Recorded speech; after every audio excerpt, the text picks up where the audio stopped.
there you are. Really took me a while to find you. As expected, Dia also didn't get hurt today. Get hurt? Why would I? Don't underestimate me. Well, you're still getting used to your new greatsword. Huh. Truth be told, I also think it's pretty strange. It just suddenly felt so familiar in my hands and... wait a second! How did you know I got a new greatsword to begin with? I didn't tell anyone about it. Traveler, could you explain the situation to her today? Paimon's gotten a little sick of doing it.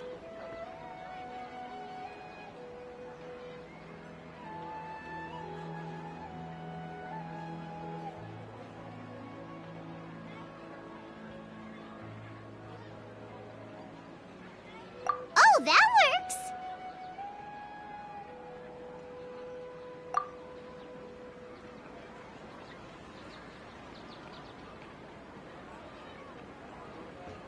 What happened to you guys while I was gone? Did you get brainwashed by some cult? Don't think too hard about it. Just take what we're saying at face value. Alright then, let me get this straight. You're telling me that my body's already gotten used to this greatsword, but my brain just doesn't remember it? Yes, your memory's being erased every day. Then I'd have to disagree. That's impossible. Oh? Why do you think that?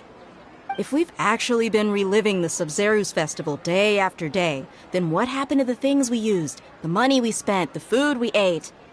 Common sense says my wallet should have emptied itself a long time ago. There's no way I wouldn't have noticed that.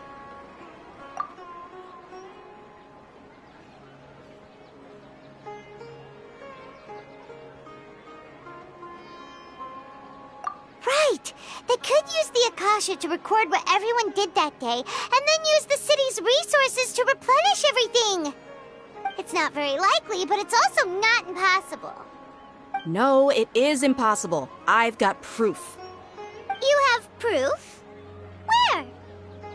You two are surprisingly serious about this nonsensical discussion. Fine, I'll play along for a little longer. Come with me, Miss Dunyarzad. Please come along as well. I still can't guarantee that this area is safe.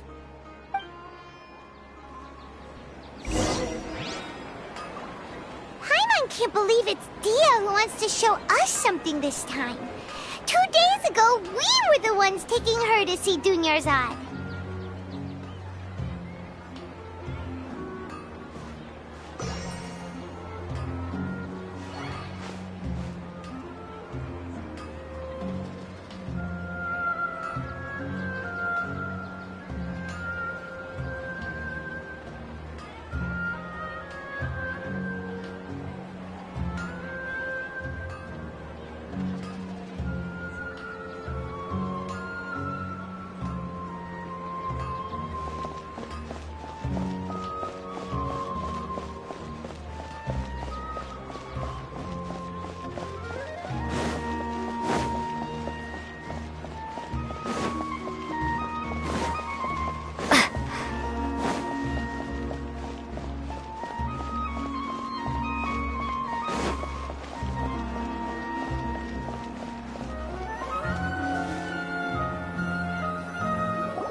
This is it.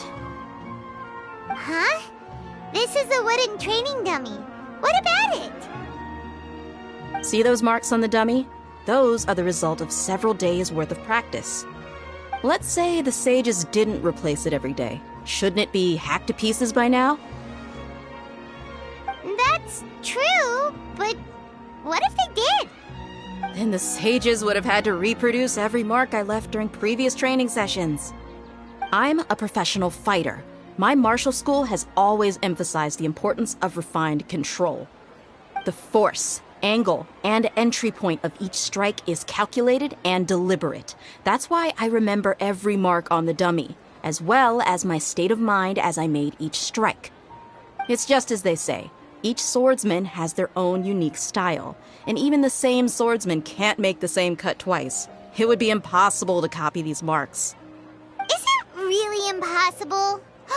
What if they used some fancy machine to carve every single mark? People often say that a camera's photo can never replace an artist's painting because the former has no spirit to it.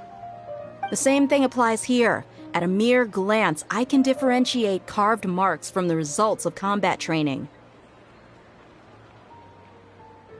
Whew, I hope that cleared things up for you. Hey, is this that new brain-exercise game that's been super popular with the scholars lately? It's surprisingly fun. Anyway, it's getting late. I should escort Miss Dunyarzad to Nilu's stage. See you later. Well, back to square one. Is our memory deletion theory also wrong? But at least we've reached some other conclusions in the meantime. Yep, that's true. So, can we think of any new ideas right now? Strange? Paimon feels like everything's been strange lately. Huh? Leaving the city? You're right! It's really strange how we never thought of such a simple solution! Many things should become clear if we can confirm the flow of time outside of the city. Paimon can't believe it! Did we miss this because we're tunnel visioning too hard on our other theories? Or because we're just too tired?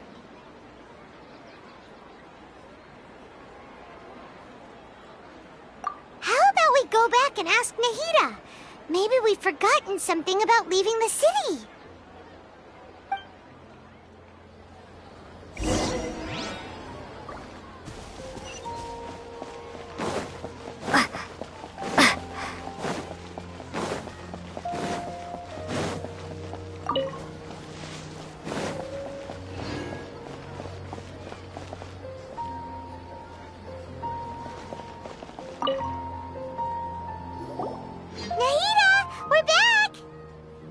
Early today. Did you find something new? Sort of. We're mostly sure now that we're not in a time loop. And we also aren't in the real world. But at the same time, we have a new question. Leaving the city. As far as I remember, you've mentioned your plans to do that twice before. We did? We don't remember anything. What happened after we talked about those plans? What did we say when we got back? Let me think. I don't think you ever actually told me what the outcome was. Oh, it's probably more accurate to say that both times you never came back the whole night. But you two sometimes stay out the entire night anyway, so at the time, I didn't think too much about it. It is true that sometimes we lose track of time during our investigations. Before we know it, it'll already be the next day. But still, neither of us remember anything about leaving town. Really? That's kinda strange. In theory, I should have already awakened all your memories. Yep, something here's definitely fishy. Let's get to the bottom of this tomorrow.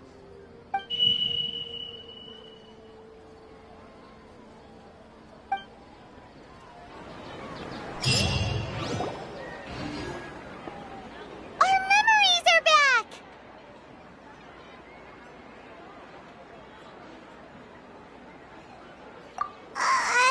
About that.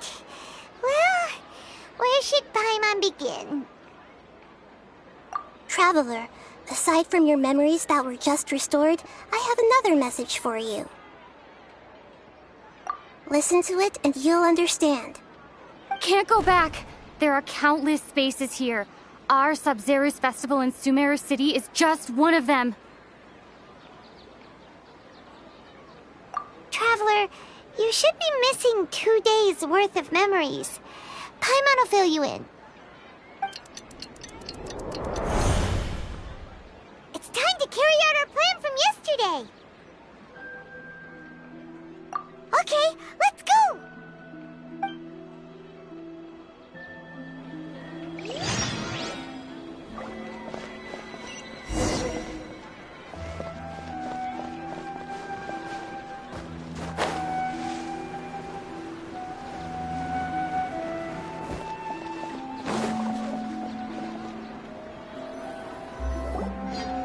Why can't we leave the city?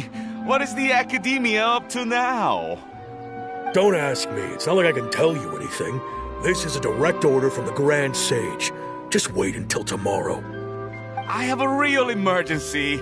My goods have already arrived at Port Ormos. If I don't hurry, they'll be stolen. That's your problem. Make sure you make a request in advance next time. But it's not like you can just predict business matters in advance.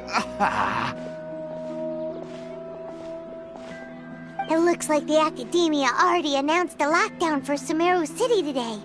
How completely unsurprising. Let's go and question them. Hello, sir. Why can't we leave the city today? Here we go again. Don't ask me. I don't know either. We just received an order that no one is allowed to enter or exit Sumeru today. They didn't tell us anything else.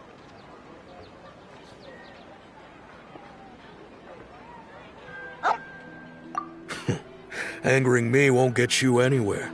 If I had that kind of insider info, I would have left this stupid post long ago.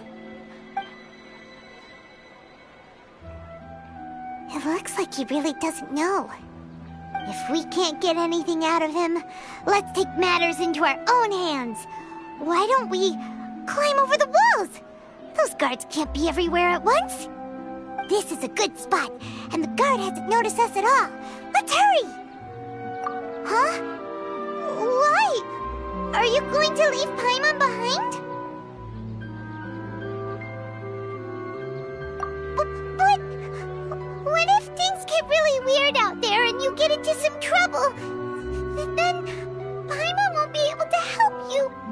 Oh, Paimon knows that Paimon can't do much, but we've always been together, haven't we?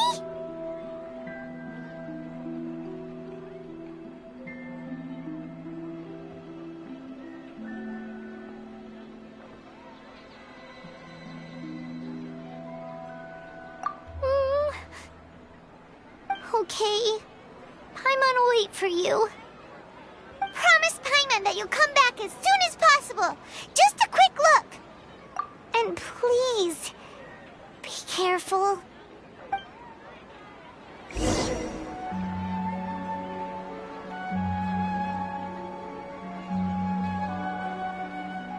Memories!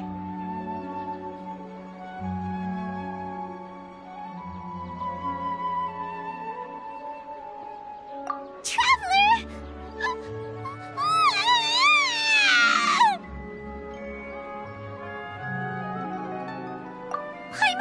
Paimon would never see you again! You just disappeared! Paimon waited for you for hours and hours at the city wall and you never came back! You promised Paimon that you were only taking a quick look! Paimon, calm down. She's here now. I don't think she understood what you were saying. Paimon doesn't care! Paimon wanted to go look for you, but you also said that Paimon should stay! Paimon was so worried and so scared the entire day!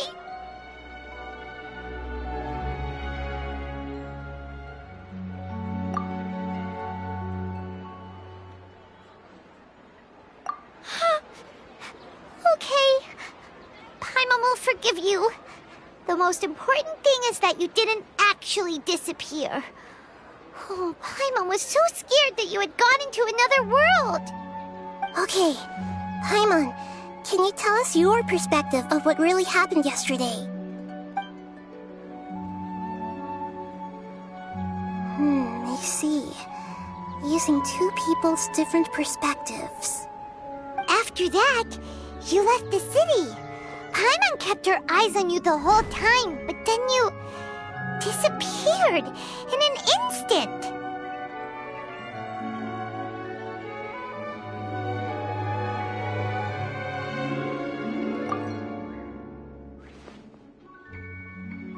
No way! Paimon was watching you with the fullest attention. What's your perspective, Traveler? You sure you don't have any memory of this? I guess that explains everything. You also lost your memories the last 2 times you tried to leave the city. Those days' memories can't be awoken. So, if we leave the city, our memories will be completely erased?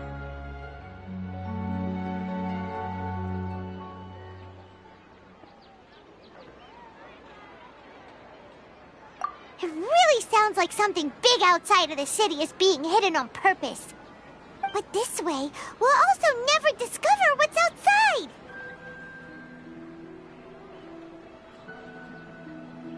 Something like a message? But how can we send it back?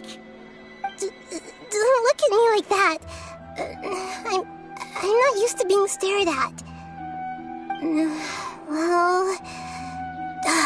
Okay. You want something that can pass on messages, right? Give me some time and take care of Dunyarzad for me. Yep, now we're talking!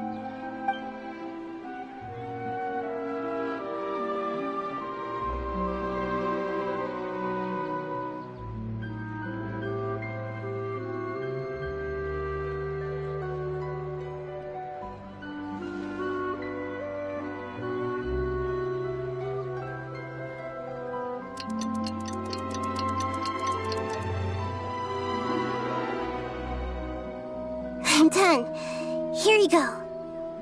What? Isn't this just an Akasha terminal? I made some little changes. Akasha terminals are already capable of sending messages. I just tweaked it so that it could connect to any node. To make something like this? Nahida, you really know the Akasha like the back of your hand. Anyway, we can use this now to record a message, right? Yep. I'll help you save the messages. It should be pretty easy to use. I just can't guarantee the user's status and signal coverage when they're outside the city. We'll never know until we try. At least we're taking the initiative now. Let's go then. Let's expose those sages. All right. Paimon isn't as worried about being separated since it happened once yesterday. I'm happy about it. Okay, see you tomorrow, Traveler.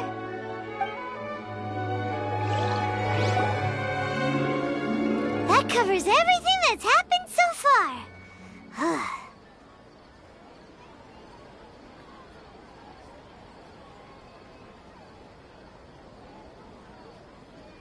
Yes.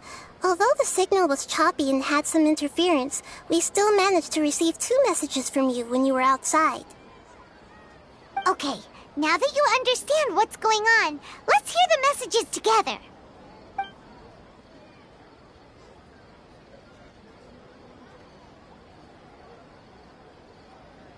Can't go back. There are countless spaces here. Our Sub-Zero's festival in Sumeru City is just one of them. I've entered another space. Before me are flowing sandstone and howling fish. Impossible and surreal sights.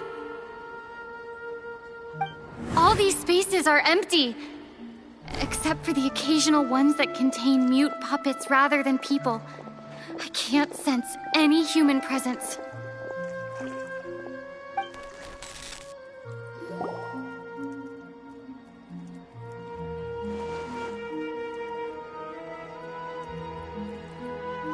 That's one heck of an info dump.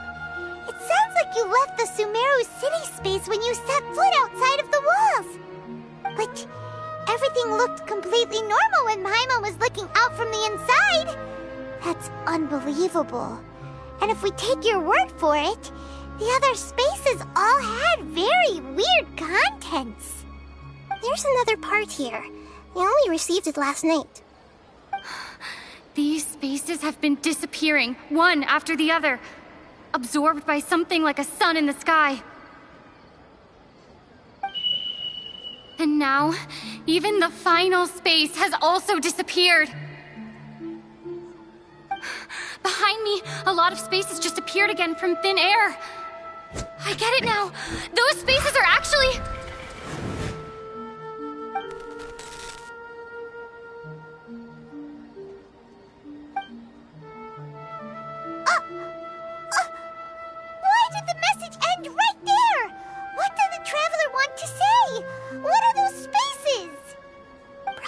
because yesterday just happened to end at that moment. Oh, right. Paimon did hear a beep from the Akasha. Did it come from here or from the message? The message. It should have come from the Traveler's Akasha terminal. After the beep, Traveler said even the final space has also disappeared. Traveler, what do you think that final space could have been?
impression is that each day in this samsara only ends at the sound of that beep from the Akasha.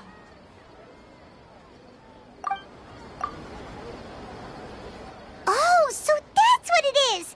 After the sound of the beep, the final space, the Sub-Zero's festival, also disappears, and we're taken to the next day. Later on, Traveler also mentioned a bunch of new spaces materializing behind them. Do lots of new spaces appear every day? Paimon's head is spinning. Just what are these spaces anyhow? Well, consider this.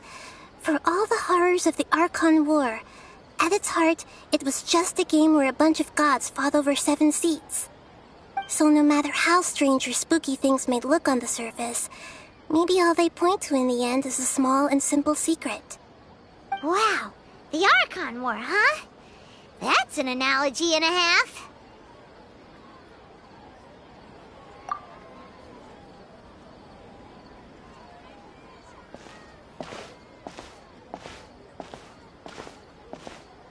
Hey, where are you going?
Do you want some alone time to think?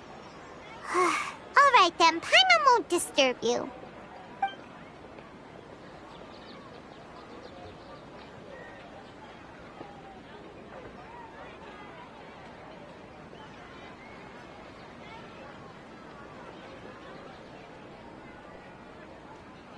The dance of Sub-Zeros is about to begin. I'm going to go watch it.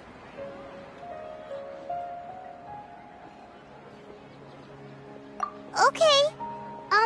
Why don't you go ahead, Dunyarzad? We still have some other stuff to do first. Okay then. See you later. Have you figured it out yet, Traveler? Time is ticking away. Awesome! What is it? Paimon wants to know. Oh, wait, no. Let's meet up with Nahida first. You can tell us both together. This time, we're gonna get to the truth.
too.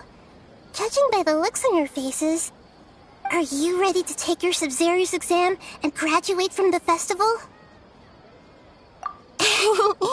Okay, first off, have you discovered the hidden truth?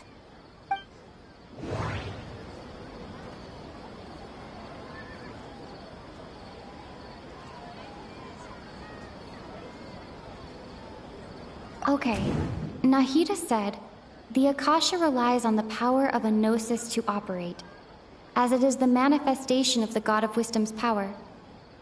It compiles the wisdom of the entire populace, and it grants knowledge to the people. That doesn't sound right. I need to care. We've already experienced the Sub-Zero's festival many times, and the day of the festival seems to be in a perpetual samsara. All the bizarre spaces I saw outside the city had one thing in common: a lack of human presence.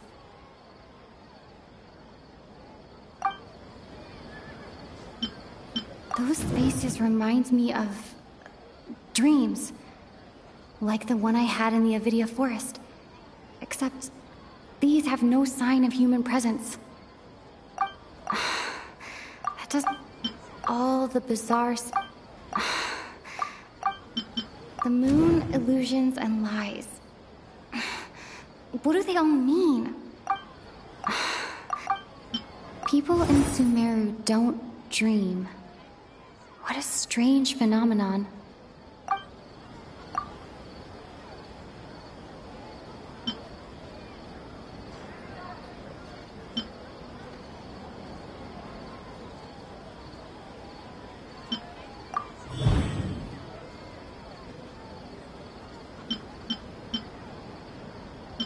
All the bizarre spaces I saw, those spaces remind...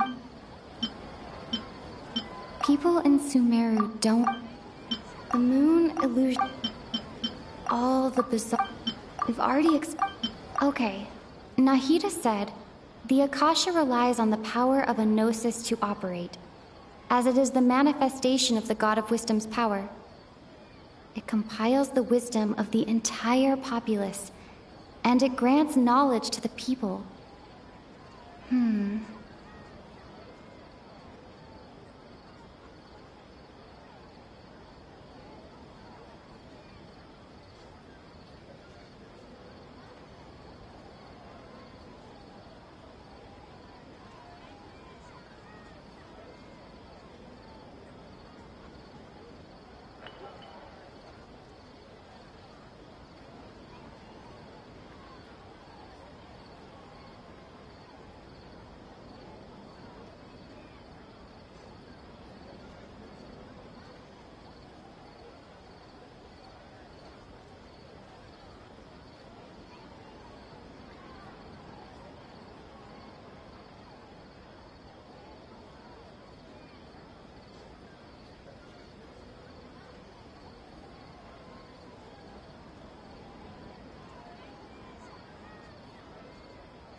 We are all in a dream. It isn't that the people of Sumeru don't dream. Rather, the Akasha is taking their dreams from them.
Sumeru think they don't dream, but the truth is the Akasha steals their dreams without them knowing it.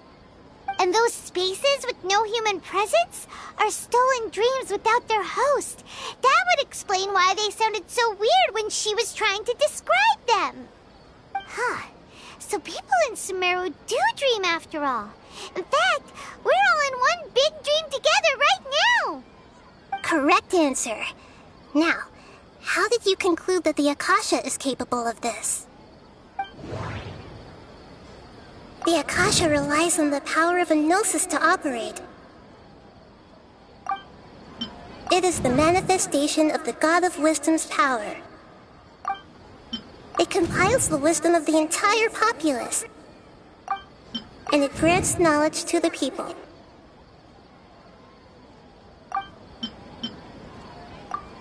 Oh, okay. Those dream-controlling creatures in the forest also get their power from the Dendro Archon, right? That would explain why the Akasha has the ability to control people's dreams, too.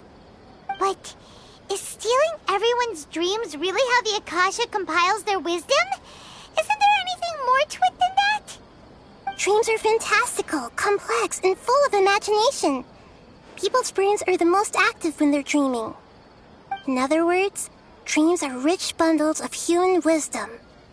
So in other words, the complete opposite of how Hypatia understood it. Paimon remembers her saying that the sages think dreams are foolish delusions, and the fact that no one dreams is a blessing from Greater Lord Rukkhadevata. So it was all a dirty trick? The real story is that the sages from the Academia are using the Akasha to steal people's dreams for their own use, huh? Oh? By the sounds of it, you understand the current situation pretty well. So then, what about the samsara? The beep is a prompt tone for Akasha operations. We still hear it every night, even though we removed our Akasha terminals.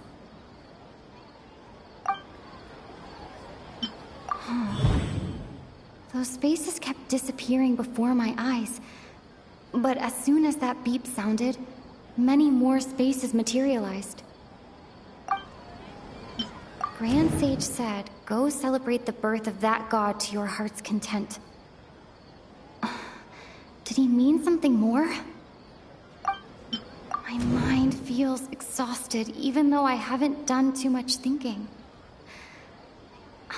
What is going on? We've already experienced the Sub-Zeru's festival many times, and the day of the festival seems to be in a perpetual samsara.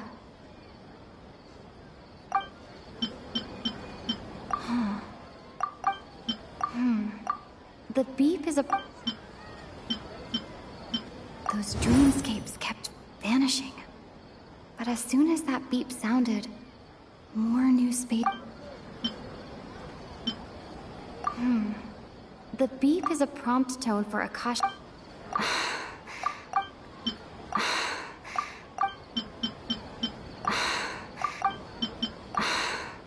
That doesn't sound... That doesn't sound...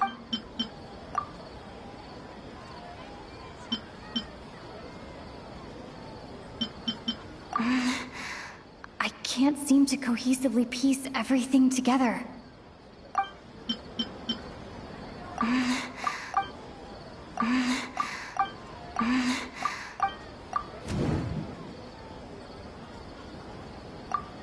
Correct. The Akasha is keeping each person's brain in a constant dream state, but also separating their consciousness from their own dream. Their disembodied consciousness is placed inside the collective dream of the Sub-Zero's festival along with everyone else's, while their now vacant dreams are harvested by the Akasha. No one is any the wiser as another day passes in the dream, and so begins another samsara cycle. People wake up to yet another dream about the Sub-Zero's festival. The dreams that belong to them are once again harvested by the Akasha, and so it continues. So, this is like a dream factory, and the Akasha is a dream harvesting machine. Did Paimon get that analogy right? Very good, Paimon. Using analogies well is an excellent habit to get into. Okay, so that beep we keep hearing is actually from our real-life Akasha terminals. Taking off our terminals in this dream doesn't do anything. Alright, last question. Who am I?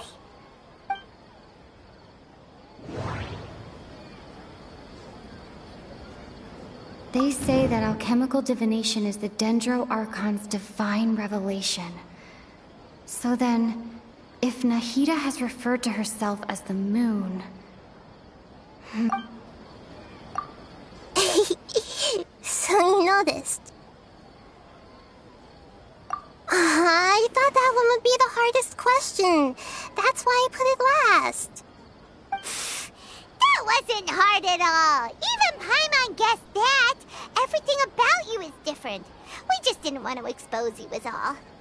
Now that you mention it, Nahida, you've been hinting to us since the very beginning. It's funny, thinking back to when we were asking all over the place for info about Lesser Lord Kusanali. Paimon didn't expect to meet you like this.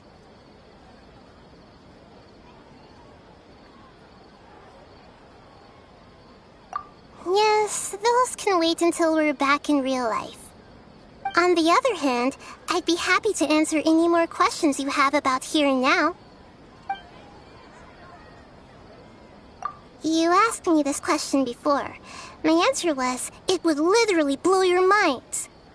Now that you know this is all a dream, this answer should hopefully make more sense. Have you heard the saying, don't wake a sleepwalker? Likewise, if someone suddenly had told you all this instead of you learning it on your own, your notion of reality and dream would be thrown into irreversible confusion. I couldn't expose you to that kind of risk. That's why I could only give you very subtle hints and some suggestions. Long story short, I'm really sorry I had to keep you guessing. Firstly, this dream we're in is completely based on reality. People have already experienced this Sub-Zero's festival, so it would be very difficult for them to find anything that strikes them as surreal. Secondly, you're probably wondering why people don't have any memories from earlier samsara, right? That's because people don't remember their dreams most of the time anyway. And in any case, their actual dreams are being taken away from them by the Akasha. So whenever they wake up in this dream of the Sub-Zero's festival, they don't remember anything from their previous identical dream. That reminds Paimon. Traveler had a dream when we were in the Avidia Forest, but couldn't see what it was about after waking up. Is that an example of what you mean? Yes. Only after receiving the blessing of Dendro can a person gain the Dendro element's dream-enhancing power. That explains the feelings of déjà vu. Meanwhile, everyone else has no idea that they are in the Sub-Zero's Festival Samsara, while their dreams are stolen from them over and over again. Can humans really keep dreaming forever like this? Will it ever end? And if so, when? You might say your mental fatigue has already answered this question. Eventually, there's only so much that people can tolerate. Especially those whose health is compromised to begin with, like Dunyarzad. This relentless exploitation takes an even harder toll on them. People's lives are at stake here, and nobody knows a thing! We've got to put a stop to this!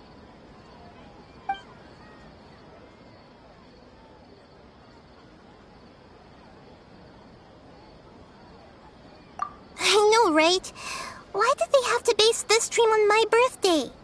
Could it really just be a coincidence? Even you don't know the reason? Wow, now that's strange. The Academia sages are determined to harvest lots of dreams in a short time, no matter the cost. They have to be up to no good. Unfortunately, I don't know anything about it. Traveler, do you have any information?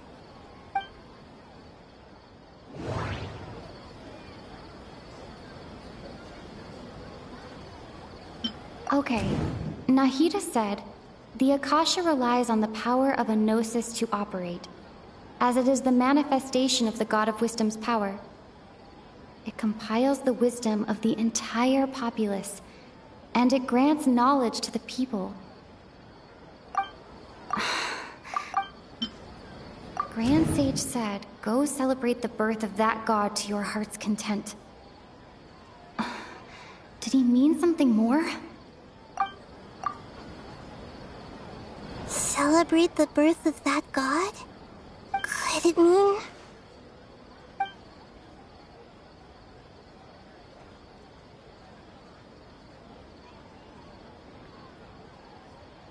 You asked me this question before. Now that you know... Have you heard the saying, don't wake a sleepwalker? Your notion of reality? That's why I could only give you... Deceiving the people of Sumeru with no regard for their safety. No matter what they're trying to do, this is unforgivable. After we end the Sub-Zero's Festival Samsara, we have to look into them. How can the sages of the Academia do this behind their Archon's back? This is ridiculous! In the end, I'm just the moon. The real sun is long gone. A sun and a moon? Nahida's talking in riddles again.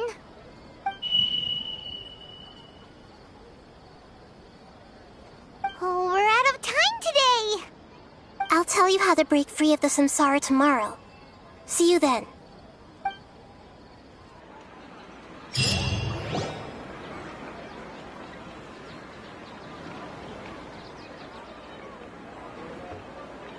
Good morning, Nahida. Wait.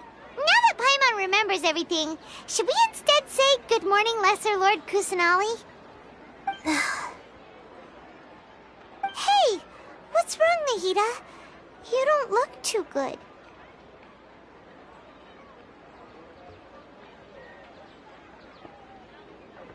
I'm afraid that what you're thinking right now is correct. Did Dunyarzad already disappear? No way! Are we too late? The real Dunyarzad's consciousness has indeed disappeared. It can no longer endure the constant dream harvesting.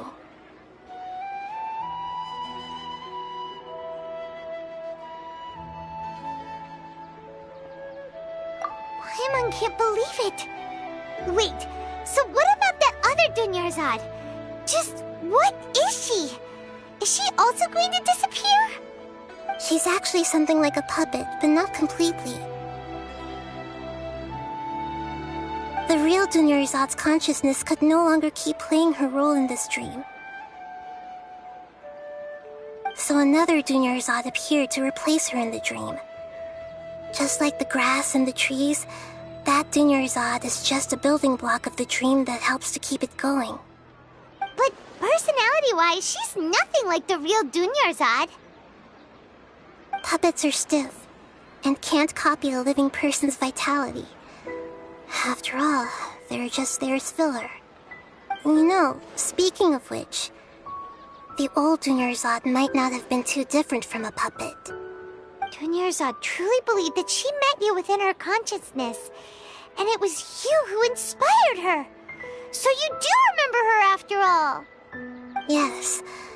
Back then, her family was overly protective of her. No one cared about her personality or thoughts. It was as if she only lived to stall her Elazar.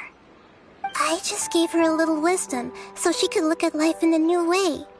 So that she could be her own person. But even so, she's still... far from it. I'm still a long way off from being a real Archon. I couldn't even save her. If I were a competent Archon, I wouldn't have let my most faithful follower die at the Sabzeruz festival with so many regrets. Please don't beat yourself up over it, Nahida. It's the sage's fault, and theirs alone. I'm not beating myself up. All I did was to rationally observe the distance between myself and a real Archon. Don't be like that, Nahida. Even real Archons are still allowed to be sad.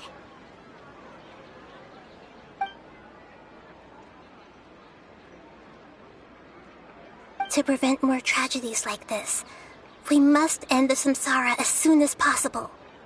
Great, but how do we do that? Although the Sabzeruz festival dream is under the Akasha's control, only humans can dream. Even the Akasha is unable to create them. That means this dream belongs to a host who created it.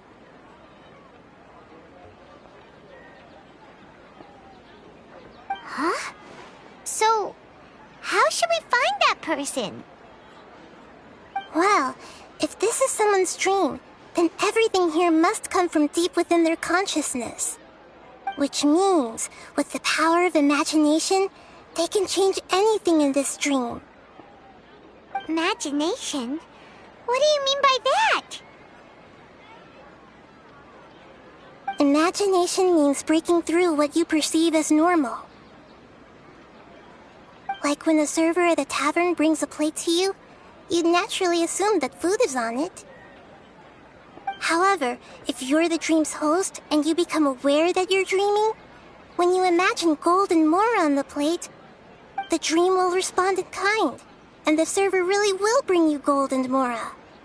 But right now, our host is unaware that this is a dream. No matter how many times they're served, it will always be food. Find some way to make that person realize that they're dreaming. Usually, once that happens, the person will wake up and the dream samsara will be broken. How are we going to find them, though? If it could be anyone, it'd be like looking for a needle in a haystack. And even if we did find them, how are we supposed to make them realize they're dreaming? After all, like you said, don't wake a sleepwalker. It's extremely difficult, yes. But the only ones who can do it are you two. Remember, everything you've achieved up to this point has all been for the sake of finding the host and ending the samsara. As for me, during this time, I'll be out of town. Out of town? Are you going to that place full of dreams where the traveler went? Yes. I want to try something.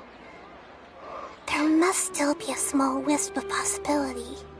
Hurry and go. Dreams are supposed to be fantastical, romantic, and full of pleasant surprises. Unnecessary things like this samsara need to end. Paimon's still a little upset that we've come this far only for Dunyarzad to... She was such a good person, with such a simple wish. But fate was against her.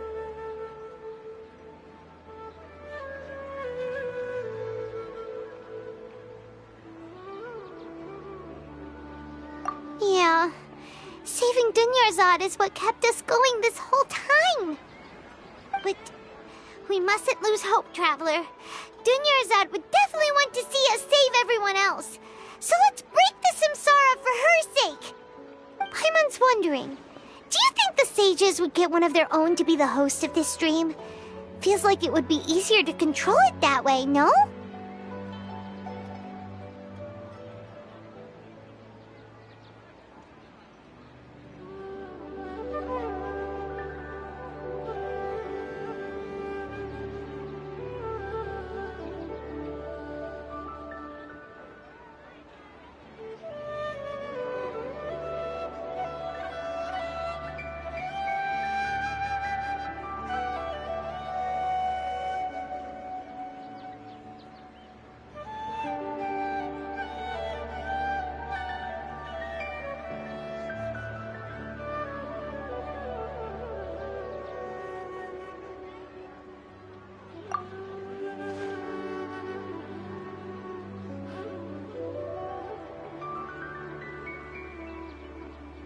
Huh. That's true. Plus, the sages probably weren't counting on there being other factors beyond their control, like Nahida and us. So, who do you think the host of the dream is?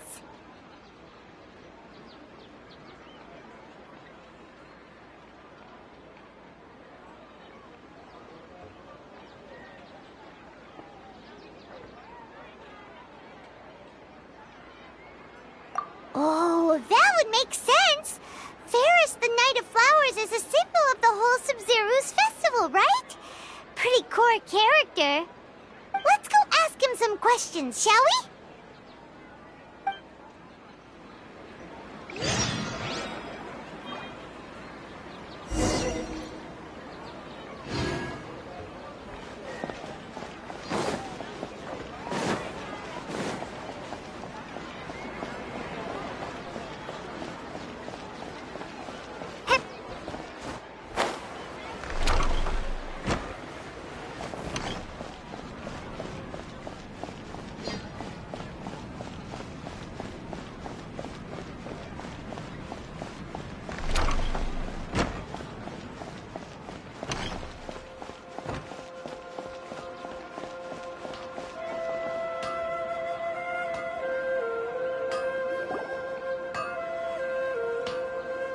You're back.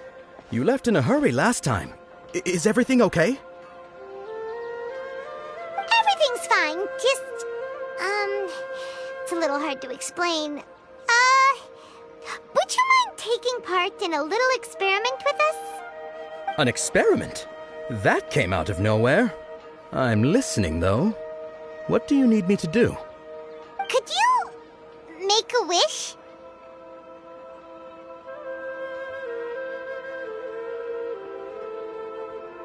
You want me to make a wish? Is that a new Sub-Zero's festival tradition or something? Less questions, more wishing! Okay. My wish. Okay. I'm a little nervous saying this out loud, but I want Miss Dunyarzad to be happy. Oh. I noticed earlier that she looked a bit down, and she wasn't really talking to anyone. She just doesn't seem like herself. She's always so gentle and kind, and all the kids love her. I've also wondered if the reason she asked me to be Fairest Knight of Flowers is because I'm special to her, or something. So, you have a crush on Dunyarzad?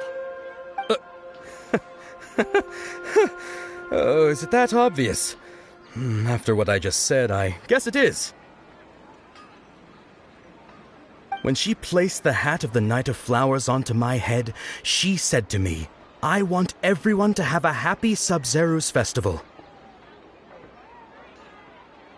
What she didn't realize was that I'm not that interested in how everyone else feels. In that moment, I just wanted to be her Knight of Flowers for the rest of my life. 50 years, 100 years, I'll serve her till the end of time.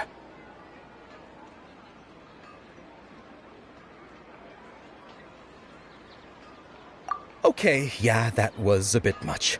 Felt like the right moment to get it off my chest, but that was pretty embarrassing. Okay, I'm ready to make my wish. I would like Miss Dunyarzad to appear in front of me right now with a smile on her face. Here goes. Please come true.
I'm gonna open my eyes. Oh, you're... What? Faki? Sorry, but only one portion of Yalda candies per person. Back home you go. Nice try, you two. Anyway, never mind. I don't need to see her appear right in front of me. As long as she's happy. Guess he isn't the host of this stream after all. Should have expected it wouldn't be this easy.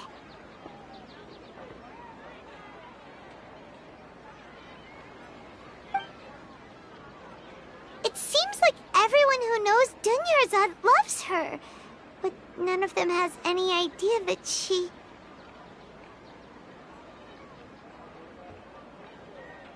My lady, step back. That sounds like Tia! Oh, right. This is when Dunyarzad bumps into the kidnappers.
Huh? But Dia can handle them! Hey, Traveler!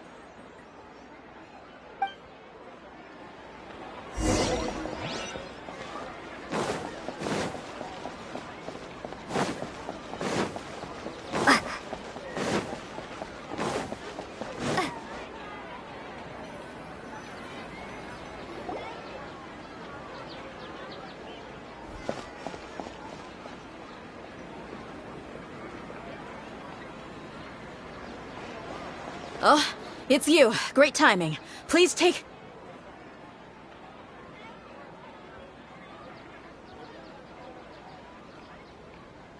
Hey, this is my job. The homie Yannis pay me, not you. Fine, alright. Knock yourself out. Why are you so worked up anyway? It's not like I don't trust your fighting skills. Anyway, watch yourself.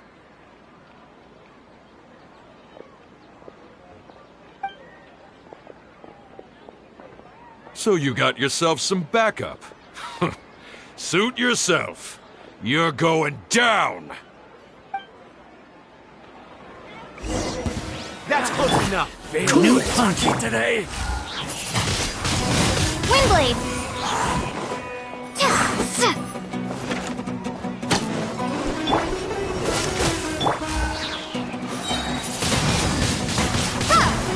No more tricks up your sleeve! That's close enough. Following orders. Law of the jungle!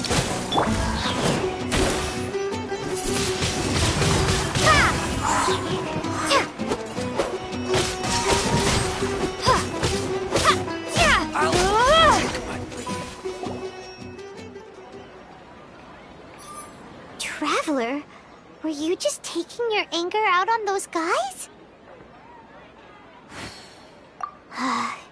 You and Nahida both. Dunyarzad wouldn't want to see you two like this. Oh, and speaking of her, Paimon just remembered something. Remember how during the first Sub-Zero's festival, before the Samsara started, we came here with Dunyarzad because she wanted to pick something up? She said it was because she had forgotten something. Okay, so Paimon's memory is working so far. Anyway, Paimon also remembers that she is staying somewhere around here. She pointed it out to us the night before the Sub-Zero's festival. Yeah, even if it's only a tiny clue, it'll probably still help us more than this needle in a haystack search.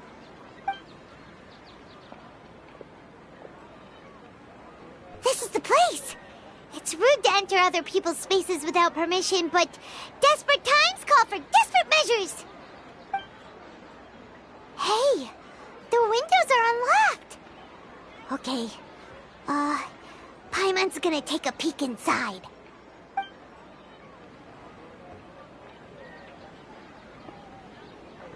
This was only a temporary residence, so there was pretty much nothing inside except this book on the table. Should we open it?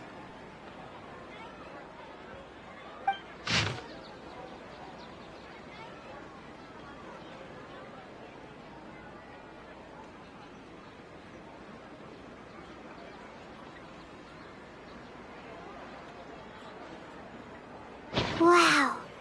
Dunyarzad wrote all of this. Sounds like she was always thinking of us even while we were away. Even though she was also busy preparing for the Sub-Zero's festival and had all her health problems to worry about. She must have wanted to give this to us as a gift on the day of the Sub-Zero's festival, right? If we hadn't found this book, we never would have known. But now that we know, we can't even thank her. Hey! Where are you off to now?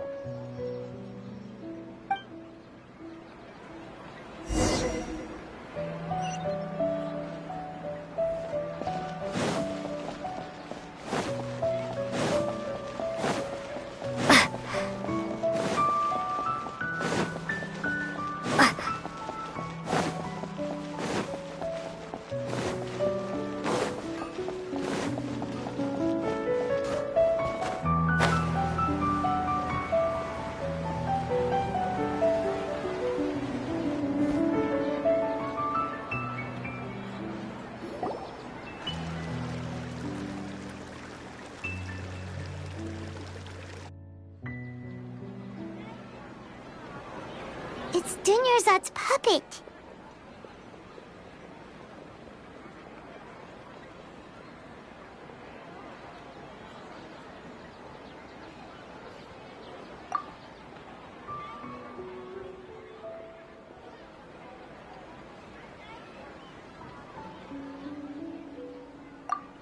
Traveler? You must be exhausted. Come to think of it, we've been stuck in this place for a really, really long time. Heck, even the last time we were chatting happily with Dunyarzad feels like an eternity ago.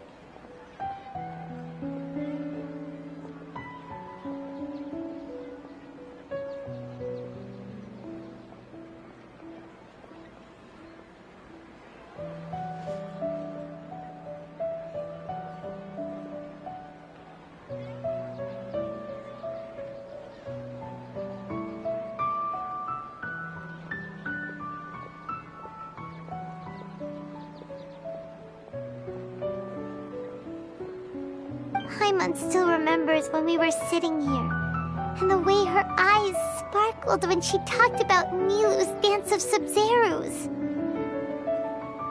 There will always be frustrations in life, but I know that the point of living is not to leave behind any regrets.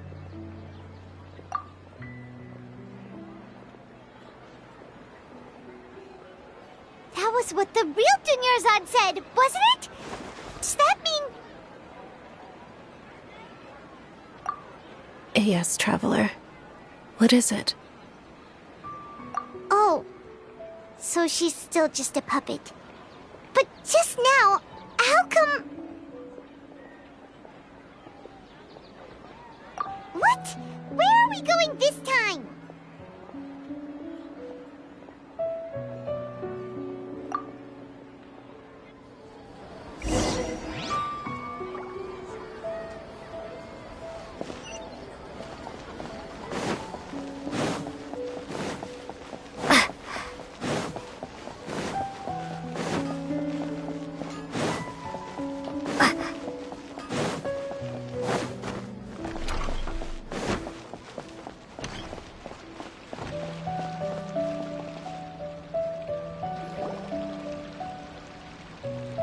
If you continue to resist, we will have to order an investigation into every single event organizer.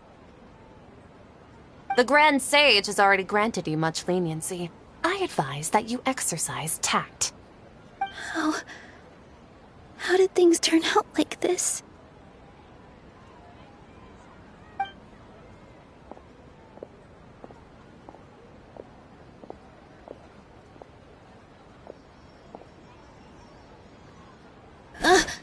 Traveler? You don't have to get involved. He's a sage from the academia. I don't want to drag you into this. Traveler? Traveler? What the heck are you doing? If you get arrested by the academia, that's another day gone to waste!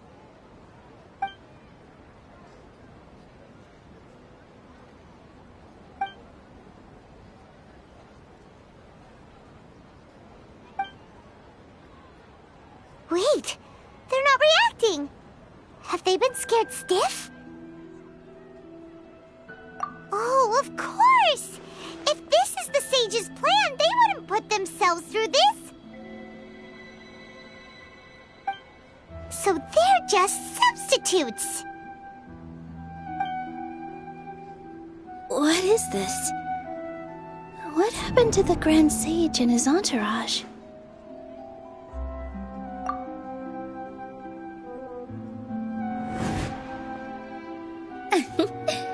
Like I said, they symbolize the goddess of flowers. It's just a shame that all the real Padisaras went extinct after her death. Yes. The Greater Lord brought forth new Padisaras in memory of the goddess of flowers. But she ultimately could never truly replicate that beautiful shade of purple.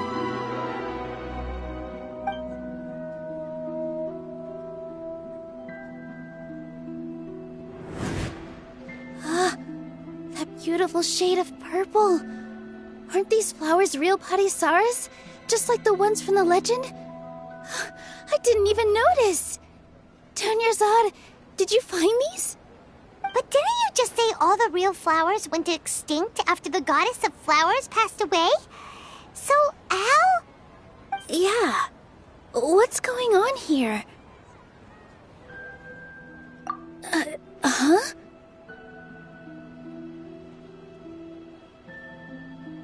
You guys are acting weird. But okay, I'll try.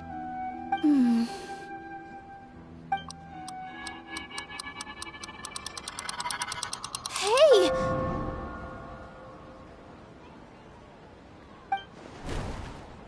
They disappeared! So Nilu's the host! What a surprise! Purple Padisaras don't exist in the real world anymore. But in Nilu's subconscious, they can appear as decorations on the stage. It's just like the example Nahida told us. People assume there will be food on a plate, and Nilu assumed there would be real Padisaras in the flower pots. So when you saw the flowers, you instantly knew it was Nilu? But if we want to end the samsara, we need the host to become aware that they're dreaming. How should we make Nilu realize that? Am I dreaming? Huh?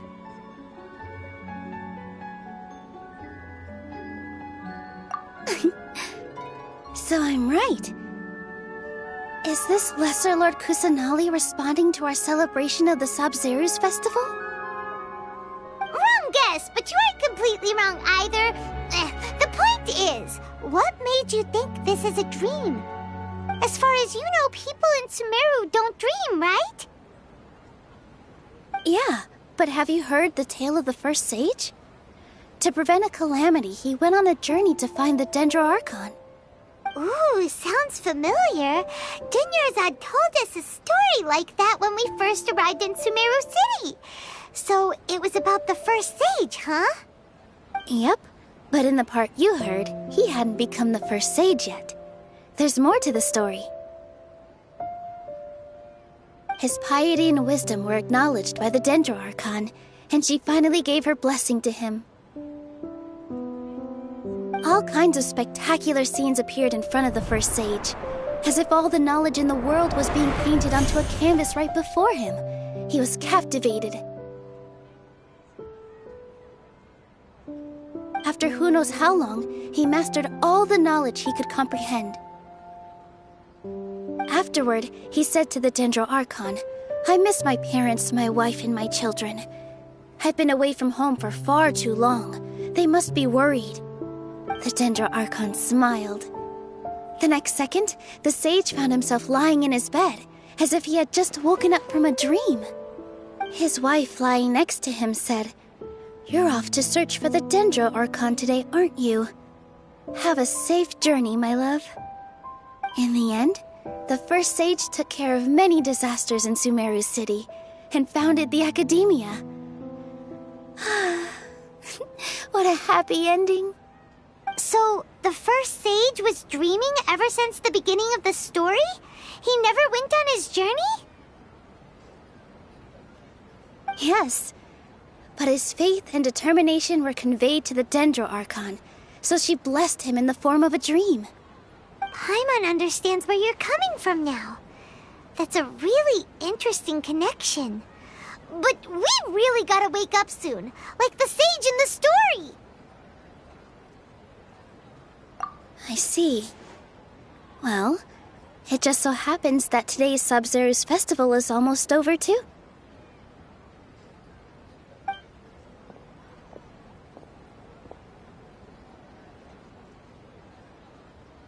Since we're in a dream, let's make this final dance of Sub-Zero's as beautiful as we can.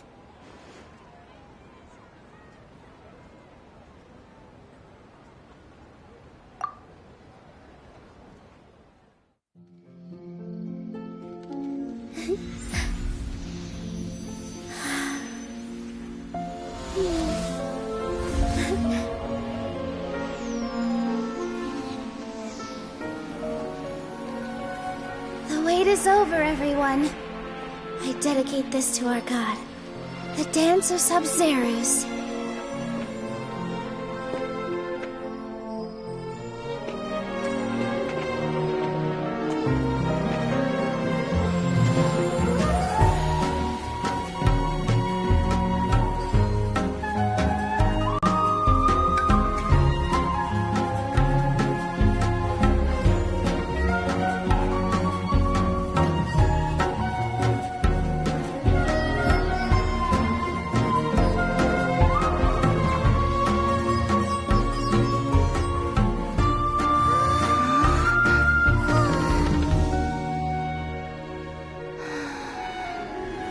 I'd be lying if I said I had no regrets. I would have loved to see Nilou's dance.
Feels like she's been asleep for the longest time. Paimon's head feels super heavy. Did we oversleep? Do you even remember going to sleep last night? Paimon thinks it was after the Sub-Zero's festival. The Sub-Zero's festival! Have we finally we escape from the Sub-Zero Samsara? Quick! Take off your Akasha terminal!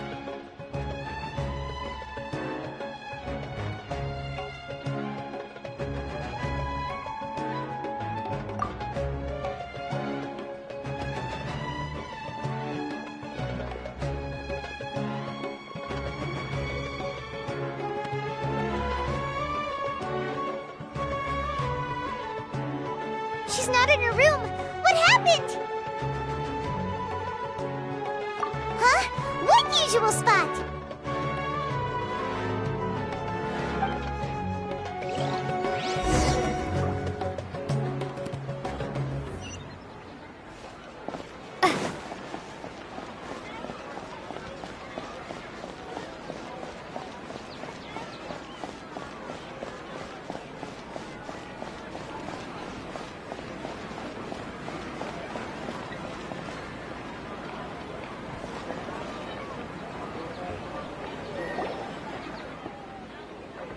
Well done, Traveler and Paimon. And thank you, Dunyarzad, for organizing the Sub-Zero's festival for me. I'm sorry, who are... Dunyarzad! You're okay! Oh, don't scare us like that! Oh, Traveler Paimon. I have something amazing to tell you. I just had a dream, and I saw Nilou performing the dance of Sub-Zeros.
aren't you? Paimon felt like Catherine was acting weird when we met at the Sub-Zero's festival. And Dunyarzad, did you save her? It's a really long story. We shouldn't disturb her. Her consciousness is still weakened. Let's chat somewhere else. How about by the Traveler's favorite bench?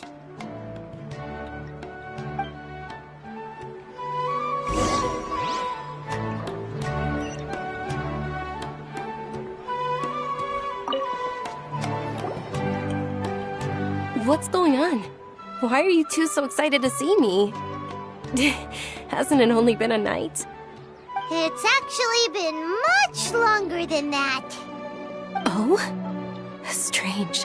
Was I really asleep that long? No wonder I have such a headache.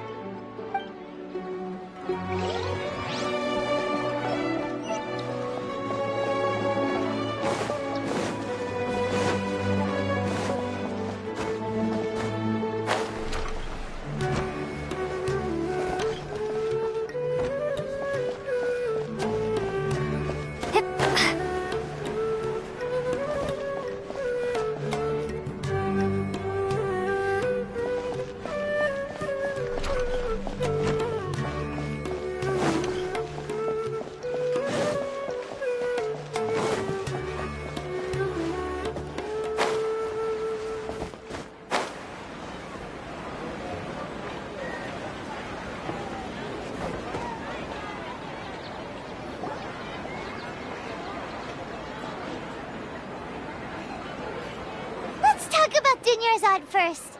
It's such a relief that she's all right.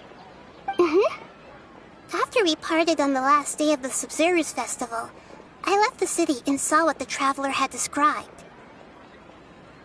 Among the countless dreams, I found one that was growing fainter and fainter. This proved my suspicion.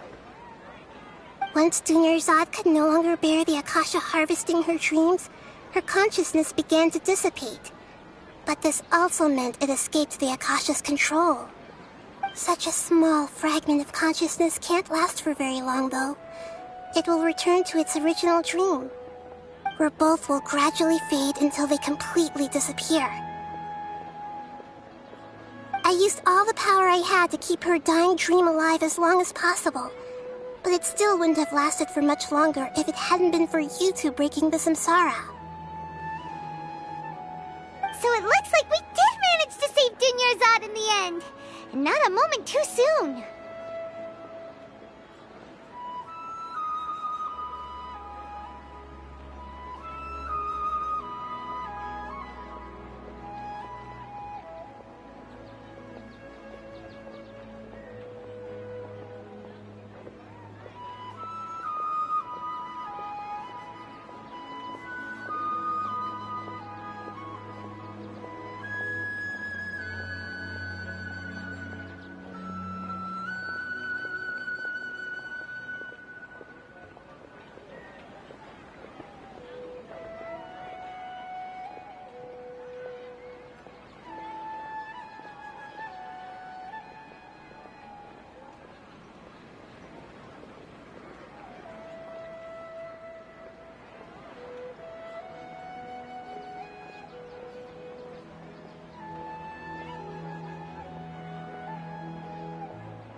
really.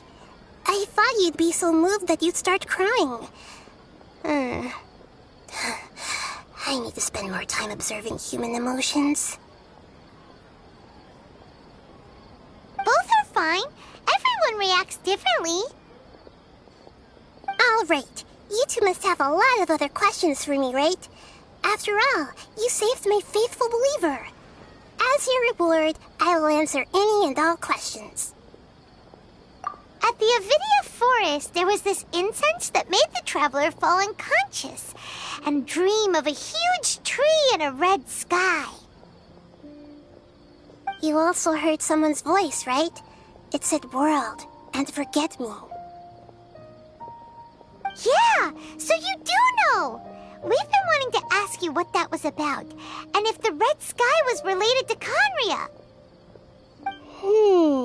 It seems like the traveler established a connection to Irminsul. That was a message left by Greater Lord Rukkhadevata's residual consciousness in Irminsul. Perhaps her last memory before she died. As you two probably know, Greater Lord Rukkhadevata disappeared after the disaster in Conria. The timings of these events do line up, so your suspicions are reasonable. A message from Greater Lord Rukkhadevata? We thought it was from King Deshret. King Deshret? That god who died even longer ago? Some present-day desert dwellers still worship him. You probably just heard some of their conspiracies. Okay, so what does the message mean? I still haven't managed to decipher it. Even the Akasha isn't currently capable of doing that. Greater Lord Rukkhadevata's residual consciousness in Irminsul seems to be contaminated with something that has a very dangerous aura to it. Many devoted scholars go mad as soon as they connect their consciousness. I've warned the academia about this many times, but people still keep falling victim to it. But I believe this is the key to saving Irminsul. That's why I've kept trying to decipher it. So the tree in the vision was Irminsul? Oh, Tainari also said that Irminsul is sick. Is it because of the contaminated consciousness? But even if you can't figure out what that vision was all about, it seems like our search for you was all in vain. The traveler wasn't affected after coming in contact with that consciousness. I've never seen anyone like that. With you here, we may have a chance at deciphering it. No, we must decipher its secrets. I've already eliminated all other factors that might affect Irminsul. This is the only one left. This puzzle has life and death at stake. It could determine Irminsul's fate, as well as Tevat's.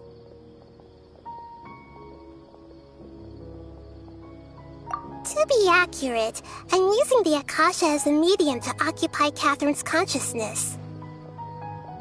How did you do that? Poor Catherine. Does this mean you can also occupy other people's consciousnesses? Theoretically, I can enter anyone's mind as long as they're wearing their Akasha terminal. The Akasha is the legacy of Greater Lord Rukkhadevata. As Lesser Lord Kusanali and the first Akasha terminal, my consciousness has always been linked to the Akasha.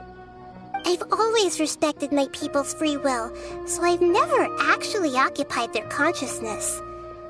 When necessary, I just borrow this bionic Snezhnayan puppet. Hold on. Did we just learn some deep, dark secret? So Catherine is... No wonder Paimon felt something was off about her. What about your own body?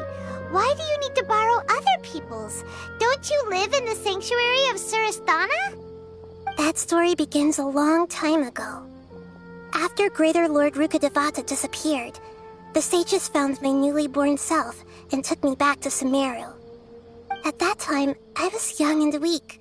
The sages kept me in the sanctuary of Surasthana, ostensibly for the sake of protecting me. But I've hardly heard from them since. However, I do understand that they had hoped to find Greater Lord Rukkhadevata instead of me, a symbol of her passing. So, the sages basically put their new Archon under house arrest? How dare they! Why don't you teach them a lesson, Nahida? In some ways, they aren't wrong. Greater Lord Rukkhadevata was omniscient and omnipotent. Even after her death, the Akasha is still empowering this nation. And I'm still really far away from being able to call myself the God of Wisdom. Moreover, the Academia is also more proficient at governing this country. My existence has little meaning.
words, but I honestly don't need physical freedom as long as I can connect my consciousness to the Akasha. Trying to find a way to save Irminsul is my life's mission and top priority. I will work on that, and try to live up to being a deity in the meantime. Every once in a while, I will also take up the duties of the God of Wisdom and enlighten a lost soul here and there. Doing all that should be enough. There's never been any big problems with the Academia's governance of Sumeru. This is the first time I've seen them step out of line. I wonder what caused them to go down this path, and what they hope to achieve. Even though the city's residents haven't noticed anything strange, if the Traveler hadn't broken the Sub-Zero Samsara, the situation could have become dire. I tried to do some investigating in the Akasha, but I couldn't find anything suspicious, and all the people of interest seem to purposely avoid wearing their Akasha terminals. I think they're deliberately trying to hide something. Oh, that reminds Paimon. In Gandharvaville, there was a sage who had invited Tainari to join some kind of project. Could it be related? Regardless, I need to first investigate the sage's motives, make things right, and punish them if needed. But I'll have to be discreet, or they'll see me coming. You mean how the Akasha stops you from having dreams? Yeah, it's been such a long time. No one's noticed something's up? It's not that no one noticed. It's more like no one cared. Ultimately, it's all rooted in the sage's misdirection. Misdirection? The sage has convinced everyone to believe that being unable to dream is a sign of rationality and wisdom. Not dreaming is a badge of honor in Sumeru. Even if the truth is that their dreams are being reaped by the Akasha. With their propaganda in place, the sages can maximize their use of the Akasha to facilitate their research. Besides, Greater Lord Rukkhadevata must have created the Akasha in the hopes that it could be used to its full potential. That's why I've never come out strongly against this. Anyway, the perspective advocated by the sages drowned out any voices of doubt. By now, even those who never use Akasha terminals find it too shameful and embarrassing to talk about their dreams. Got it! I hope my answers were satisfactory, seekers of knowledge. To be honest, maintaining Dunyarzad's fading dream took a lot of mental energy. I think I may need to rest for a while. Oh, and you don't need to worry too much about the sage's activities for now. The Akasha won't be able to conduct another project on the scale of the Sub-Zero Samsara in the immediate future. Go and get some sleep. Leave everything to us. What a relief. This is truly the most exhausting birthday I've ever had. Traveler? Paimon? Why am I here? Do either of you know? Maybe you were sleepwalking. You know you can't wake up a sleepwalker. We happened to walk by, so we thought we'd wait for you to wake up. I see. I should visit my maintenance personnel sometime. Oh, I'm fine. I better go. Thank you.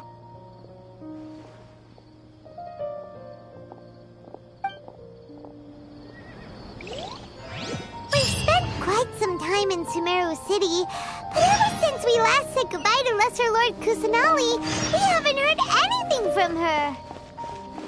Oh, we can't just keep waiting around like this. Let's go find Catherine and pick up some work so we can at least keep ourselves busy.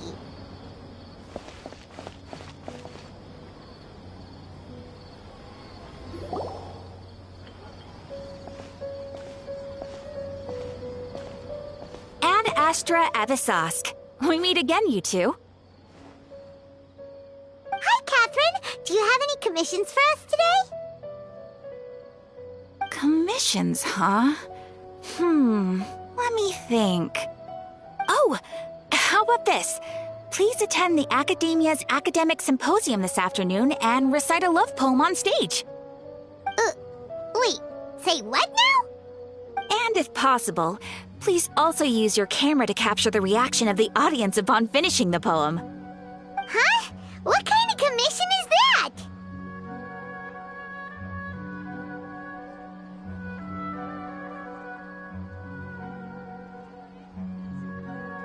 I see. It appears that you're not interested in this commission. In that case, please go to Port Ormos and convince the Eremites there to spend some time volunteering at the local orphanage. Hey, that's not any better.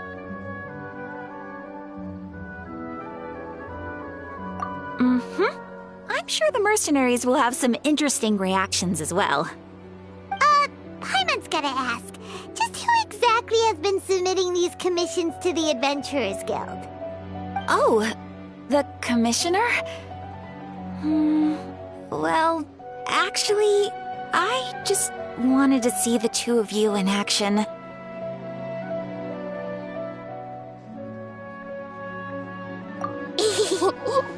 Was it so obvious? I was hoping you would actually take one of those commissions. That kind of chance to observe humans doesn't come by often. Ah, so it's Nahida. Paimon just knew Catherine wouldn't crack those kinds of jokes. When did you get into her head? From when she said, Ad Astra Abysosk. So it's been you this whole time? Are you done resting up, Nahida? Yes. I've been sleeping ever since we parted ways, and I even had a really, really long dream.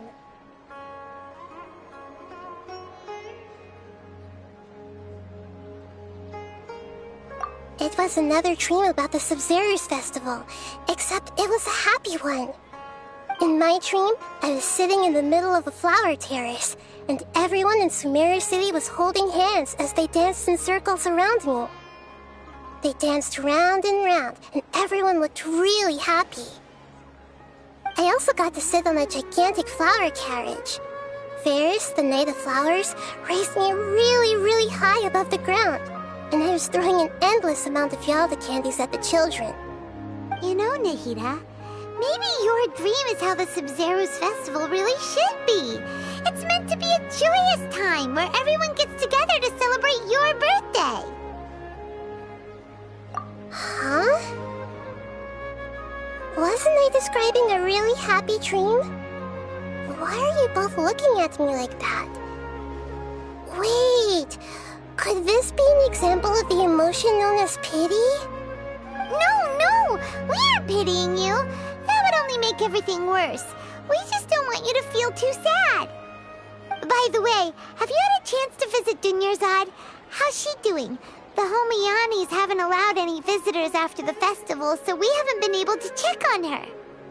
Yes, I paid her a visit right after I woke up. She was resting at the time. Her condition is stabilized. However, since Elazar is a manifestation of the withering on the human body, we can only cure it by finding a way to take care of Irminsol's own withering. But for the moment, our top focus should still be figuring out what the sages are up to and what they're planning. Right. Who knows what'll happen if they manage to pull off another scheme like the Samsara of the Sub-Zero's festival? So our first priority should be investigating and putting a stop to the sages' activities. As for how we should pull that off, let's discuss it somewhere else. There are too many adventurers around here. Oh, good point. Sorry, adventurers. We're gonna be borrowing Catherine for a little while.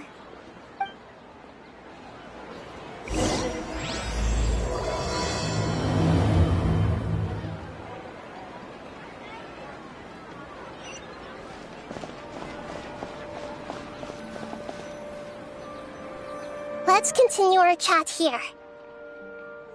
Okay, so do you have any ideas on how we can investigate the sages, Nahida? Actually, I've already done a little bit of work on that. But for now, I want to hear your thoughts.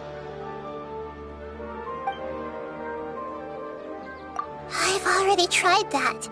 But all the key members of the Academia, even the core of 30 guards, intentionally avoid wearing their Akasha terminals.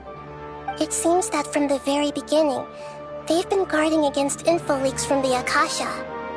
Of course, it could also be because they're wary of me.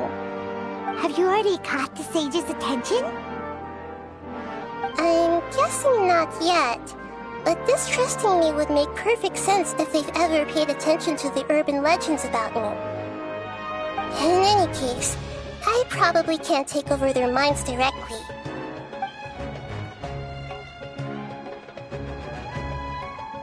No way, that's too risky. You mean it'd be too easy to get caught? No, it's not that. We shouldn't involve innocent students in this.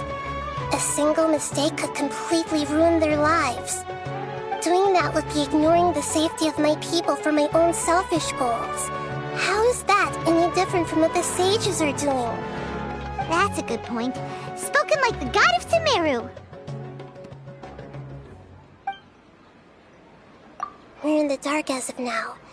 Since we still don't know anything about their goals, any rash move could tip them off and lead to terrible consequences. After all, every person in Sumeru City is one of their hostages. Are we really out of ideas? Nahida, you're super smart, so you already have something in mind, right? Don't keep us in suspense. Spill the beans already. According to a popular theory from the Vahumana Darshan of the Academia, rejecting impractical motions at the beginning of a planning session will give more weight to the actual proposal. Okay, but aren't you the god of wisdom? You don't have to use that kind of gimmick to make us take your ideas seriously. Well, I've been thinking that if I can't directly possess the leaders, and if I can't get ordinary people involved, then I should find someone who's already involved, but hasn't decided to side with the sages. You're saying we should recruit a spy? That does sound like it could work. Oh, before coming back, we met someone named Alhaitham. He seems like he acts alone, and he likes doing stuff behind the Academia's back. They probably aren't in cahoots. Actually, I already have someone in mind. Do you still remember that female scholar named Setaria? Setaria? Paimon remembers now. Isn't she the one who's always trailing behind the Grand Sage of the Academia? We ran into her basically every time the Sub-Zero's festival repeated itself. You could even say we're old enemies by now. Paimon still remembers the smug and mean way she always spoke to Nilou. I've always liked observing all kinds of people, and Setaria has always stood out from the crowd. She was born in the desert and was hailed as their greatest genius.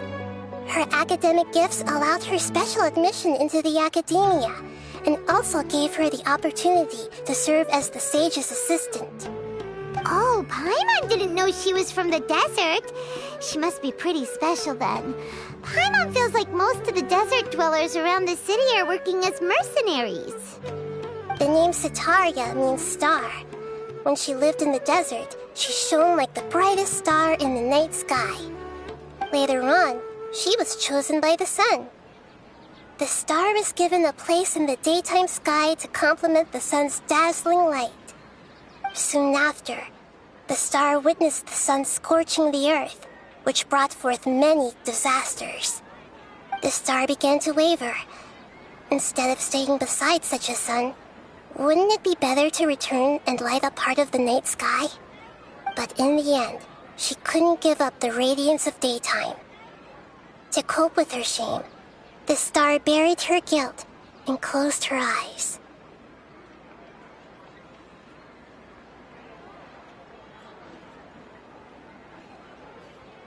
From the sound of it, Setaria's just hung up on the research opportunities here.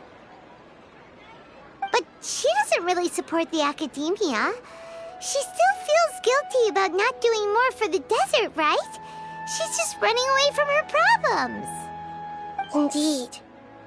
When they are presented with complex moral issues, many people will simply plug their ears and go with the flow until the problem can't be fixed anymore. She's suppressing a lot of guilt, but before she realized it, she had already become the sage's accomplice. She can't deny her part in their schemes anymore. Right. We must somehow make her face her problems again.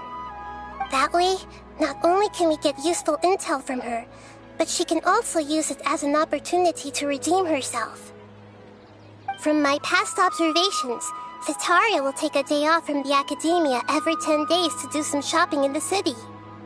Tomorrow afternoon just happens to be a shopping day for her. That'll be our chance. To prepare, let's go check out some of her favorite spots, and have a quick chat with a few of the vendors there.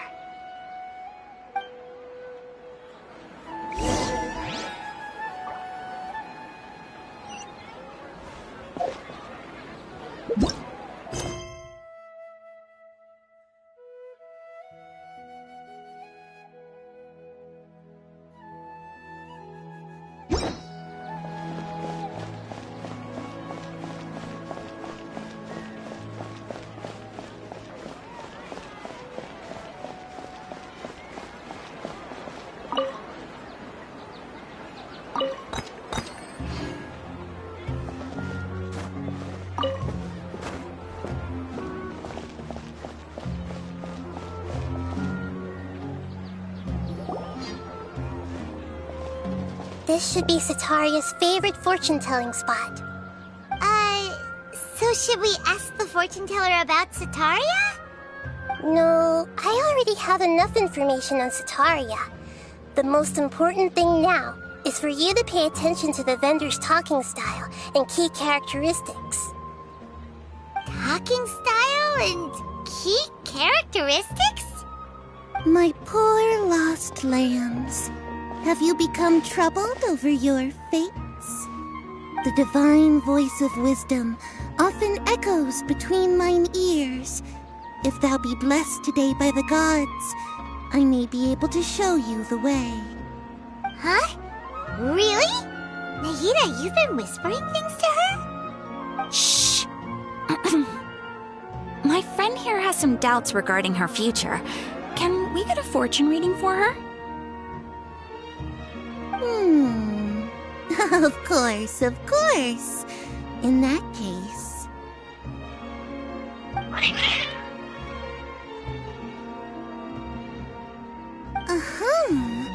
It would seem that Harut and Marut are quite wary of you.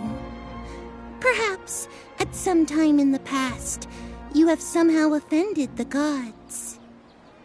Only mocking the god of Animo, questioning the lord of Geo's financial savviness, and brawling with the god of Electro. Do those count? Oh, nothing. Go on, pick an aspect for her to divine. Health prospects. No problem at all.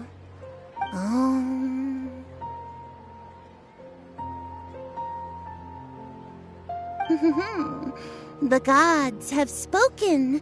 The truth shall be revealed. Your life shall continue on for many tens of thousands of years. Impossible. Harut, Marut, did you two spoil my divination? I've never read a fortune so absurd.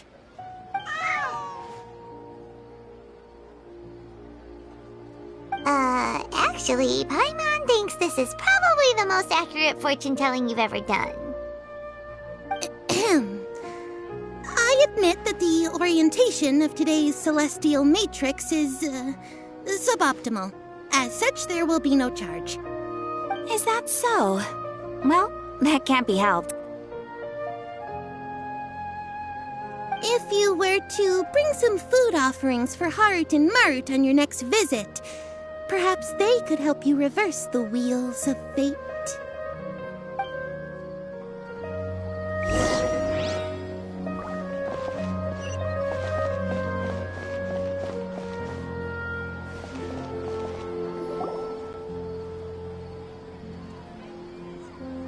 Is this another one of Sataria's favorite stalls? Yep. It belongs to a king. His father helped Sataria a lot when she first moved to Sumeru City, so she still comes by whenever she has time. When I start talking with him, listen carefully to the details of our conversation. Ah, dear customers. Would you like to look at some pottery? We caught wind of your great craftsmanship, so we specifically came to take a look. Oh, I recognize you.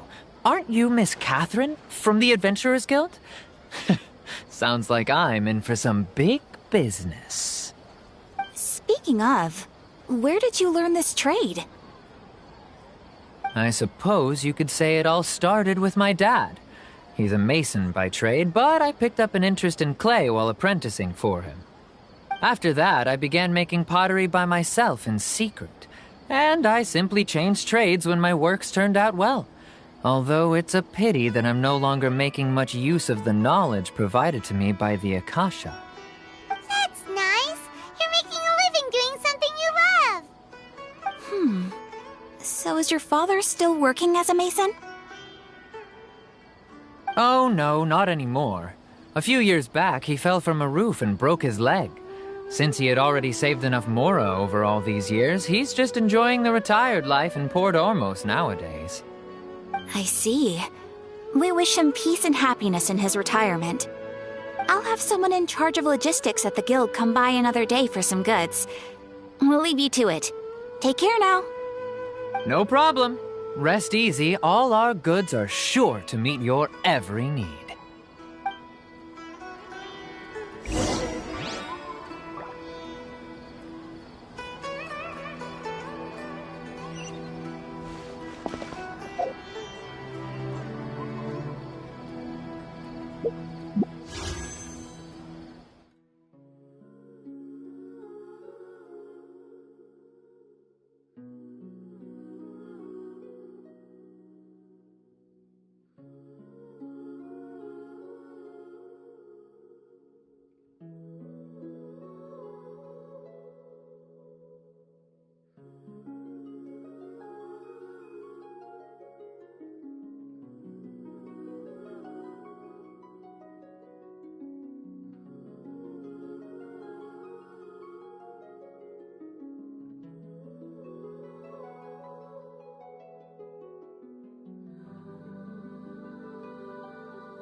This should be our final stop.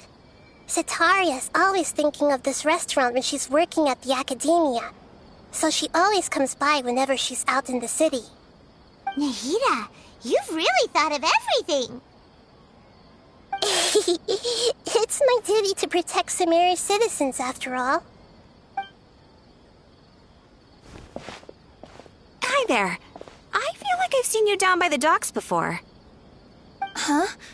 Sorry, I don't quite remember. If I recall, you were having a discussion with someone about shipbuilding at the time. Ah, that's right! I've always been really interested in feats of marine engineering.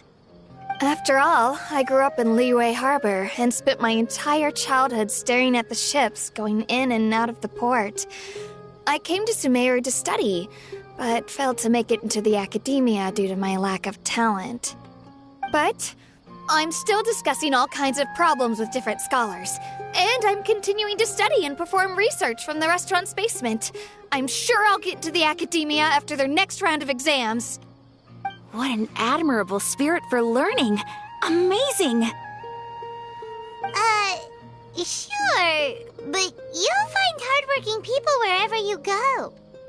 So this restaurant has a basement as well? Huh. First I've heard of it. That's right. It's not usually open to patrons. Most of the time, employees use it for breaks or to hold private events.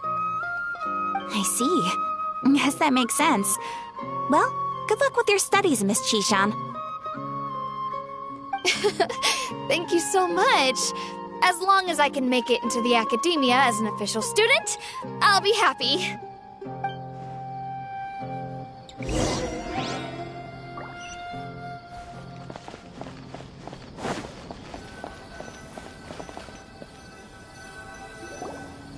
So, was that everybody? Mm-hmm. 3 familiar faces should be enough for Setaria. What's the point of all the information we've collected? Nahida, you still haven't told us how you're planning to make Setaria face her problems. Setaria is already used to avoiding her problems, so we must find a way to break through her usual sensibilities. I remember you mentioned that the Eremites in Port Ormuz are all making a fuss about the upcoming resurrection of King Deshret. Although it's all just a boatload of nonsense, the fate of her homeland may turn out to be Setaria's soft spot. Oh, Paimon gets it now! You want to take advantage of the guilt Setaria feels about her homeland.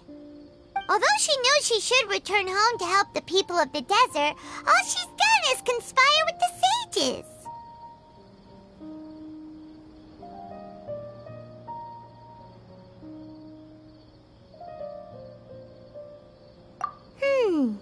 So how do we set that up? Well, King Deshret is long gone, and Setaria is also too smart to fall for any simple tricks.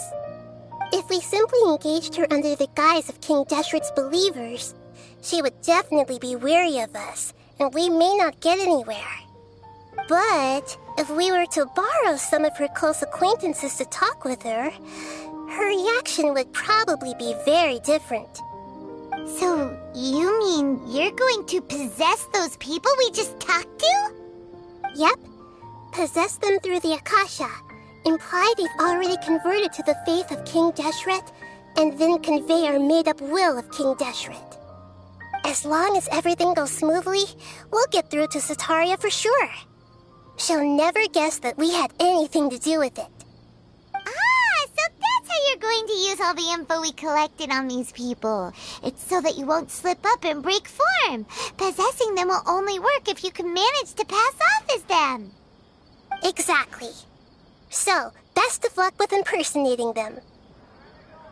Huh? Best of luck? But we don't know how to possess anyone. That's no problem at all. I'll just share all their senses with you once I've possessed them. As long as you're also wearing an Akasha terminal, the effect will basically be as if you've possessed them yourself. Huh. That is pretty convenient. But why does she have to do this? Can't you do it yourself? Although I've been observing humans for a while, I've never been good at imitating them. You're not wrong. It's always been painfully obvious whenever you try to pass as Catherine. If it was at all possible, I would have preferred to leave these people alone. But seeing how things are now, I probably should just accept it and push on. Yeah, don't beat yourself up over it. We're only doing this to help everyone, and we'll only be borrowing them for a little while anyway. Alright, then let's give it a go tomorrow afternoon.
Prepare to be blown away!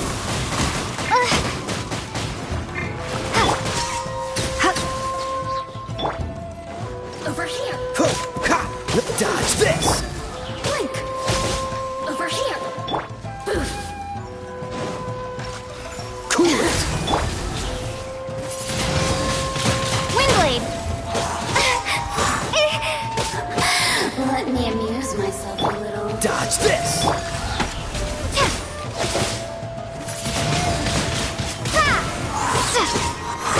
The more, the merrier! Oh, now you've got me worked up.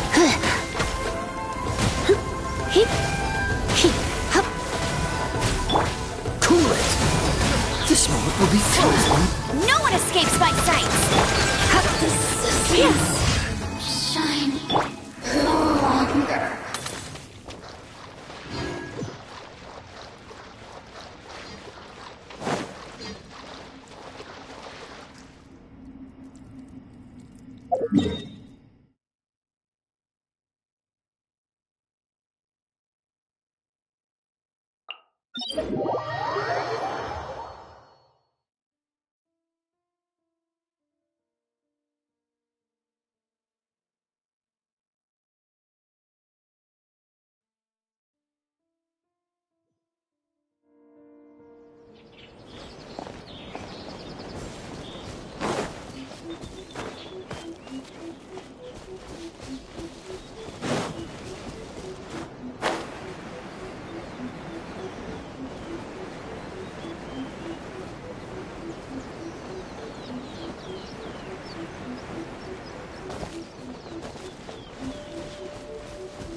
Freeze!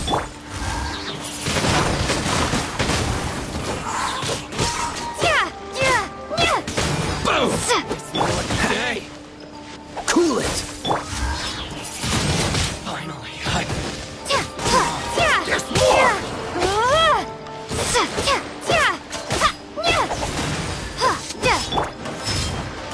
Freeze! Windblade! Windblade! Say no more! Cool it!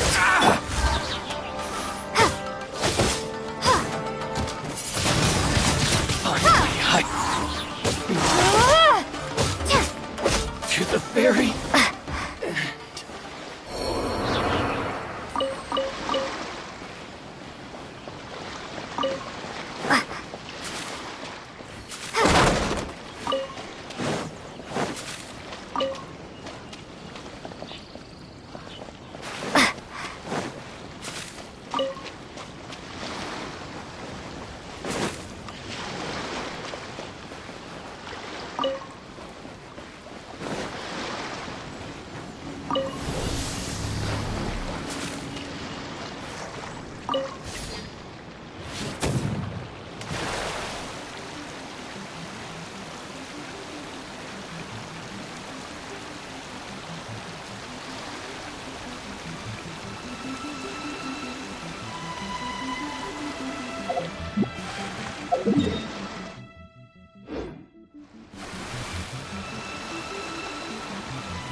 Let me try my blade.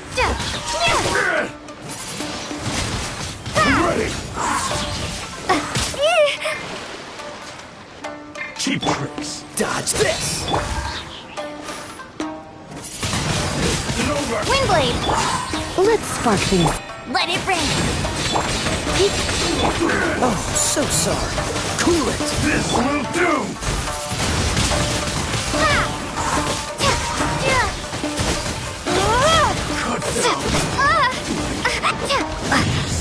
Taste my blade! Freeze! You win this battle.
Ad Astra Abyssosk.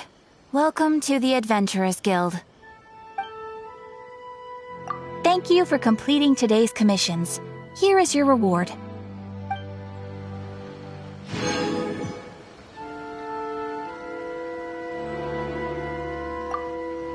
Ad Astra Abyssosk.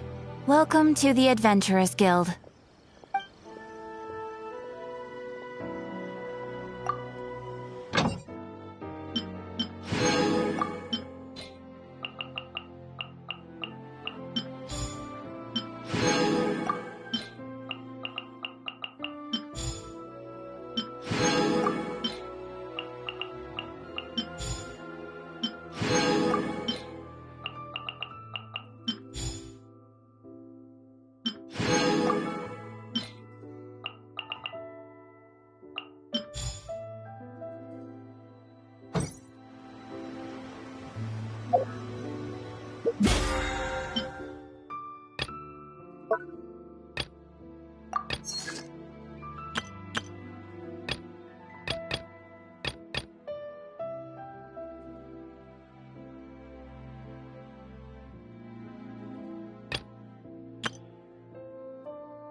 The same mistakes.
A process of elimination.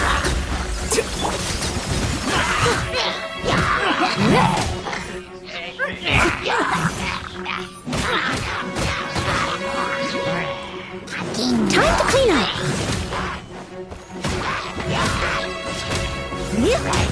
I must leave no stone unturned. I hear everything! No one escapes my sight! Hey!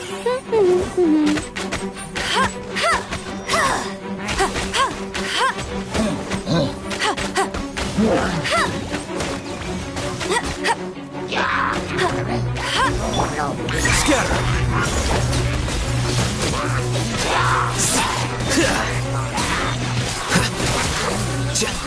Let's nip that in the bud! Enshroud! As a good knight should.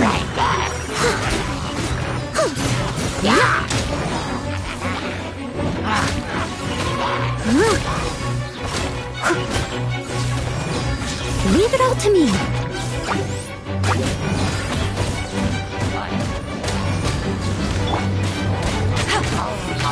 No escape!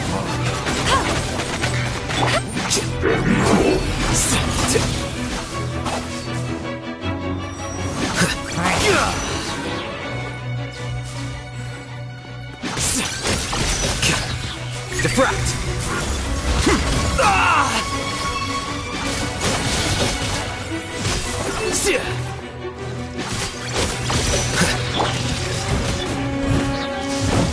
Steady as stone. Time to clean up. One with the forest! I'll uproot you! Here you are. Scatter!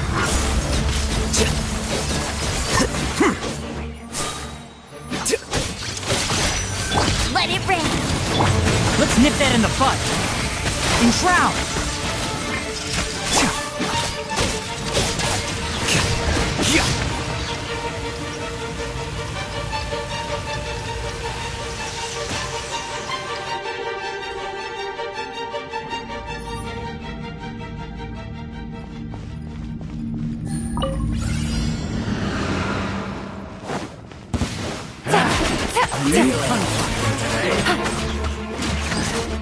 New punching.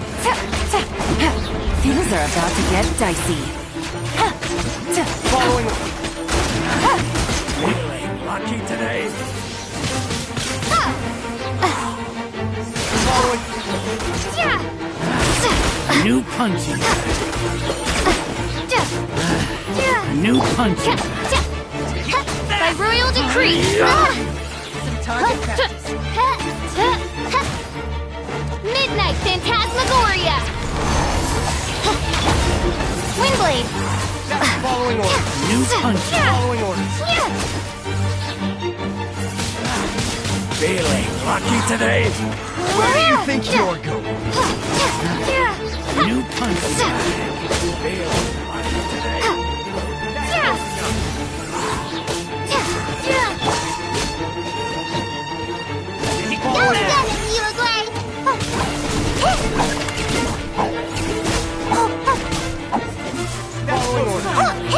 Don't be scared! You think you're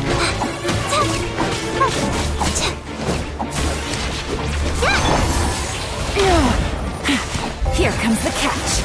Gotcha.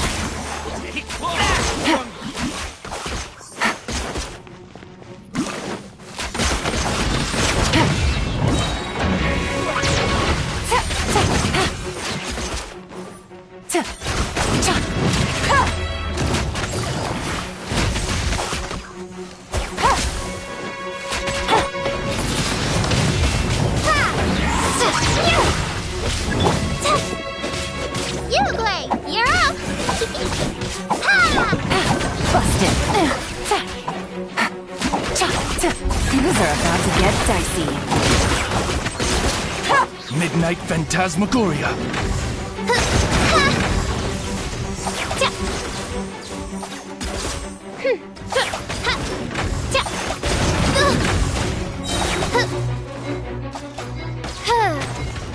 Midnight Phantasmagoria!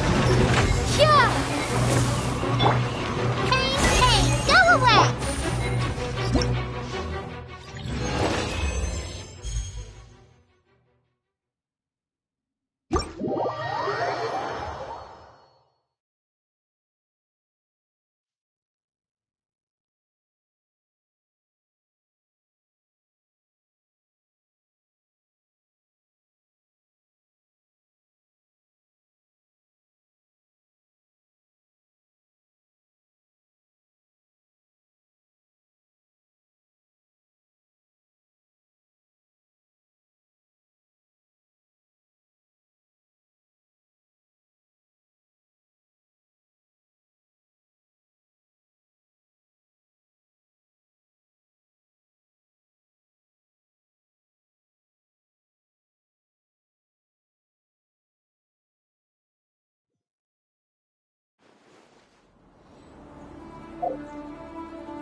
My apologies.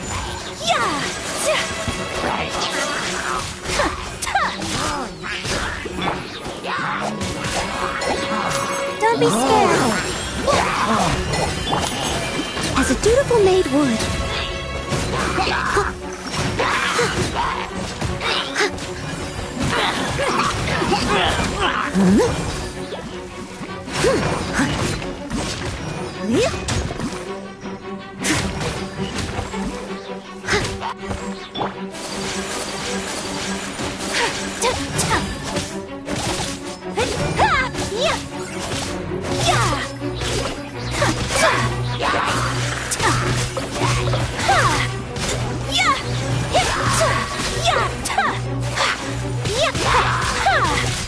Stars, shine through. Try not to enjoy this too. Time to clean up. I must leave no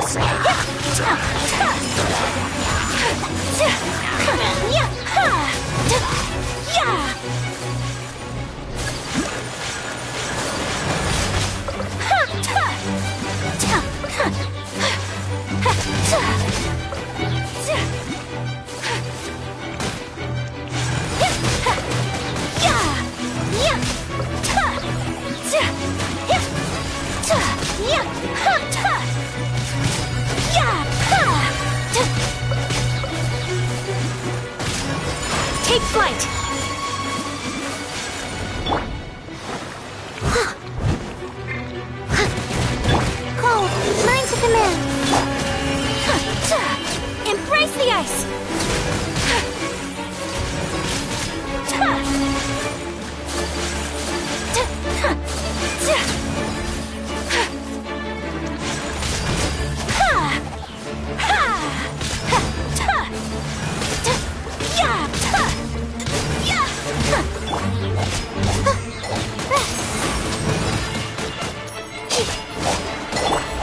Beautiful made wood. Yeah. Ha.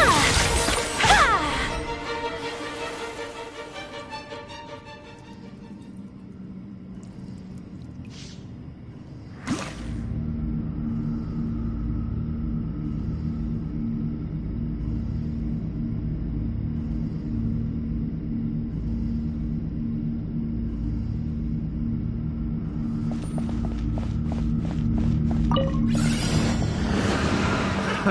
Another job. Fury for the win!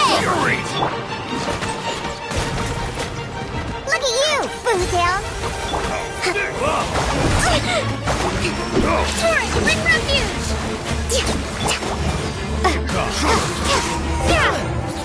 Windblade! There's no end to this. Yeah! Try, suffocate. Can't see? I hear everything! Suffocate. Billowing surge! Can't handle your drink, huh? Yeah! Ha!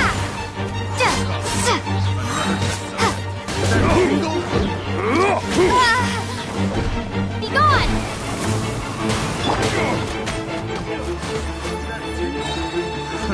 Another test subject. Look at you, Boomtail! Let's nip that in the bud. Suffocate. Keep up. Suffocate. Terminus of the deep!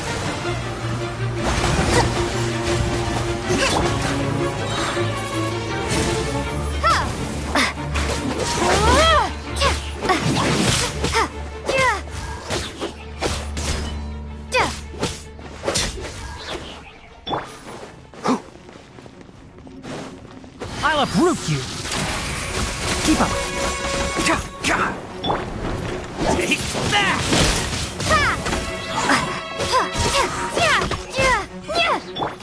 Can't handle your drink, huh? Lucky today.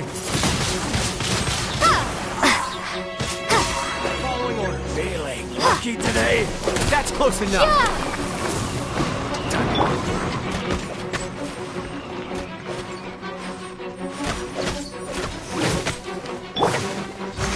Allow me. Torrent, bring refuge! Following orders. That's close enough. New punch. Today. I hear everything. New punch.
Here she comes. Satari is here!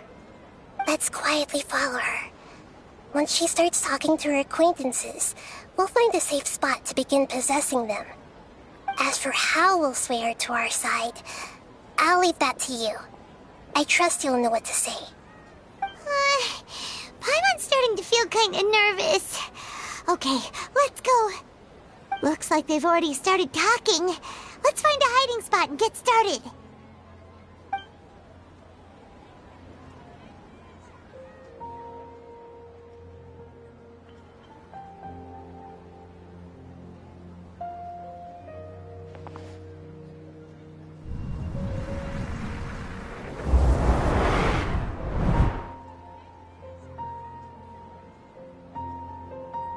That's right. You really can't force anything when it comes to love.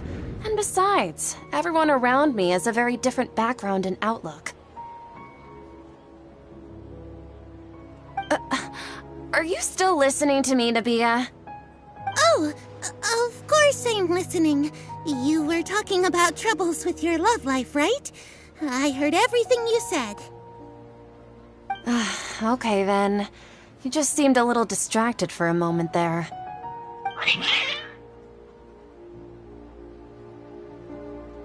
Strange. Your cats seem pretty worked up. Is something wrong? I always thought they were quiet, happy kitties. Oh, what are their names again?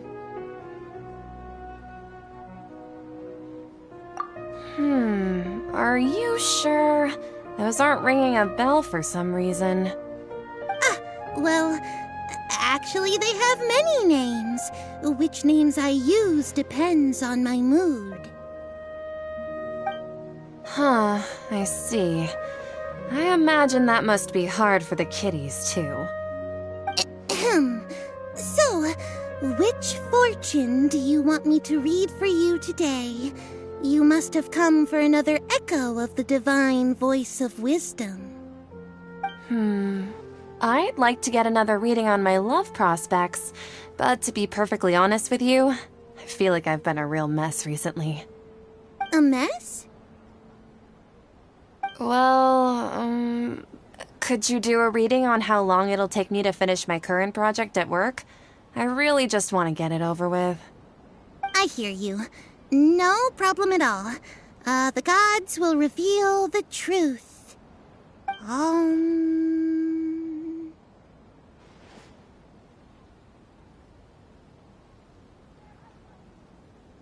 The gods are asking, Setaria, why haven't you gone home? Why haven't I gone home? Do the gods really know everything I've been thinking about? Setaria, why don't you just go home? It's a demand now instead of a question. The gods seem to be truly upset.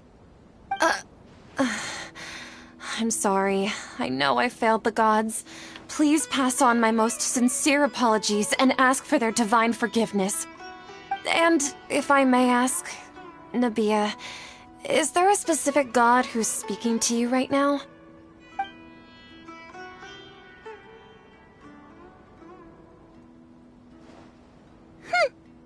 What an inconsiderate and naive question. The god who is speaking to me is, of course, the wisest and mightiest of all, King Deshret. King Deshret? No wonder he would make such a demand of me. Wait a second. King Deshret passed away a long time ago. Even though news of King Deshret's resurrection has been spreading like wildfire, it's all just a misinformation campaign from the academia. How can King Deshret still exist in real life? What insolence! I am King Deshret's most loyal believer. Do you wish to refute his voice of wisdom? Oh, no. As a child of the desert, I am only reveling in his power upon learning that his divine glory has touched even this city. I will think very carefully about his demand of me. I'm sorry. I must go now. Wait!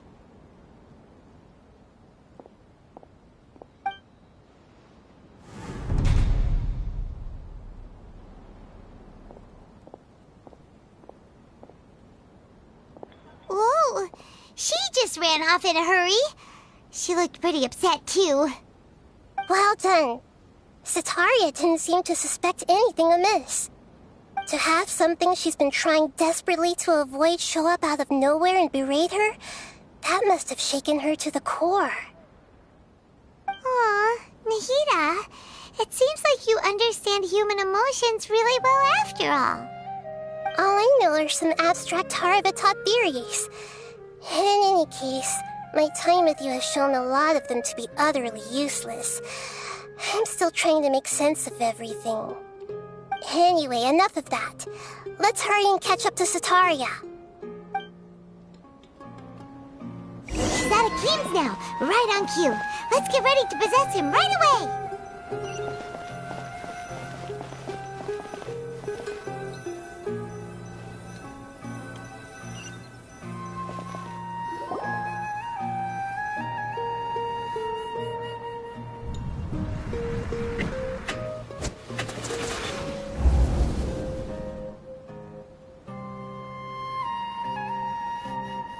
It's okay. I just got caught up in something. Oh, actually, didn't you ask me to help you look for work? What kind of work were you looking for again?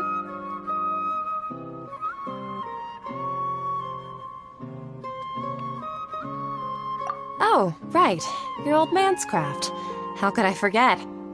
Speaking of, how's he doing? Is he feeling any better?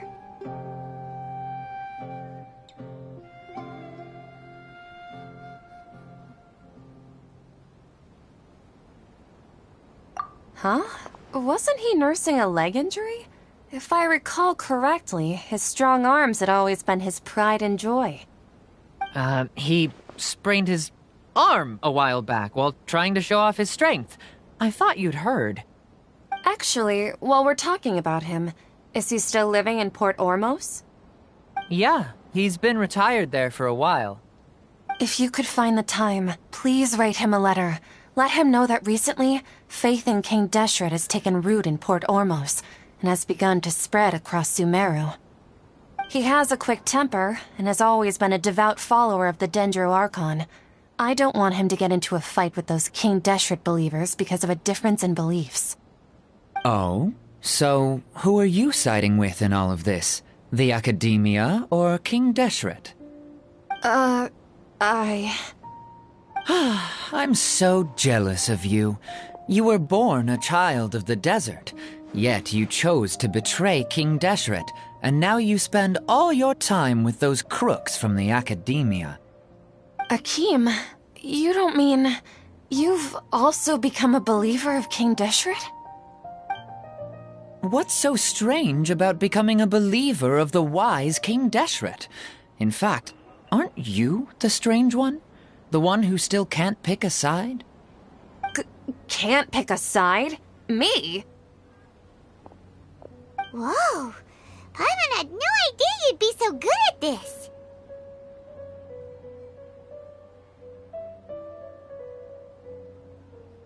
You really zeroed in on the issue and put it right in front of her. It might feel a bit overwhelming for Sataria. But once everything is over, I'll be sure to pay her a visit to her mind and explain everything. Anyway, let's keep going.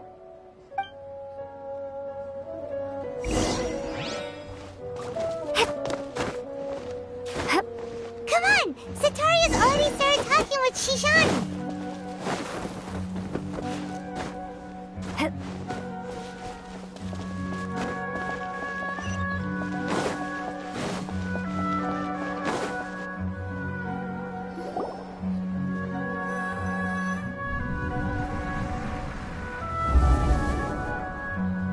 So, Shishan, have you noticed anything weird in the city lately? Like, as if someone was trying to preach to you about something?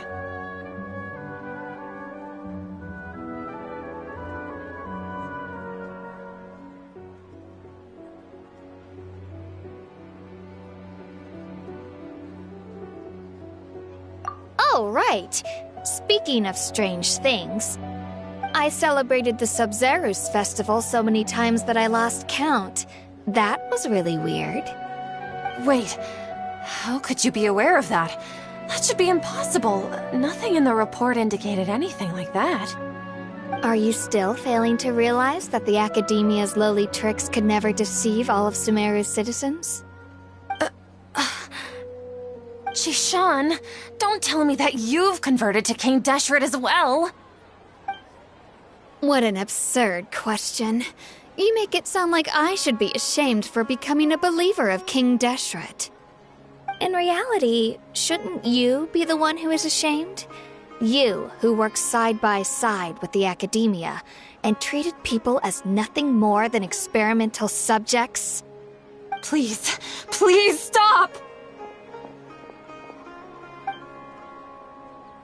Even now, Satari is still trying to run from her problems. She can no longer justify everything to herself. Hey, she's trying to talk to the guards! What should we do?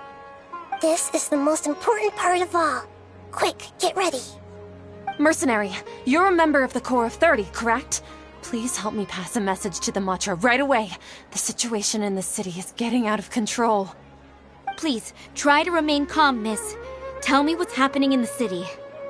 Heretics are infiltrating the city, and they've already converted many residents to their side. Heretics? What kind of heresy are you talking about?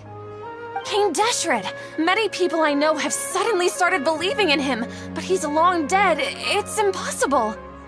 Miss Sataria, nothing is impossible. You know my name? King Deshret is immortal, and all who defy him will one day pay the price. You must face the truth, Sataria. You tread a treacherous path, and the longer you ignore it, the tighter the Academia's grasp on you will become, and the deeper you will be ensnared. Child of King Deshret, never forget that the desert that belongs to you lies elsewhere. What's so strange about becoming a believer of the wise King Deshret?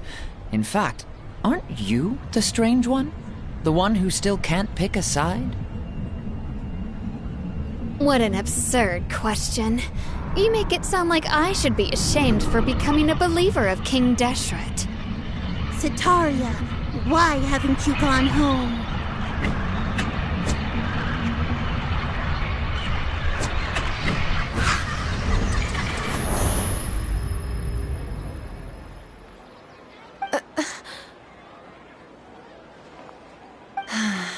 It seems that no matter where I run, I only keep finding more believers of King Deshret. I have to say, this is a familiar feeling. I've also been running from my guilt this whole time. Guilt over my part in the sage's plans, and from ignoring the letters from the children of my homeland. But no matter how much I may try to ignore or get rid of it, my guilt always comes back. You won't necessarily lose your research opportunities by facing the truth. Besides, did you really want to conduct your research while carrying such heavy feelings of guilt? How do you know me so well? Are you truly just a believer of King Deshret? Or are you the god himself? That's not important. The important thing is to pass judgment on the Academia and its sages, and to correct their mistakes. If you could provide some assistance in this matter, perhaps it could serve as a form of atonement. I've actually never believed in the gods, but I've always believed in serendipity. Your appearance must be a fated opportunity for me to get out of this wretched situation. Please tell me, what can I do for you? How much do you know about the sage's current activities? I was just one of the designers for the masked dream harvest scheme, which is what happened around the Sub-Zeru's festival. But I know very little about the full scope of the overall project. I'd assume that only staff with the highest clearance would have access to those confidential documents. I've just been working to meet the Grand Sage's specified requirements. However, there's something that's been really bothering me. I heard that a scholar who was previously expelled has returned to the city, and even the sages are still quite wary of him.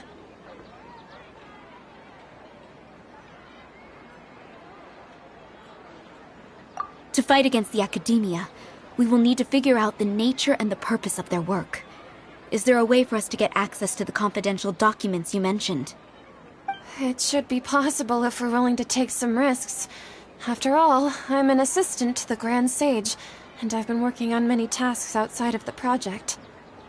One thing, though, I won't be able to transfer the documents to you through the Akasha once I get my hands on them. The sages have always closely monitored all activities within the Akasha. Let me see... let's use the most primitive method. Send someone to pick up the documents tomorrow evening at the Academia entrance. The Academia entrance? Wouldn't that be too conspicuous? Don't worry about that. I assure you, this won't be a trap. I'm only suggesting this location because it'll draw more scrutiny for me to leave the Academia again. It'll be safest for me to distract the guards long enough to hand you the documents. All right, I trust you. So, if I were to successfully complete this task, would it mean I've atoned for my wrongdoings? That'll depend on the judgment of the Dendro Archon. The Dendro Archon? That's right. Her people are the ones we have endangered. As the God of Wisdom, she's also the one responsible for judging and guiding the scholars. Maybe it's time for me to find a god to believe in. Just as Nahida predicted, we've managed to bring Setaria to our side! The Traveler's execution was ingenious.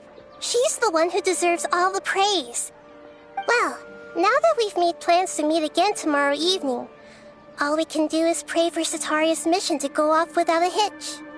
Pray? But if we're going to pray to the gods, aren't we just praying to you? God of Wisdom and Guardian of the Scholars? No. The truth is the true Guardian of Scholars. I've always believed that. Anyway, let's meet again tomorrow evening at the Adventurers Guild.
Freeze!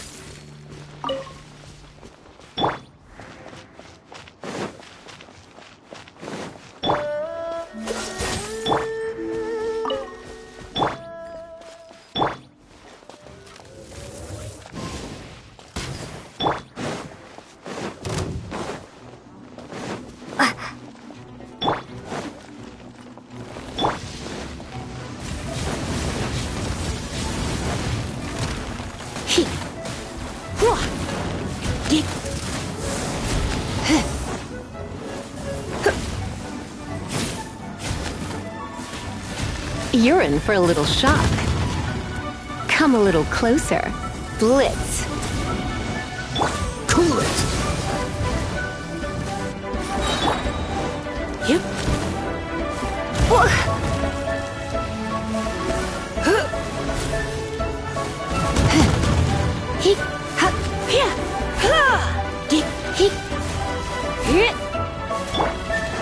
Freeze!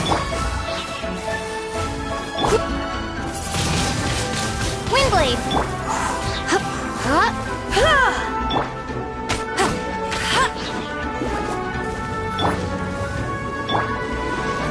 What's the hurry?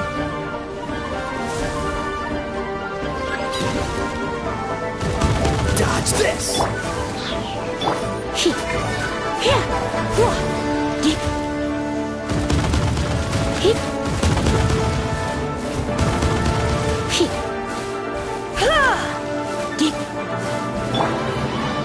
Prepare to be blown away!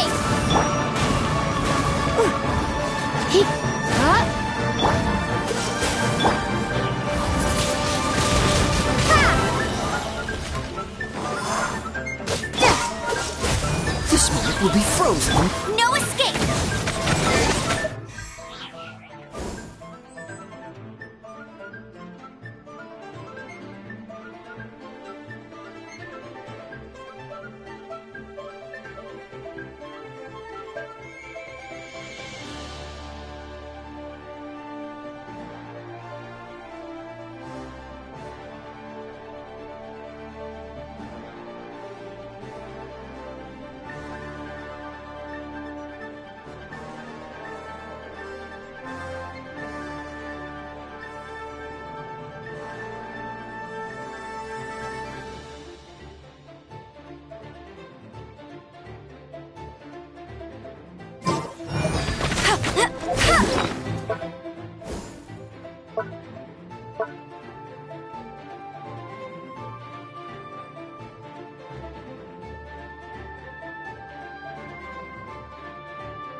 Let's spark things up a little. Yep. Cool it!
What you got? You're so hungry. Well played. Surrender. Good job.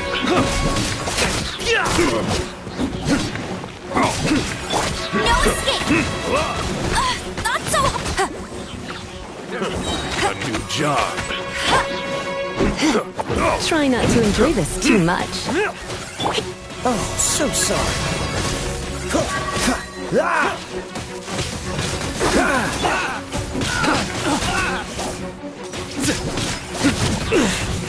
Tough crowd. Your sins weigh upon your soul. You're open. What you got? What you got? A new job.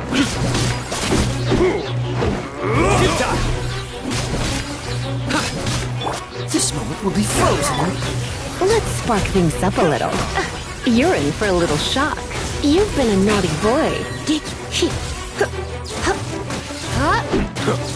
Let it rain! Cool it!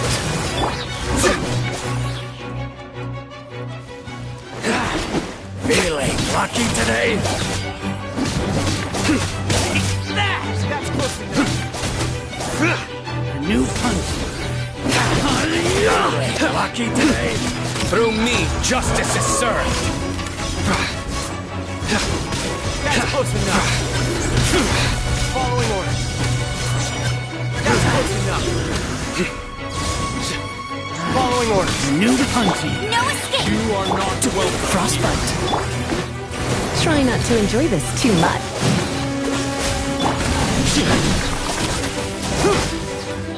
Following orders.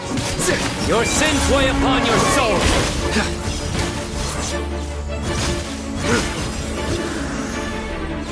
Try to keep up. Following orders. Let it rain! Dodge this. New.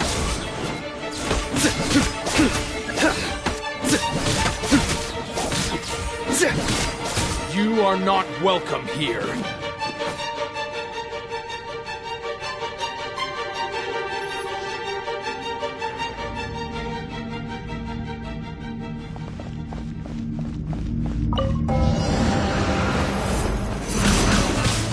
Windblade! Rain cutter! Lightning terrified!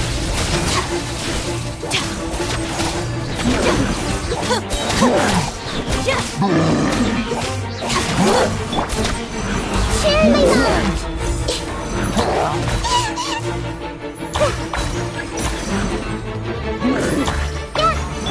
Rain outlines your fate. Witness the power of Gugwa! Out of my way!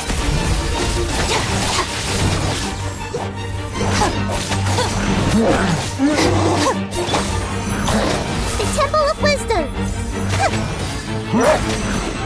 This may hurt a little. Lightning terrified! Let me weave you a verse. Know my sword!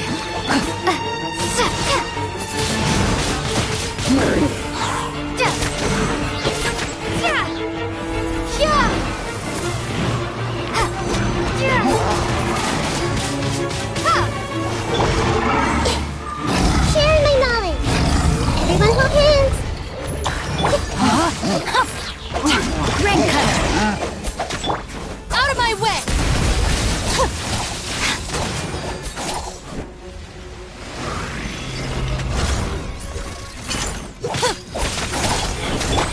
Know my sword!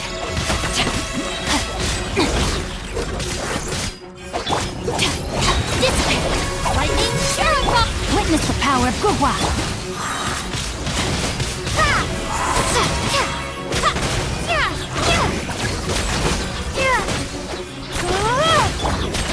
The Temple of Wisdom! Committed to memory!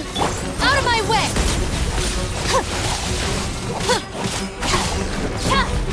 Our bond is strong! Rain cutter! Gone! Share my knowledge! Lightning terrified!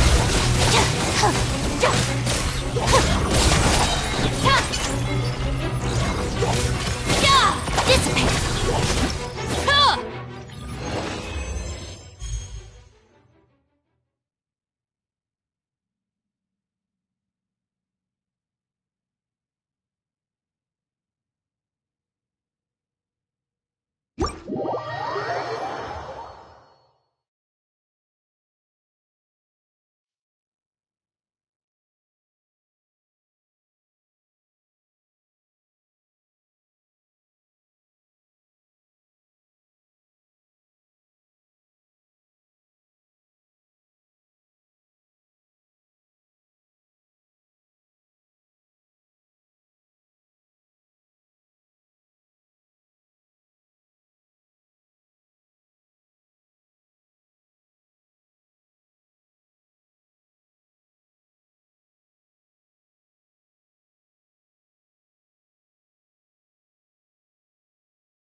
dead meat!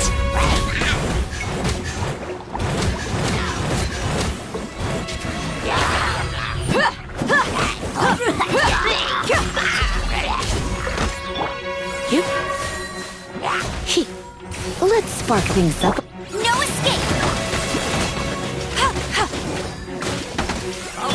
Freeze!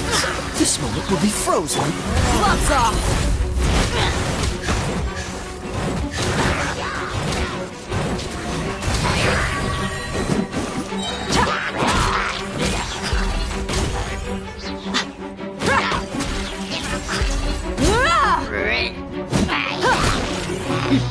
Let's get it on!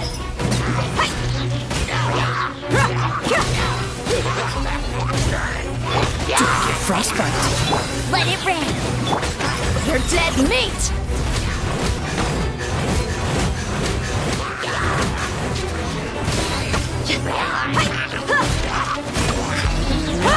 Buckle up!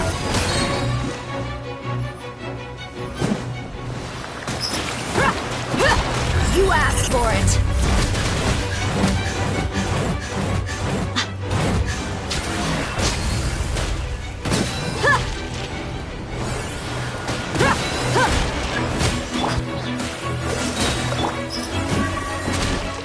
No escape!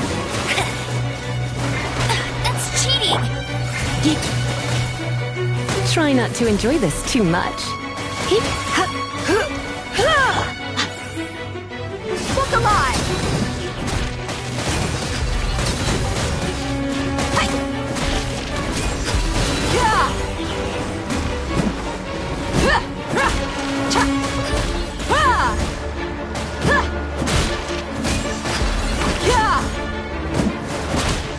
This moment will be frozen. Buckle up!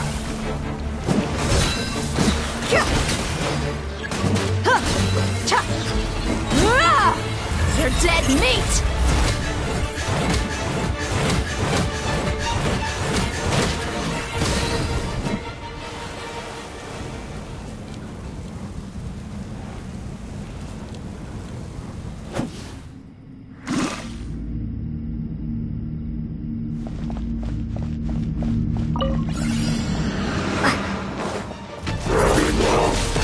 Windblade!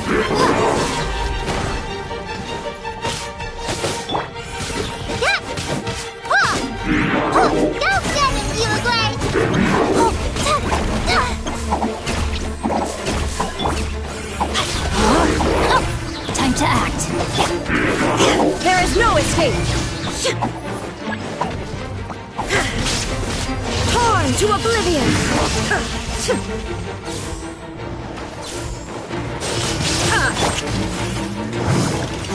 Witness the power of Gugwa. Illusion shattered.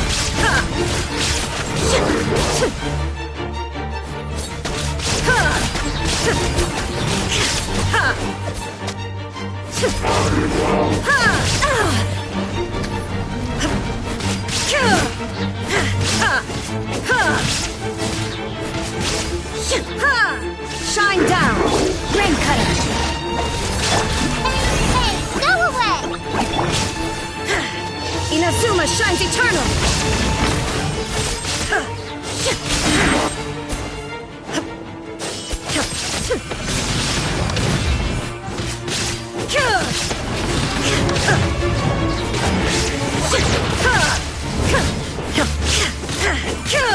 Illusion shattered.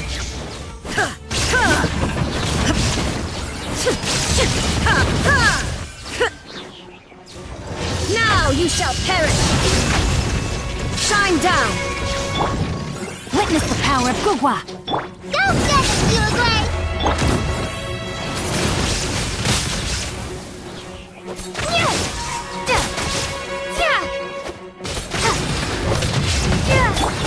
Inazuma shines eternal.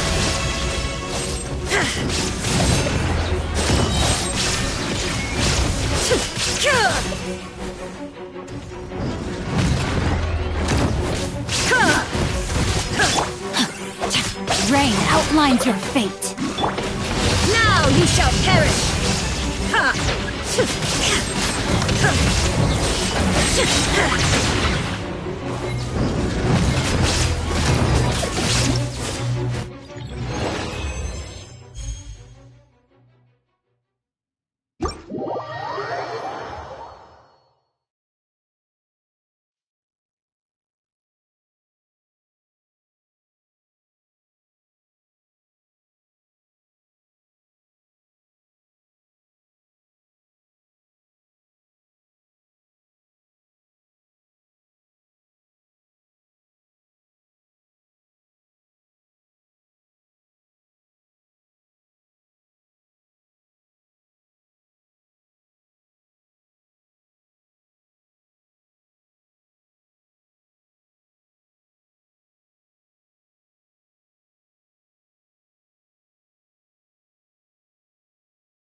Blade.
Dodge this!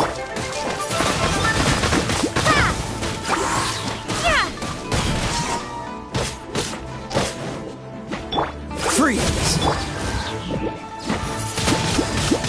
Windblade!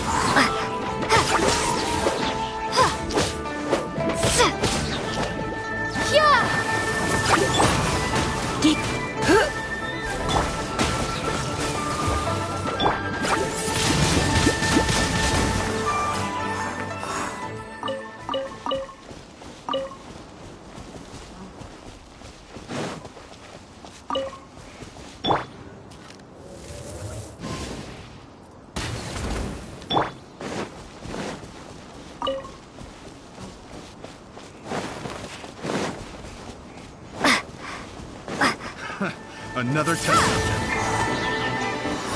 You're open!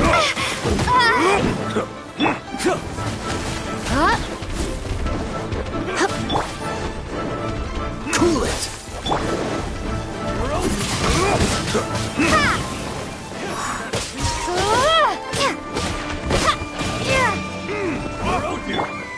Dodge this!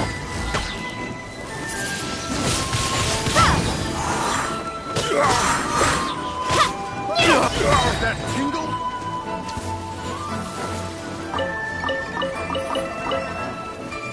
What's the hurry? Freeze! Tingle? Windblade! Wrong test subject.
Dodge this!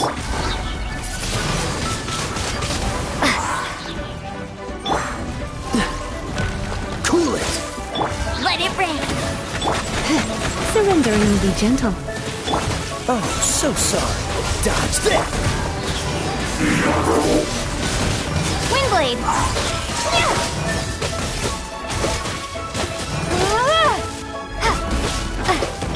Cool it!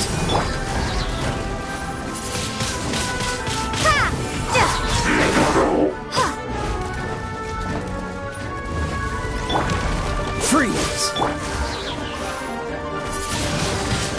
Windblade!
this!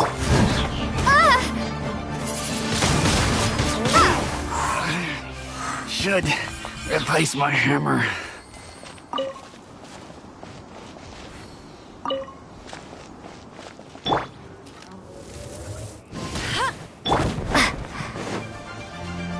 You're open.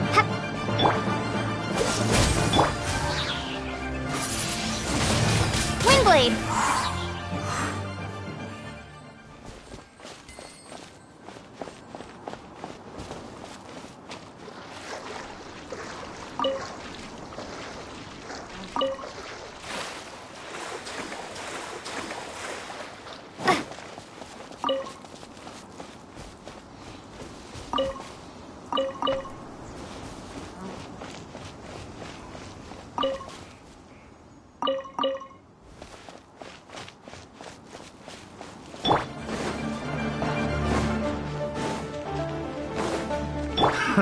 Another test subject. Prepare to be blown away! Cool it!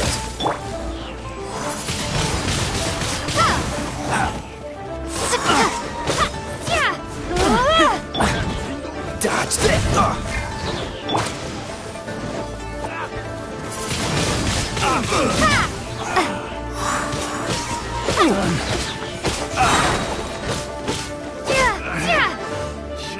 What's the hurry? Windblade!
Catherine, right?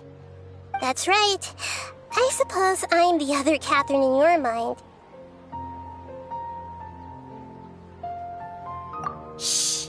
We're on a secret mission tonight, so we need to protect Catherine's identity. Yep, Paimon's right. We cannot fully rule out the chance that the meetup tonight is just a trap. If something were to happen, my existence may be the only trump card we'll be able to play. After all, the academia should still be unable to confirm the existence of my consciousness in the outside world. Yep, exactly. Just what Paimon was thinking.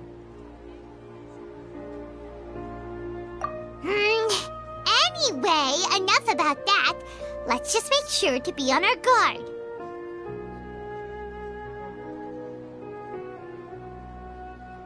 Off? What do you feel is off? It's the middle of the night. Of course it's quiet. You're not getting paranoid, are you? No, I think she's right. It really is a lot quieter than usual. If you look around, there seems to be fewer people on the streets. I'm not sure if this is the case for the entire city, though. Huh.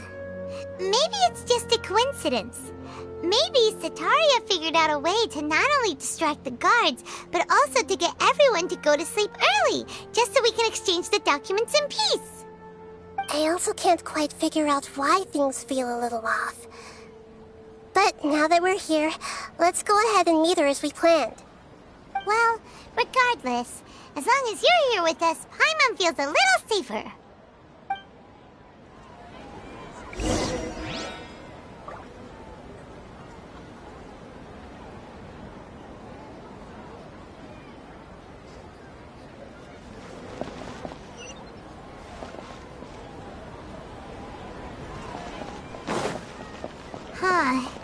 There really aren't many people out right now. Let's hope it'll be this quiet in front of the academia, and that Sataria managed to distract all the guards.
This hour of the night.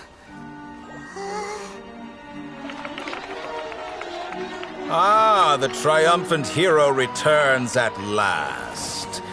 And to a rather spectacular welcome, even if I do say so myself.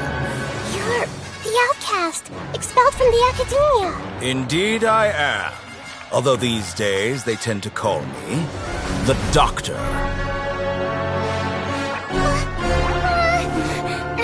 If you're looking for your researcher friend, she has already been taken into confinement. With some basic caution, she could have discovered the listening device on her person. Clearly, she lacks the degree of rigor expected of a true scholar.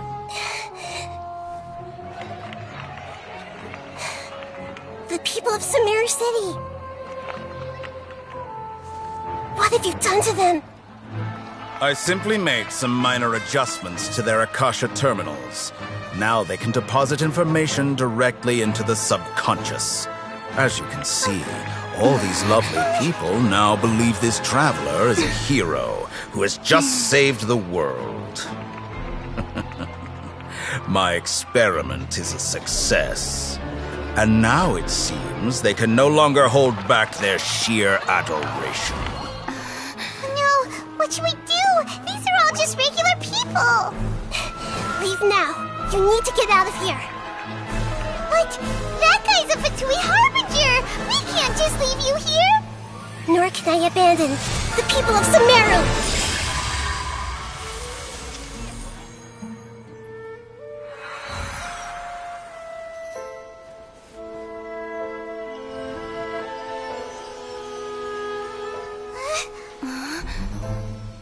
Don't worry. We'll meet again outside of the city.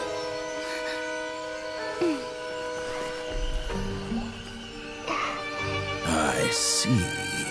You appear to have overridden their mental faculties with your own consciousness.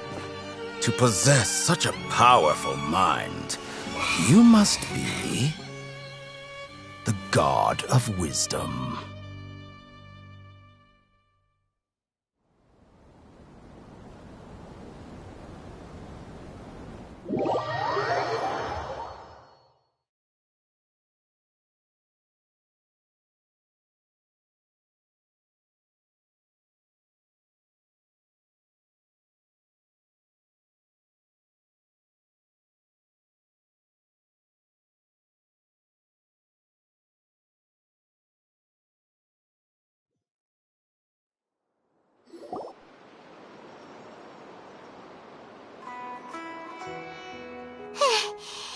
should be far enough.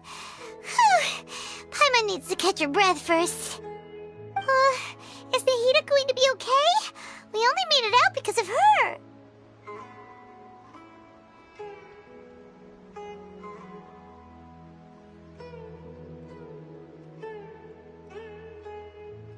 Paimon wasn't counting on running into a new Harbinger here, let alone such a high-ranking one. That guy was number 2. So scary. He called himself the Doctor. Remember, Tainari told us about him.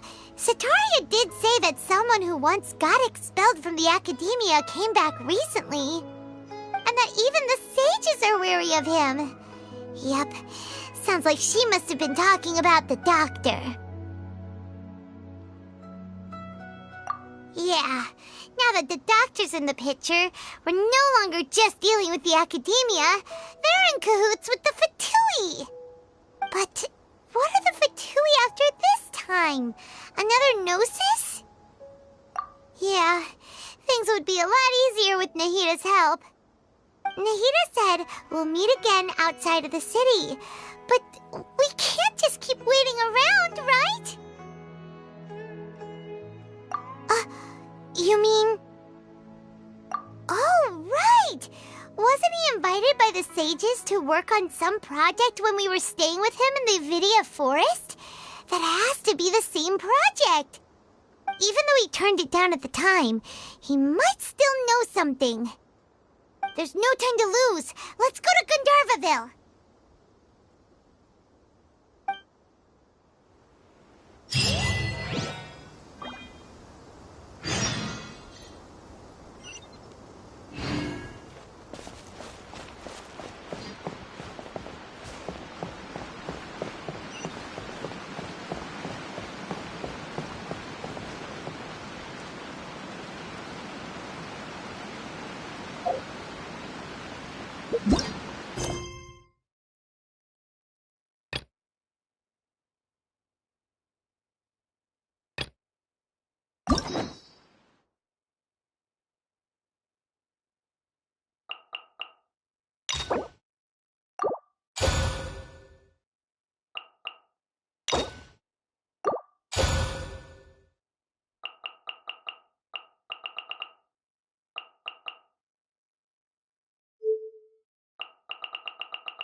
Traveler, you've come at a good time. Wait, this sounds like another another commission. It is as you say. The commission this time around is of high importance. It pertains to the safety of the Avidia Forest's inhabitants. Huh? What happened? Not long ago, we received word that a section of the Avidia Forest seems to have become contaminated. Contaminated? You mean a new withering zone? I don't know about the specifics, but I hear that strange things are happening to people who cross through that region. The Avidia Forest inhabitants won't leave their homes so easily.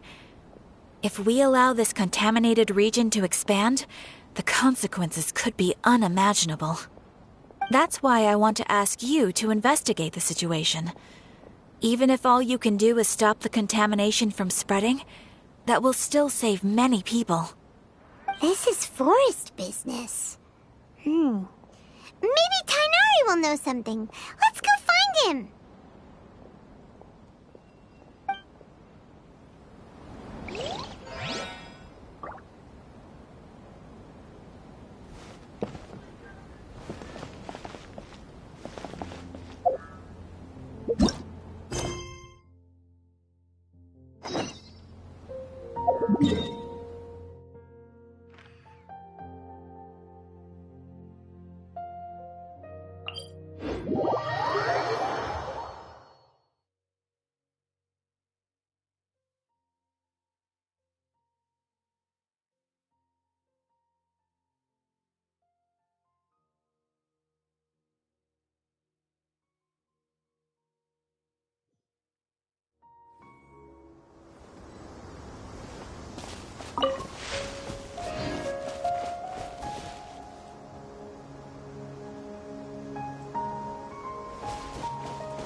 Hold it right there. A blonde-haired traveler and a floating fairy. We've got you all right. Take a look around. You've fallen right into our trap. Are you mercenaries from the Corps of 30? Did you come here to arrest us? Corps of 30? We're nothing like those government lapdogs who don't even get scraps for their work. We are an elite brigade that commands the highest commission rate in all of Sumeru. We're here on the orders of a client known only as the Outcast. The Outcast? An outcast from the Academia? But why wouldn't the doctor just send the Fatui after us?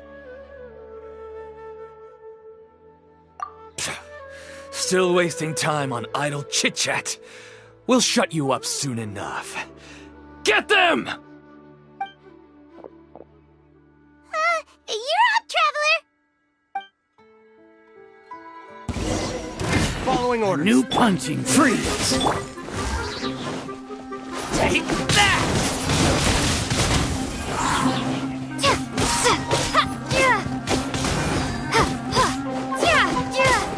Take that! Dodge this. Need That's close New enough. Punching bag. Be gone!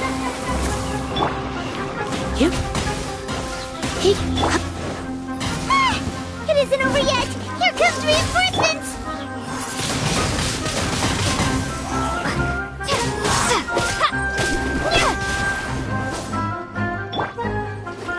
Freeze.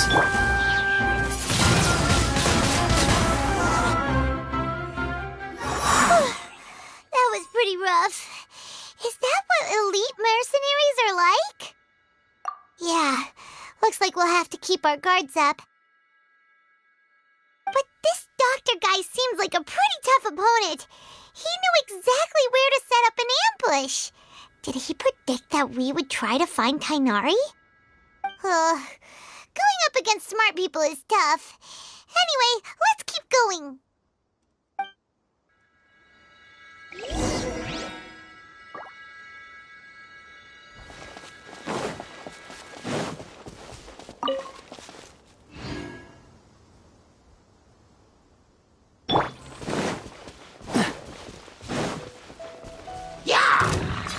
Dodge this.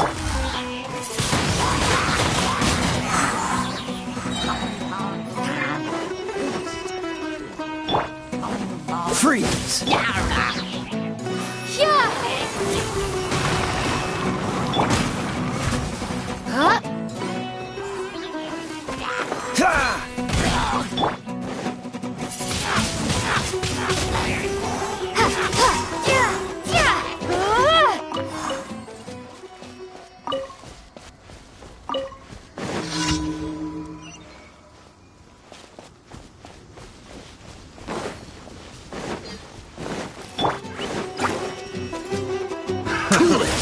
New job.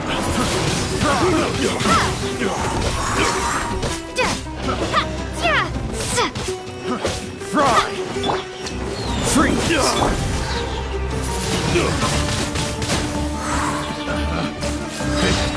The wrong test subject.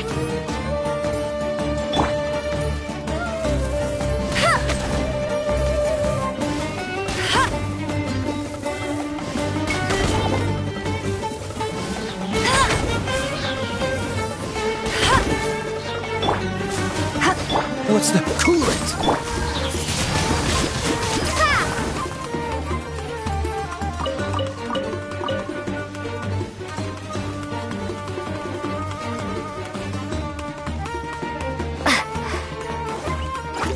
I'll race you there!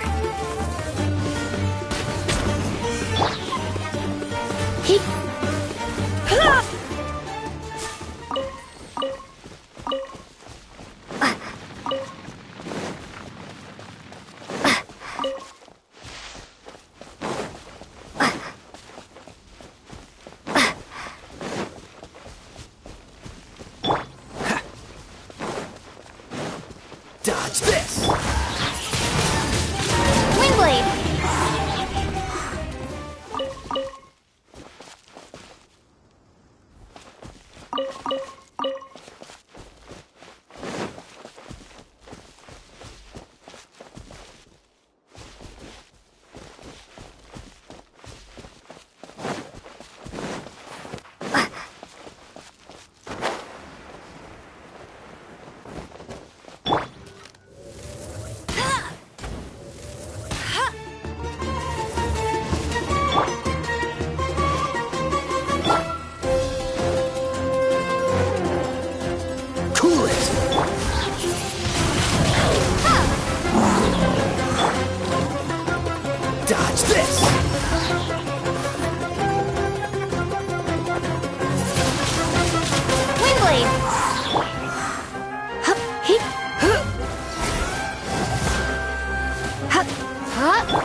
Cool it! A new punching bag.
Flame Man when I'm back in the city.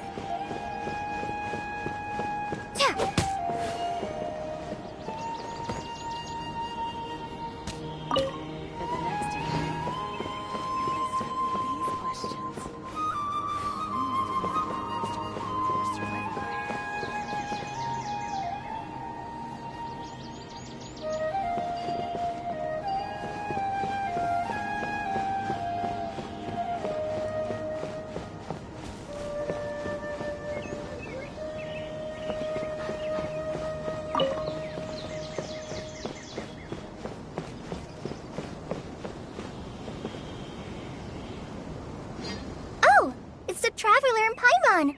What are you two doing back here? Kale! It's nice to see you again! Are you doing alright? To be honest, I'm not doing too well. My Elazar has been progressing at a faster rate lately. I'm finding it harder to complete more intricate tasks. As a result, Master Tighnari is taking me off the patrol schedule.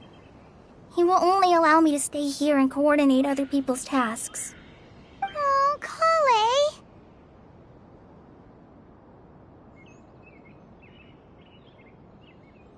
Speaking of Tighnari, did he go off on patrol? We're here to talk to him. Oh, Master Tighnari? He just left the Avidia Forest a little while ago. He was headed to Party's DI. He left? What? Isn't Tighnari always saying that he never wants to leave the Avidia Forest? He even turned down the Sage's invitation. I thought it was weird too. Master Tighnari always prioritizes his work as a forest watcher above everything. He almost never leaves his post. He left in a hurry this time, though. No, I only found out that he left through a message he left behind. He also made sure to delegate all his tasks using a schedule. To leave in such a hurry? I guess he had something urgent to take care of. Master Tighnari originally studied in the Amorta Darshan of the Academia, and Partis DI is something like the Amorta's research base. Many rare shrubs and grasses have been planted there for research.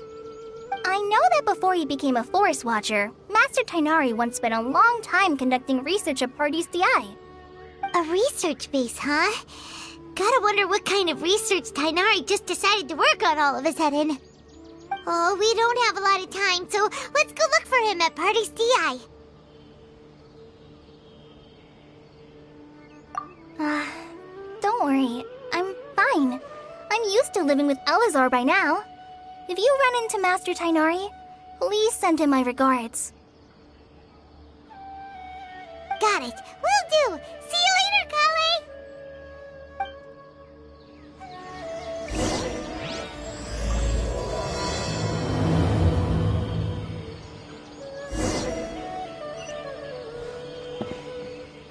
How many Rupeshvala mushrooms do I need to sell before I can finally buy a proper beat down?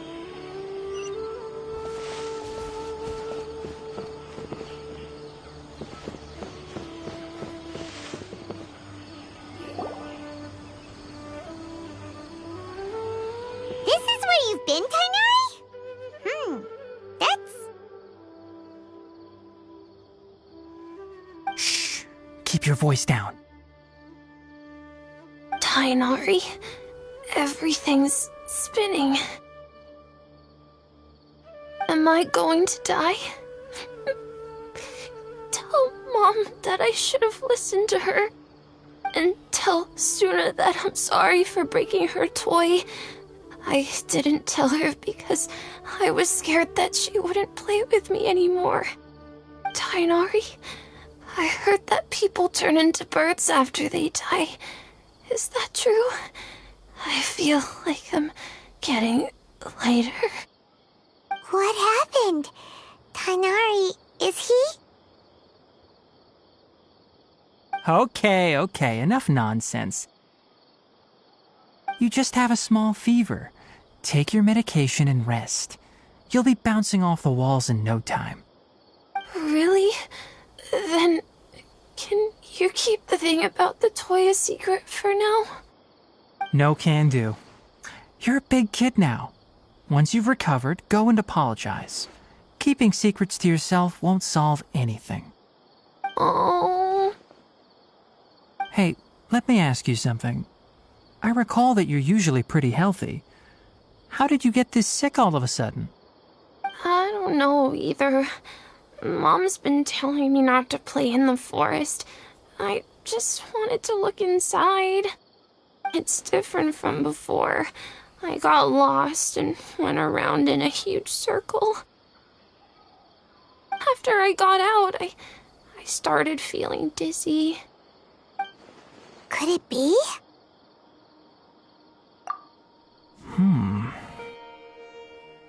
So that's how this whole mess happened. Anyway, go rest. No running around until I say so, got it? Traveler, Paimon, let's step out for now.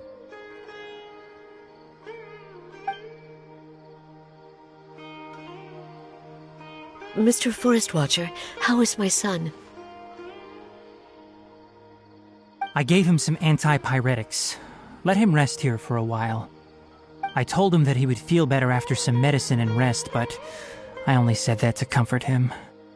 His symptoms resemble a fever, but something else is causing them. They seem more akin to a disruption in his psyche. Antipyretics won't be of much use. What do we do? Mr. Forest Watcher, you have to help him. If memory serves, a plant called Vasanti grass can help soothe the mind.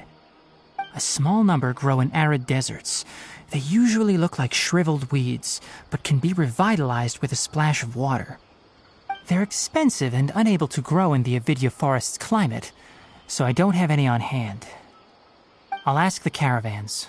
Go find Kale, have her prepare medicinal tools and a set of traveling gear for me. All right. Thank you. Contaminated region, huh? Is that why you two are also here? Yep. Is it a new withering zone? Doesn't seem like one. Whether you look at scale, internal conditions, or resultant effects, they're completely different. The only thing they have in common is that they aren't welcome. This nuisance made itself home in the Avidya forest, so I can't turn a blind eye. We feel the same way. All right. Let's contact the caravans first and purchase some Vasanti grass. We can also ask about the contaminated region. There's no time to waste. We have to move quickly. Let's go.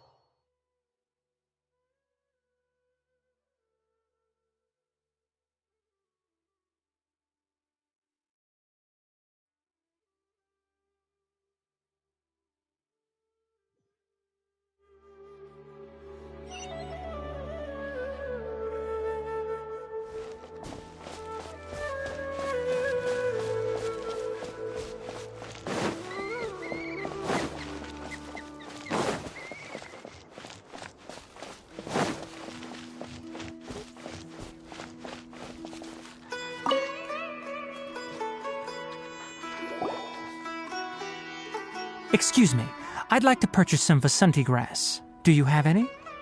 I'm sorry, Mr. Forest Watcher, but we've been closed for the past few days. Closed? Now that's odd. It's my first time hearing you say something like that. It's a long story. Some of our goods were stolen recently. They were mechanical parts that we got from the academia. Although they're old models, they still fetch a good price on the market. Our caravans had to pool together Mora to afford those parts. Now that they've been lost, we'll likely come up short this trip. All the merchants talked it over, and we decided to raise the prices of our remaining inventory. Until this plan takes effect, none of us can privately sell anything. I don't get it. If these goods are so important, then why not think of a way to get them back? Raising prices won't solve anything. At best, you're shoving the consequences of the robbery onto your customers. Mr. Forest Watcher, it's not that we don't want to. It's just the thief disappeared into the deepest parts of the forest. We asked around, and apparently the forest has been very unusual as of late. Anyone who goes in experiences mental anomalies. We can't keep waiting out here for the thief to come out. All we could do is come up with another solution.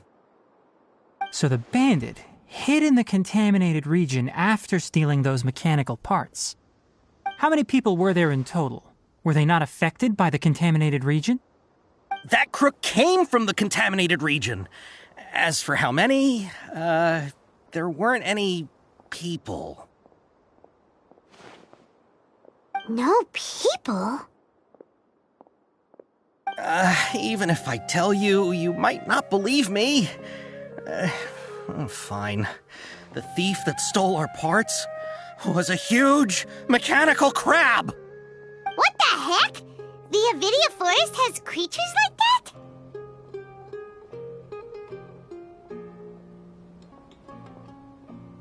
that? To be honest, I'd rather not think about it.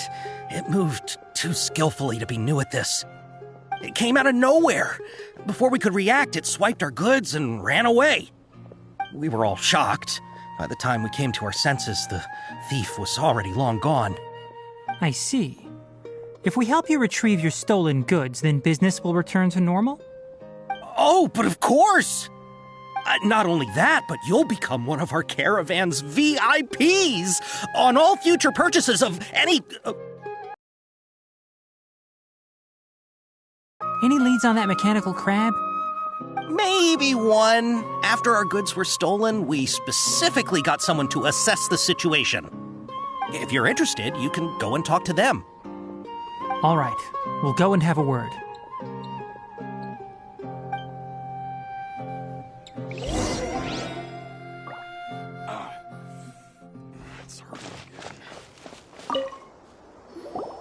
After the goods were stolen, I made multiple inquiries with nearby caravans and residents. It turns out that many others have also been robbed by that crooked crab. However, the crab only seems to be interested in machinery.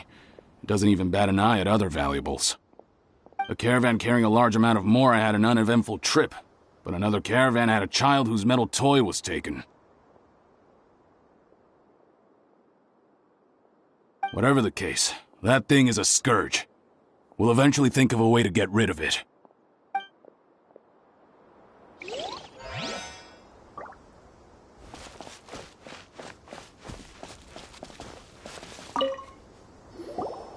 That mechanical crab is fast, strong, and a pain to deal with. 10 of us might not even be able to take that thing head-on. Didn't academia ban research on mechanical lifeforms years ago? Where did that thing come from? Our salaries even got slashed because of it. Who would have thought that that robber wasn't a human, but a mechanical crab? This is rough.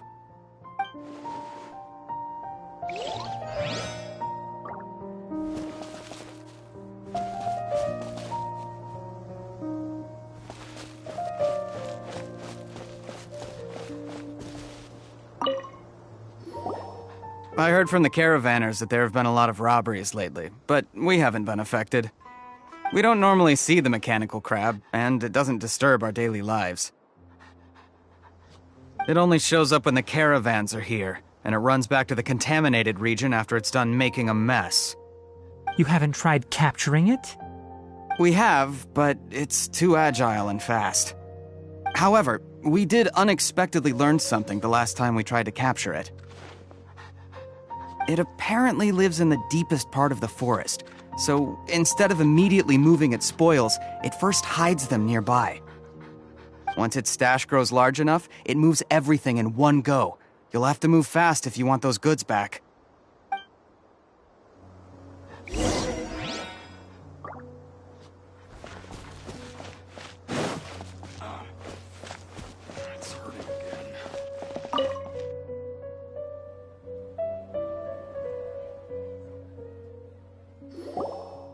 How are things? Did you make any progress? We learned of its behaviors, but much still remains unclear. Assuming normal operational status, mechanical constructs generally act according to their given commands. If I were its owner, I'd command it to steal more valuable things. Or the mora you made. That would be the most efficient method. But it only goes after mechanical components. This doesn't make any sense. Right. It's really weird. So, you all found a way to retrieve our goods? Do you have any more mechanical parts with you? Yes, I still have a small bag of samples. They weren't taken since I keep them on me at all times. Oh, are you planning to... Under constant external conditions, organisms rarely initiate changes in their habits. Here's what we know so far. It has a mechanical composition, it lives in the contaminated region, and it comes out to steal mechanical components. If we have said components, we can lure it out, capture it, and then make observations for further conclusions. Well, chatting like this won't get us anywhere. We're only wasting time. You're right. We don't have any other options right now. This bag of samples is all yours, Mr. Forest Watcher.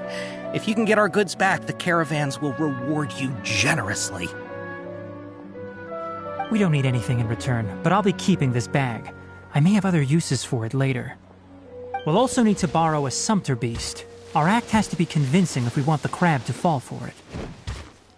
Oh, yeah, no problem at all. If it means getting our things back, you can even borrow me to do whatever you need. I'll have to decline that offer. Anyway, we'll use the mechanical components and sumpter beast to pose as a transiting caravan and lure out the crab. Once it appears, capture it. I leave the timing to you. Don't worry, we're professionals.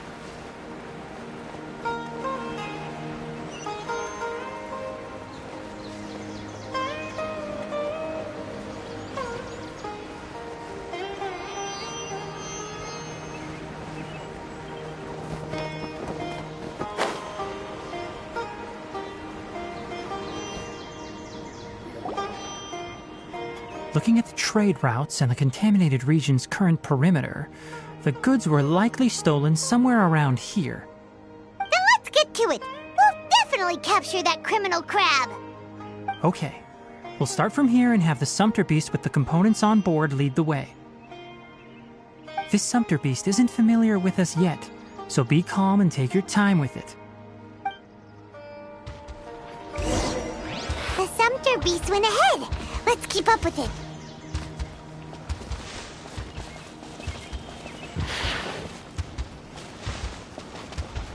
Huh? Why'd it stop?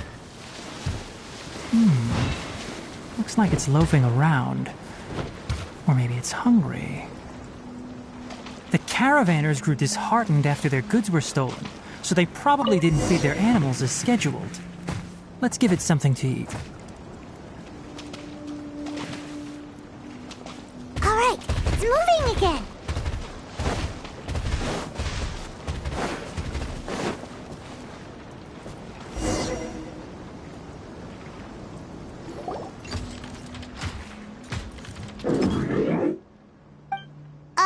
Did you hear something?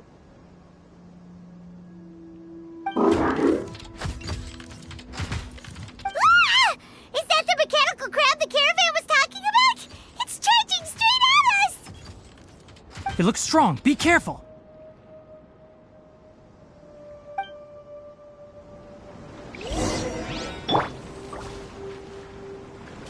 Dodge this!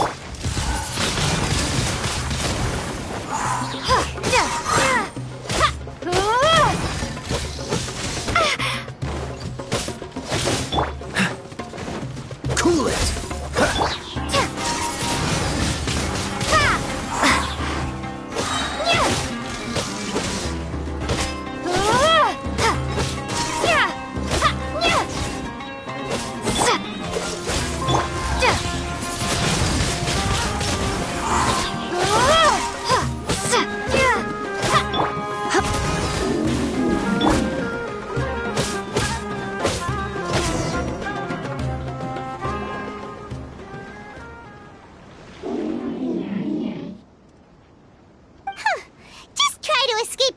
You naughty caravan-robbing crab! Hey, playing dumb won't save you. Spill it! Why are you stealing so many mechanical parts? It doesn't seem capable of comprehending complex questions. Keep an eye on it. I'll search around the area for the caravan's goods.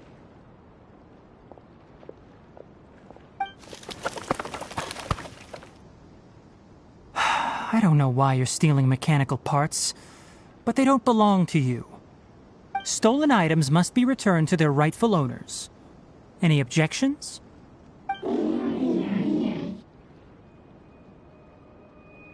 You came from the depths of the contaminated region, right? How about you help us with something? If you take us there, I'll give you some mechanical parts as a reward. It reacted! We can't be certain yet. Its excitement may be a simple programmed response upon seeing mechanical components. Okay, so you want the crab to lead us into the contaminated region? That's right. The contaminated region has a large and currently expanding perimeter, so it would be difficult to conduct a thorough search. If we charge straight in, we'll get lost like headless pigeons. Also, our new friend here seems to be full of secrets. I've been studying this contaminated region recently, and I have a hypothesis of my own. So to be absolutely safe, it would be best to have a guide lead the way. Paimon gets it now. Does this scuttler understand what you're saying? It doesn't have to, as long as it isn't hostile towards us. I gave it some components that it will definitely take back to the contaminated region. So long as it doesn't attack us, we can simply follow along. It seems to be really happy. Listen to me. Wait for us here. No running off. We'll be back soon. If you're still here when we return, I'll give you another mechanical part as a reward. Understood?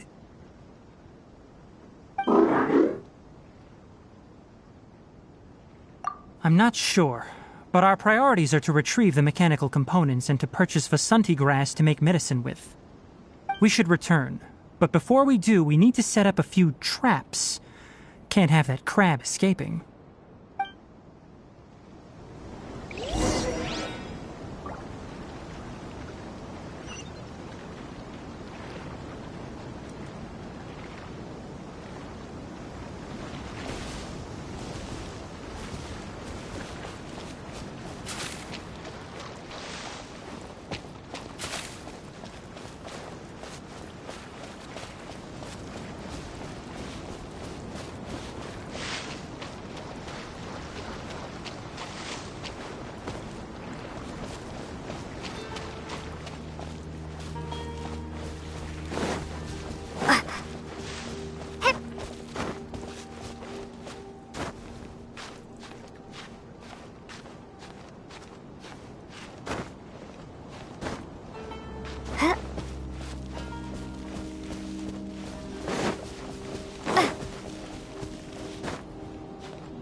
These are the mechanical parts that were stolen!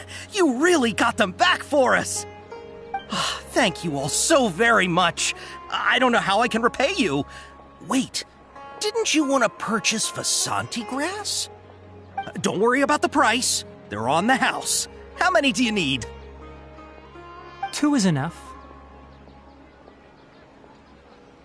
No, that won't do. Here, I'll throw in some more. No need. I've already received a reward from you. Reward? You mean that bag of mechanical parts? They aren't worth much compared to this merchandise. But those parts are very useful to me. Just like the Vasanti grass. I retrieved the things you needed, and you gave me what I needed in return. We're even. Oh, and before we go, just a reminder, the forest has an intricate and biodiverse ecosystem. Even if there were no mechanical crabs, other dangers are still present. Take caution on this route. Noted. Thank you all ever so much. Let's return to the village. The earlier we can give the child medicine, the sooner he'll start feeling better.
My mind, to be honest with you, so I didn't try to hide my current condition. Don't worry about me. I'll be fine.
You're okay. We were so worried about you.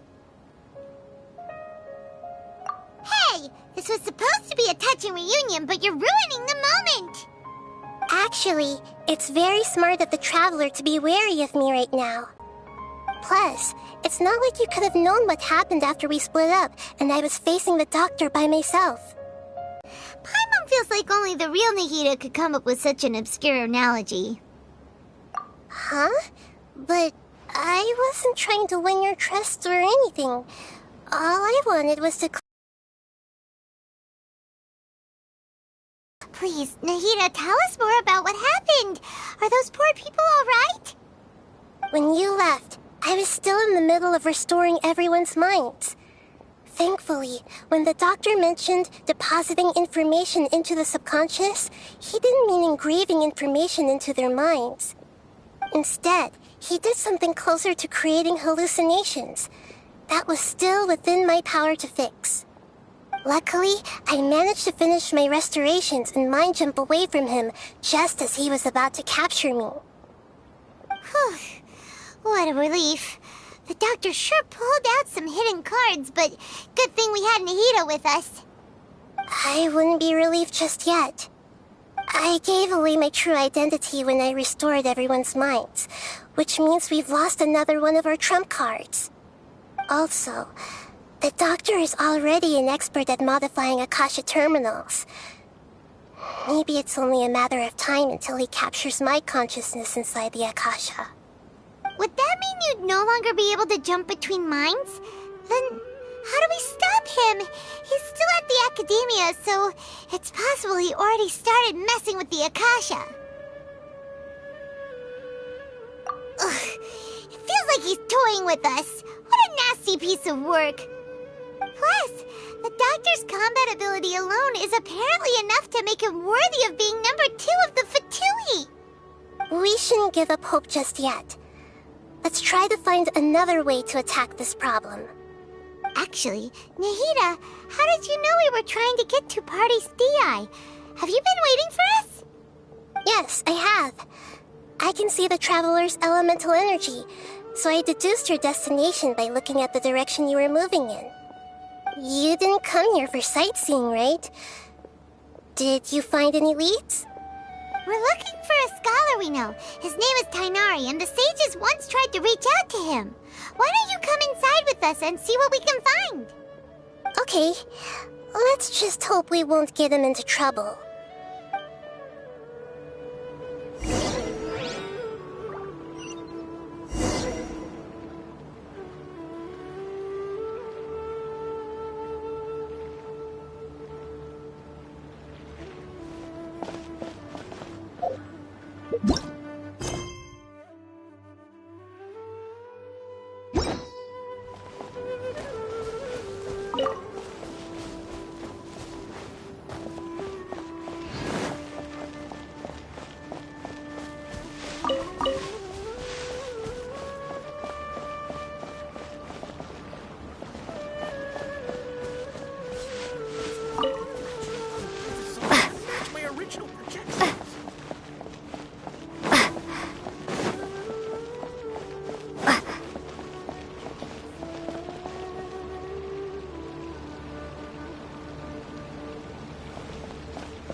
Traveler? It is you! Ah! It's Hypatia! Ah, what a pleasant surprise!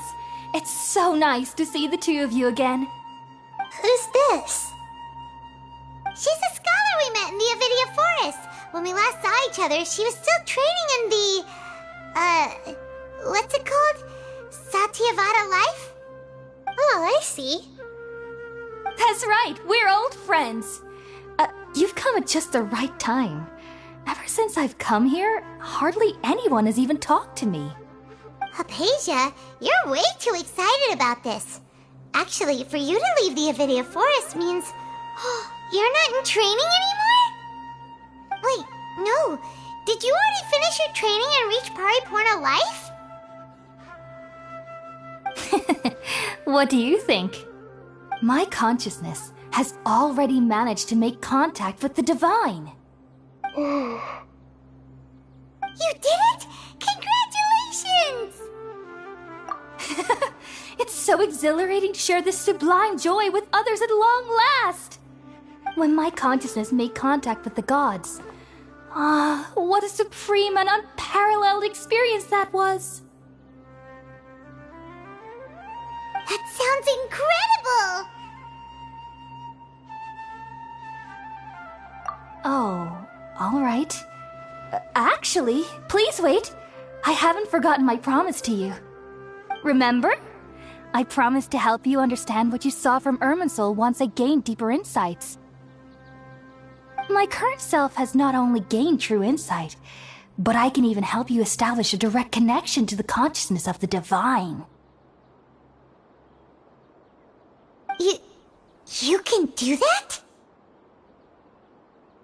I've never heard of anything like that, but if you want to give it a try, I'll do my best to protect your consciousness during the process.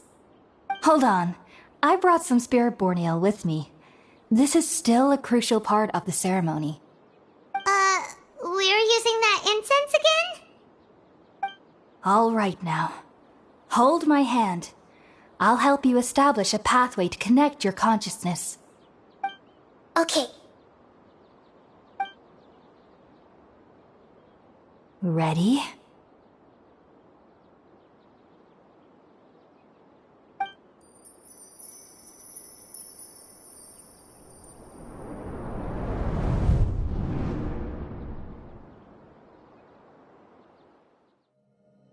It took 3 betrayals for me to finally understand. The world is just an elaborate tapestry of lies. My fury will never be quelled. The first to betray me was a god. My creator. My mother. Valuing strength above all, she saw no worth in me and I was discarded. The second was a human. My family. My friend. Consumed by fear, he saw me as an abomination. The third was one exactly like me. A hope for the future. A fledgling barely out of the nest. Powerless before his mortality, he broke his promise to me. Humans, they can't be trusted. And the gods fill me with pure loathing. So I said good riddance. I denounced the world and laughed in its face. My chest will never again be defiled by worldly filth. I will scrub away every last trace of human emotion. Then it will be empty, a blank slate, and ready to receive a supreme gnosis, brimming with pure divinity.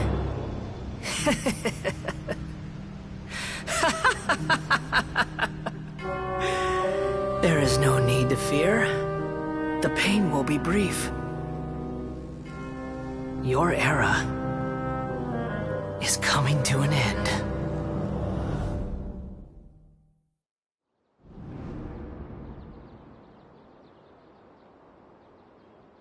What was that?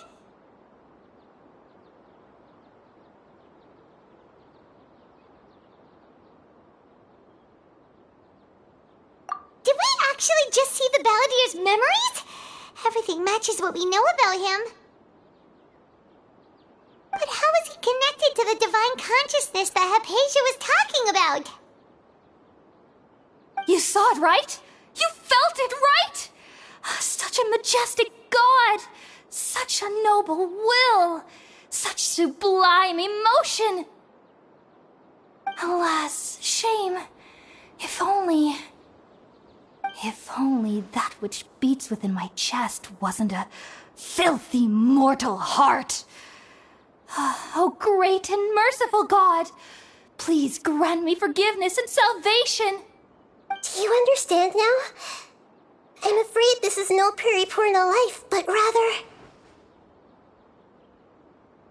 Ah! You! Why are you so mean to me? Why is everyone hiding from me? I found divine wisdom. Shouldn't I receive praise and honor? Haven't I uncovered that light in the darkness? Hypatia? That's how I always thought everything should be. Wait. Have I already lost my mind?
Wait, no. Something feels different. You're back! Oh, the Traveler's back? Nahida was controlling your body for a while. It seemed like she jumped over to you as an emergency measure right before the Catherine puppet was destroyed. After that, Tainari heard the commotion and came over. He helped us defeat the mercenaries and then he ran with us all the way here. What? You swapped places? You mean your consciousness also— But even in a moonless night, a shower of starlight can still drown out illusions and lies. Oh no! Nahida's trapped in the sanctuary of Surasthana for good this time. Was that message all she left for us? It's pretty vague.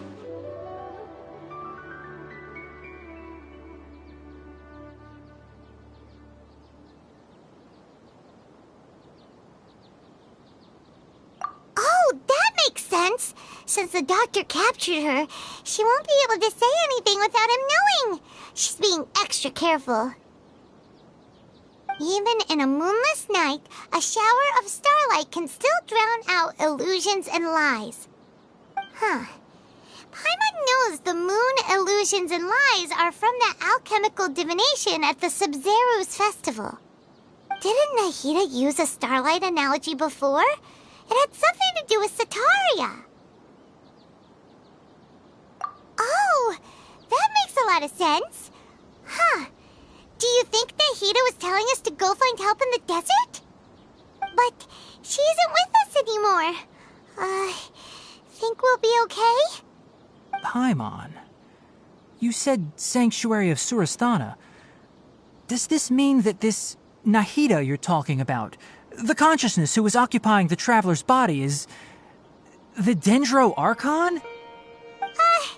Your guess is correct, but the situation's a bit complicated, so it's really hard for us to explain right now. That's all right. A scholar's curiosity doesn't need to be appeased right away. As for the complicated nature of the situation, safe to say I have witnessed that for myself. I've spent some time with you, and it looks like the Dendro Archon's also on your side, so I trust you. Thank you, Tainari. Oh, actually, we came here to ask you a question. What do you know about the project that the sages have been working on? Ah, that. While I was indeed invited to join that project, the sages were always secretive about its scope and goals, so I eventually declined. All I know is that that project has something to do with the restoration of Irminsul.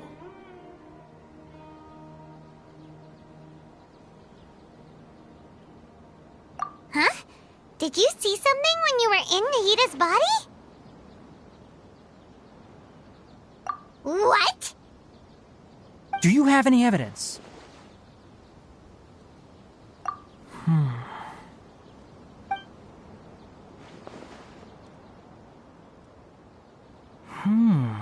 So that's what happened. That explains why Hypatia's symptoms were different from those of the other scholars who went mad. It's because she made contact with the consciousness of a new god who is still in the process of being born. Tainari, did you leave the Avidia Forest because of Hypatia? I did. I noticed Hypatia's mental anomalies, but since her symptoms were rather atypical, I secretly took her to Pardes Dii and began searching for a way to return her to her normal self. If I didn't take action, Hypatia would have already been taken by the Matra to the desert, doomed to a life of exile at Aru village.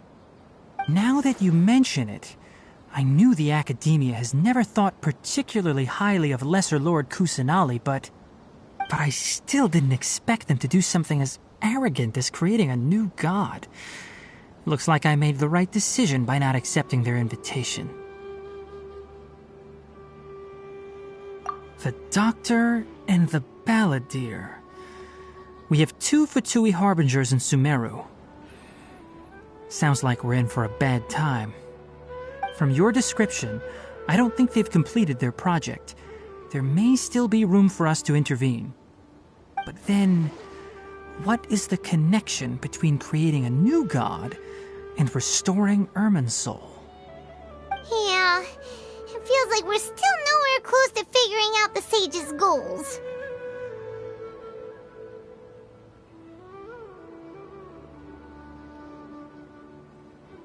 Right. We've pretty much gone over everything we need to know, so we should head out. How about you, Tighnari? What are you going to do? I'll stay here for now. I still want to try a few more things to help Hypatia. If you're planning to go into the desert, start by heading for Caravan Rabat. That'll be your fastest route. Come find me here if there's anything else I can do to help. May the spirit of wisdom go with you. Thanks, Tighnari. Hopefully Hypatia will feel better soon. We're off then.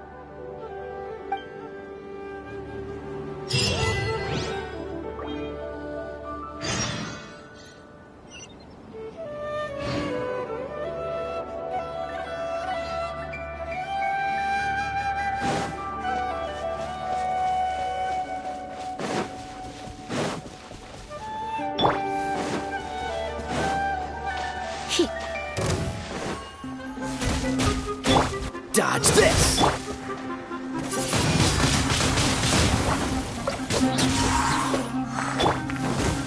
Yep.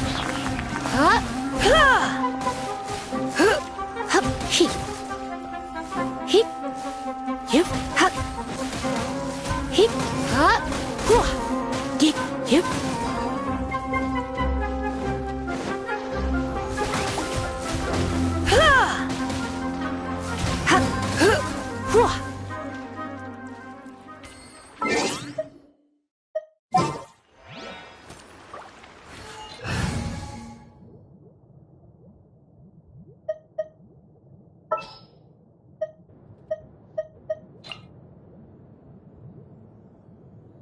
I'll lead the way.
I'll keep an eye on you.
There must still be traces of King Deshret's familiars in the desert.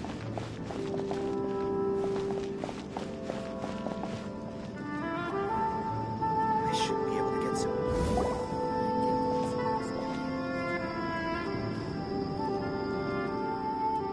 We finally made it to Caravan Rebat. It's pretty lively here. So, just past this wall is the desert, huh? Oh, wow. Paimon remembers hearing people call this the Wall of Samiel. It's made to block sandstorms from the outside. Oh, if it's this tall, it's gotta be the divine work of Greater Lord Rukkhadevata, right?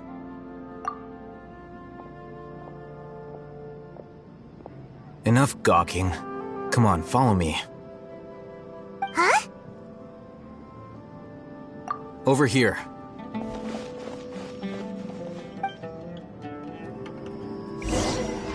Oh, Haytham went that way! Let's hurry up and follow him. Wonder what he's up to.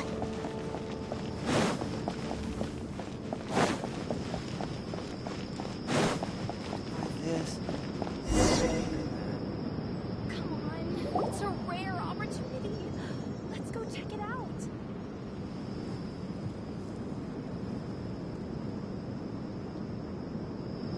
What the? Where did she go? How did we lose them? They were just here a second ago. More Eremite mercenaries? Who are they working for this time? Anyway, Traveler, it seems like we were being followed again. You were too careless. You should have noticed those hopeless amateurs trailing you a long time ago.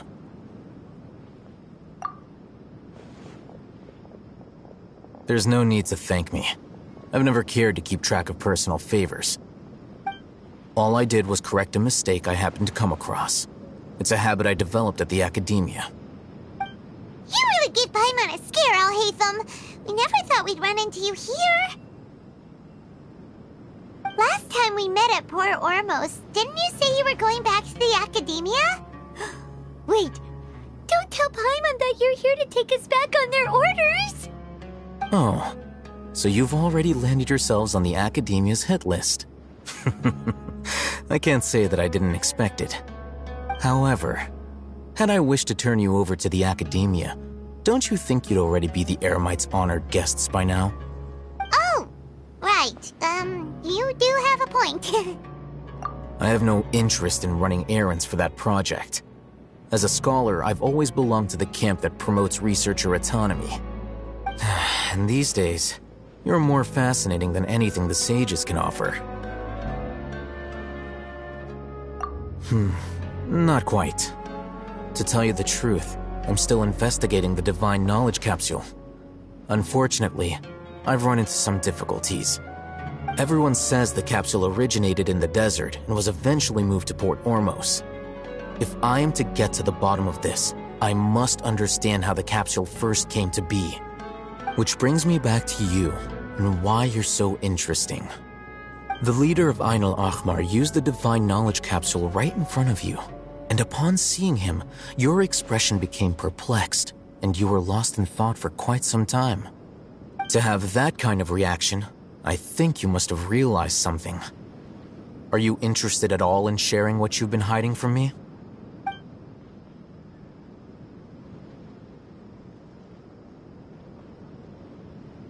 Haytham, you really have a ridiculous eye for detail. What kind of person even notices and remembers stuff like that? So that's your answer. Well, I do work for the academia after all.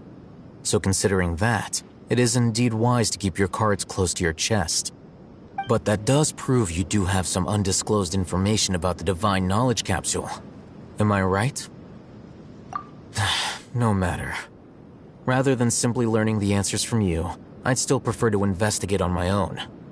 Speaking of, you two are also headed to the desert? That's right! We have the same plan as you!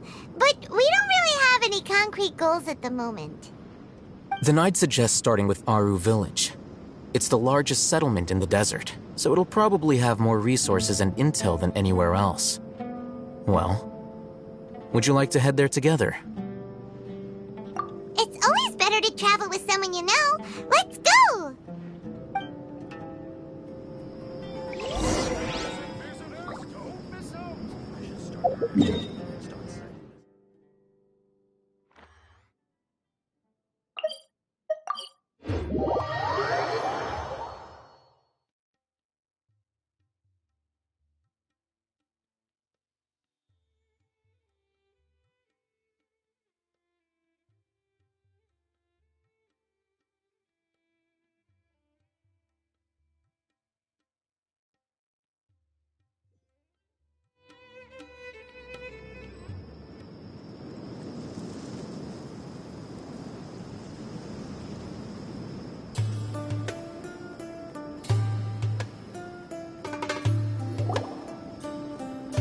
Before us lies Aru Village, the safe haven of the desert folk. Whoa, this landscape is really something else. What a cool place! Let's go check it out!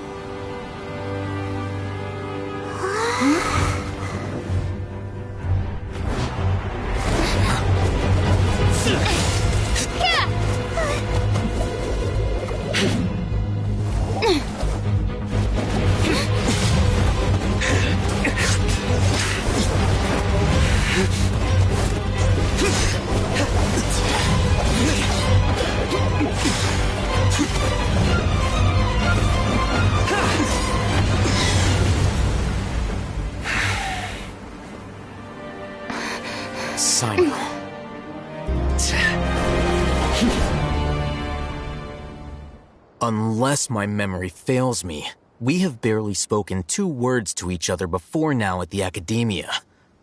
Would you care to enlighten me as to when and how I invited the General Mahamatra's wrath? Oh, Hatham. Do not think you can escape my judgment just because you managed to escape my attack. Judgment? So that's how you'd characterize your actions here, is it? Or would elimination perhaps be a more accurate description? Had I used my full strength, not even this traveler would have been able to stop me. Though styled like an assassination, I sought only to ensure that my target would be unable to flee or resist. Standard practice for the Matra, as well you know. Seemed to me more like your own personal touch. Who is that, Al-Hatham? Did you call him General Mahamatra? Yes. General Mahamatra Sino, head of all the Matra at the Academia. He's a formidable hunter, and the ultimate nightmare for any who have committed academic crimes. You seem to have placed a lot of trust in Al-Hatham, to the point of blocking an attack for him. If I were you, I'd never choose to side with him. I wouldn't believe a single word that comes out of his mouth. I have been pursuing this scribe for a long time. I urge you, stand back and do not seek to defend him any longer. Otherwise, there will be consequences. Has Al-Hatham done something wrong? Hyman doesn't think he's as bad as you've made him out to be. I won't waste my breath explaining things. Al-Hatham, I saw it during our fight. Take it out. The divine knowledge capsule you're hiding on your person. Unless you want me to retrieve it for myself. Very perceptive of you. Nothing escapes a Matra's senses. Wait! The divine knowledge capsule? Didn't it fall into the Matra's hands in Port Ormos? No wonder you speak with such confidence, Sino. But I must admit, I'm very curious. What does this capsule mean to you? And why, as General Mahamatra of the Academia, are you all alone in the desert? As far as I'm aware, The other Matra have been speculating about your disappearance. Have you been given a mission that's, let's say, morally dubious? If I was the real target of your mission, what was stopping you from simply using your authority and resources to judge me within the walls of the academia?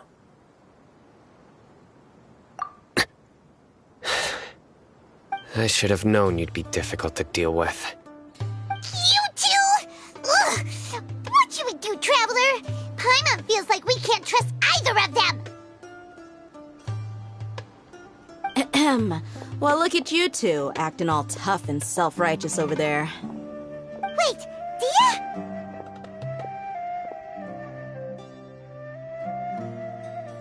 Great! Finally, someone that we can trust! You gotta help us out here, otherwise these two are gonna start fighting again! Yeah, sure looks that way. Two giants from the academia duking it out once and for all. Not something you get to see every day, that's for sure. Listen, I know you academic types love to fill up your big brains with self-righteous morality and lord your empty rules and virtues over each other. But how dare you bring your petty disputes into the safe haven of Aru Village? It seems like someone's gonna have to beat some sense into your thick skulls until you finally learn to respect these grounds.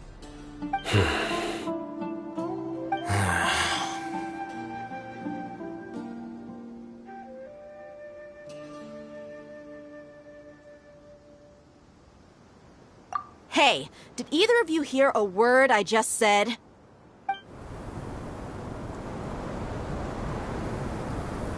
Whoa, what's going on?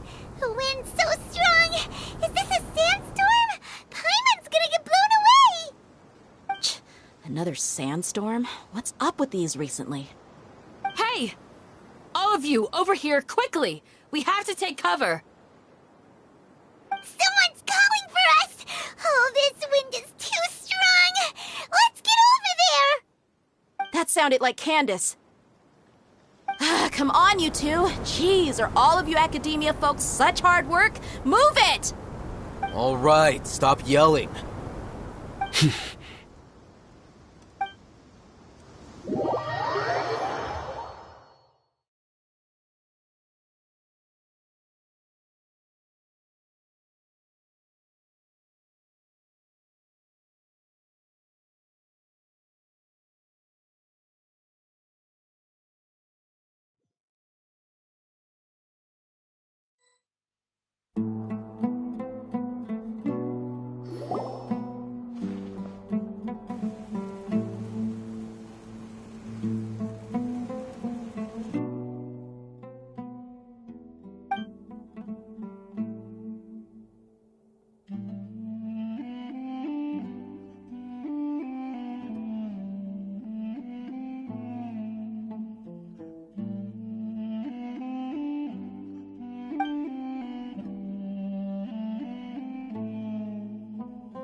Well, this is pretty awkward.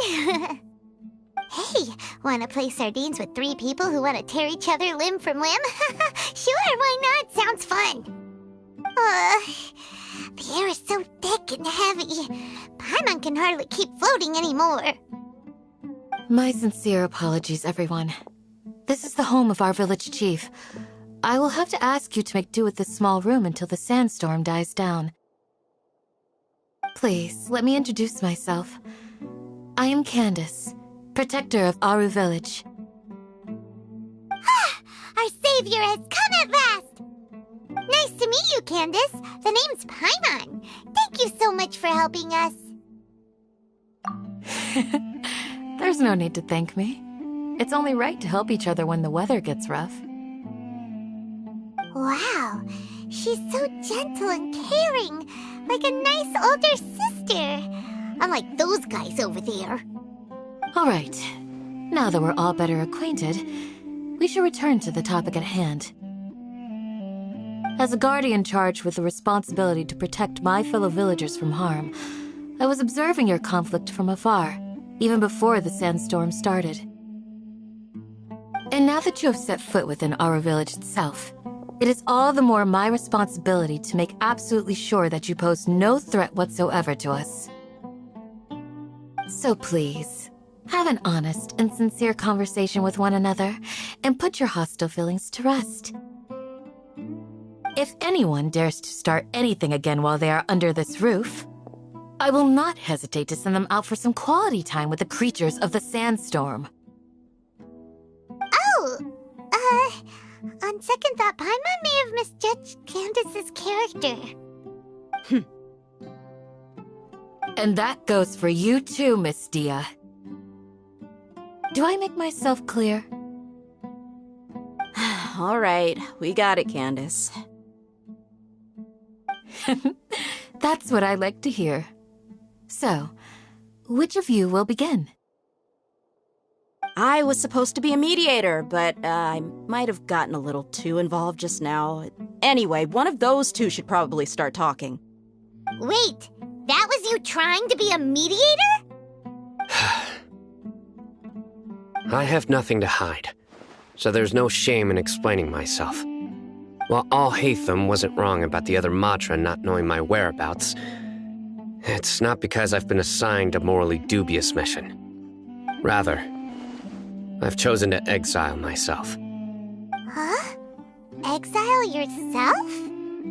A little while ago, I discovered that there was data missing in the Academia's project planning and development files. What little they did report clearly did not match the project's actual progress. As General Mahamatra, I had the responsibility and authority to request an audit. However, to my surprise, the person responsible for the erroneous data was none other than Grand Sage Azar himself.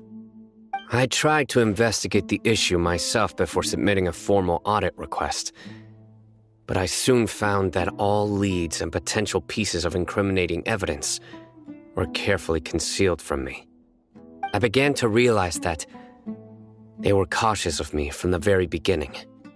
Unsurprisingly, the Grand Sage rejected my audit request as soon as the submission reached his desk.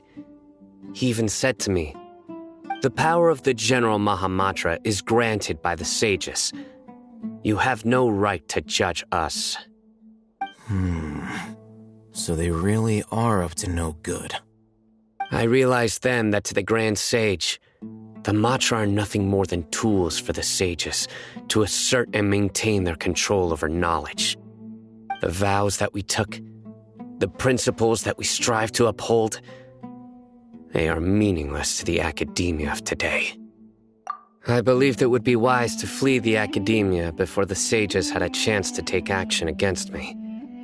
This way, they can no longer see nor predict my actions. I will never give up on this investigation. There's no need for someone else to give me power or authority. Once I find the truth, I will administer judgment by my own name. Sino seems to have the same goal as us. We're all investigating the sages. Plus, now that he's no longer the General Mahamatra, he somehow feels a lot less scary.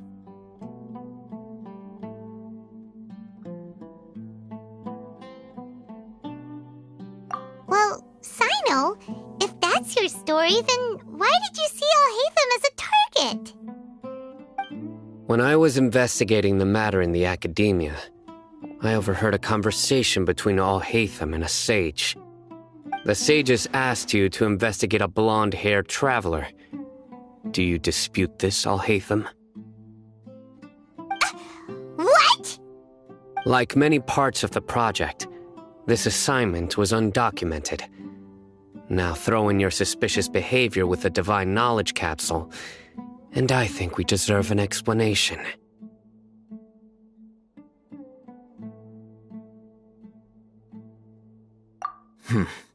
Yes.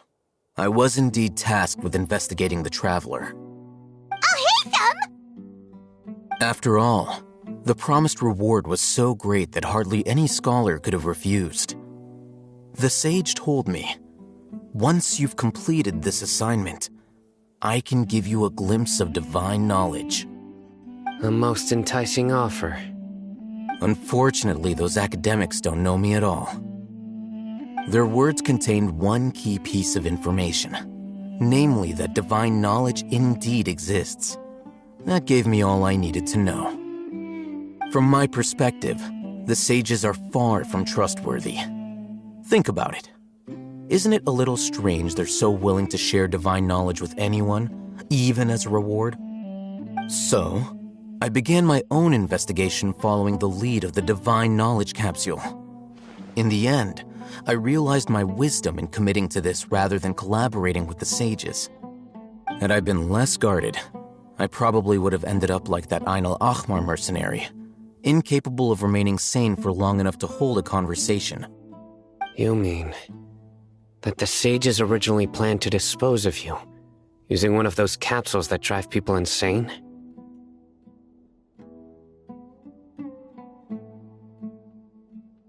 I'd already given up on the assignment by then.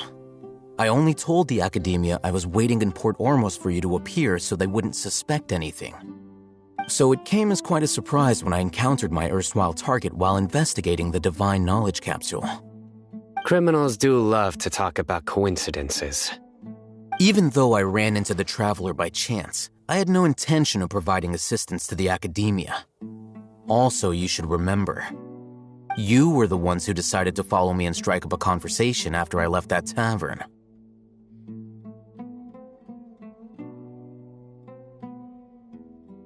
That's true. Al-Haytham helped us out at Caravan Rebat as well. Maybe he's telling the truth. I'm willing to apologize if that's worth anything to you. I took the divine knowledge capsule behind your back because I judged its existence to be a significant risk. I felt that it would be best for no one to interact with it before it had been properly studied. After all, curiosity often proves to be the most dangerous thing in this land. You should be well aware, Scribe Al-Haytham, that curiosity can also lead you to danger and suspicion. Answer me this. Did the sages share any information about their project with you? Have I not made myself clear? You and I are both distrusted by the Academia. Do you really think they would tell me anything? Fine. Although you haven't completely proven your innocence, I won't regard you as an enemy, for now. As you wish. Good. I'm glad to see you two clearing up your misunderstandings. And now you, Dia. I believe it's your turn. Oh, sorry. Whatever the boys were talking about must have been so boring that I spaced out. My situation is pretty straightforward. My employer, Dunyarzad of the Homayani family, is friends with the Traveler and is currently recovering from her illness at home. I had nothing going on, so I decided to return to Aru village for a visit. I was actually looking forward to a pretty exciting time getting back together with everyone here. But then I saw these two random guys in the middle of a pointless argument. It ticked me off, and things went downhill from there. Is that all? Well, I will admit that definitely sounds like your style. In that case, welcome back, Dia. That's more like it. I missed you all so much, Candace.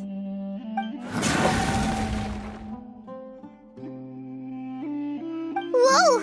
What was that sound? No need to worry. Now that you're no longer at each other's throats, please make yourselves at home. I'll take a quick trip outside to clear out some of those creatures in the sandstorm. Creatures? In the sandstorm? Are you sure you don't want some backup? Fighting in a sandstorm is not for the faint-hearted. Anyone without extensive training in these conditions is at a disadvantage. You needn't worry. Yeah, just leave him to Candace. Don't worry, she's as tough as they come.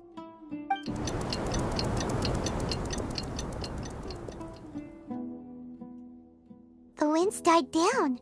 That means the sandstorm's over, right? Candace still isn't back yet, though. Is she alright? Maybe we should go out and check on her. When you put it that way, even I'm starting to feel a little worried. Alright, let's go.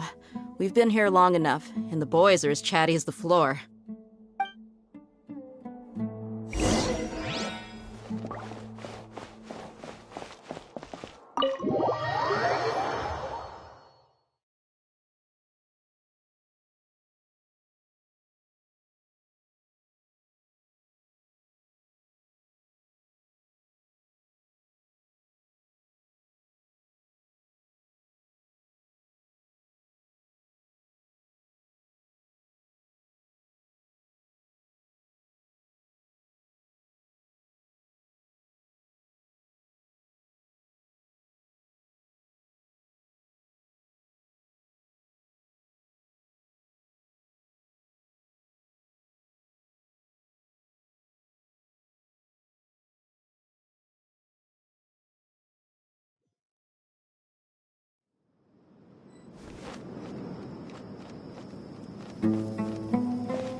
You're still fighting? You've been out here dealing with these creatures the entire time? Yes. They just keep coming in waves. I've lost count of how many I've defeated. Before I realized it, even the sandstorm had stopped. Ah! Here comes another wave! Leave this round to us. I got interrupted earlier, but now I have something to take my anger out on. It's been quite a while since I've seen the Flame Main in action. I'll leave these to you then. I'll be sure to put on a good show. Let's go!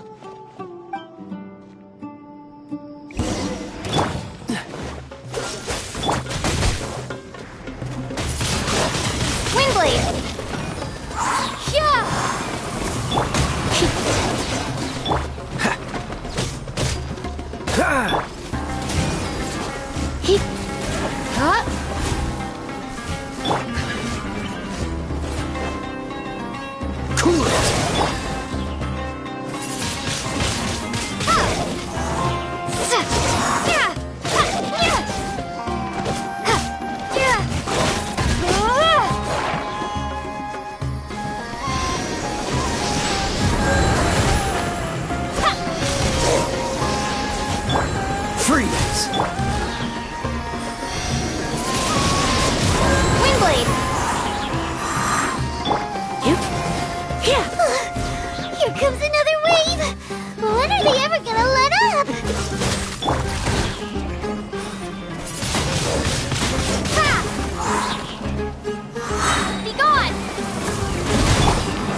Stopped appearing.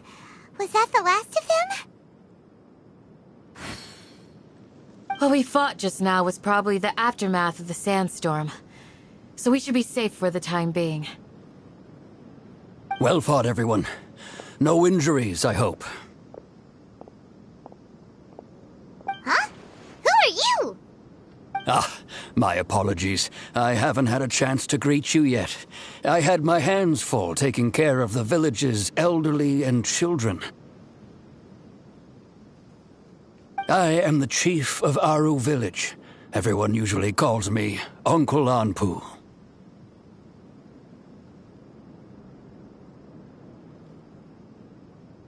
Sir, I am also originally from the desert, but I have not been back for some time now. May I ask if such sandstorms are common? I can't say they've always been common, but recently the storms have become increasingly severe and frequent. Besides sandstorms, we also occasionally get earthquakes. According to an investigator who stayed in the village a while ago, these unusual natural phenomena are related to the withering of Irminsul. Another effect of Irminsul's withering. So, Irminsul's withering causes withering zones in the forest, and sandstorms and earthquakes here in the desert? Everything in the natural world is inextricably connected to Irminsul. These regional symptoms can indeed be a reflection of Irminsul's present state. Everyone in Aru village needs to take good care of themselves. Speaking of which, why haven't I seen a single village keeper since I got here? Village keeper? Who are they? Village guards like Candace? Does your curiosity know no bounds? Village Keeper is how Aru village refers to mad scholars exiled here by the academia. Most of them are scholars who lost their sanity after a period of training in the Avidia forest. The academia believes that their crazed mutterings may have a negative effect on the psyches of other scholars. So, they're forcibly exiled to the desert. Though if you ask me, it's all a boatload of nonsense.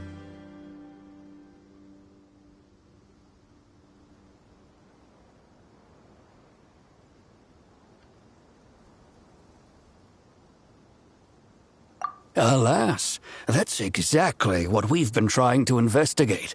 One by one, the village keepers have been mysteriously disappearing without a trace. But no one in the village has ever seen them leave. If you're planning to stay around the village for the next few days, I'd appreciate it if you could keep an eye out for them. I've had encounters with those people in the past. I'll see what I can do to help. The Matra are the ones responsible for their exile.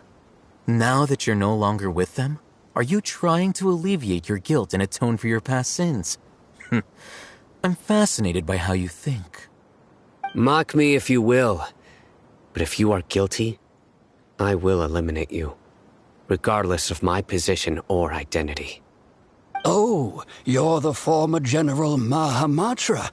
You must be an expert in these kinds of investigations. Thank you for your help. Is it because you're reminded of Hypatia? Oh, these poor scholars. First they lose their sanity, now this! We need to help get them back home, safe and sound. But, is it really a good idea to tag along with Sino? You seem like you really don't trust him.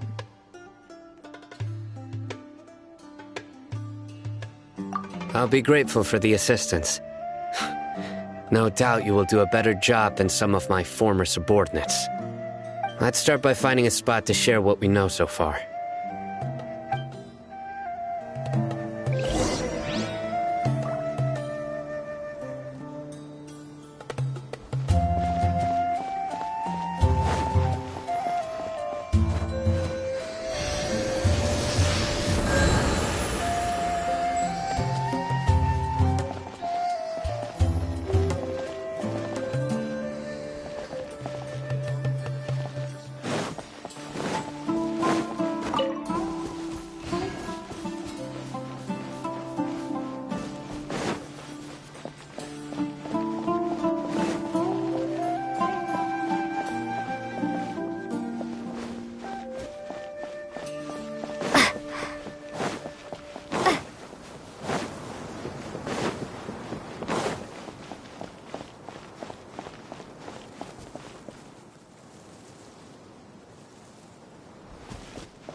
as it can get. Hey, Elmora, or trade anything you own. Grandma, is King Deshret really gonna come back from the dead?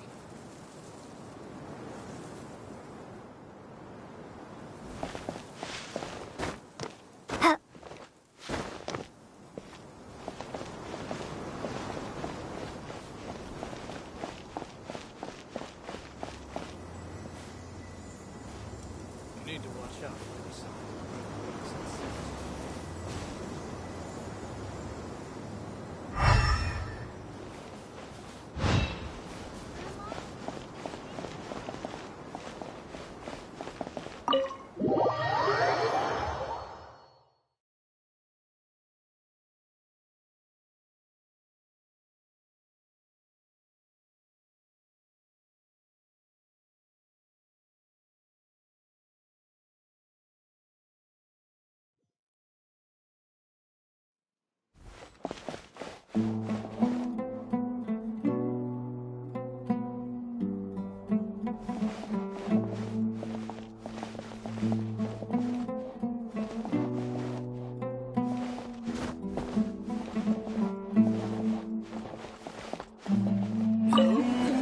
Is there anything you need?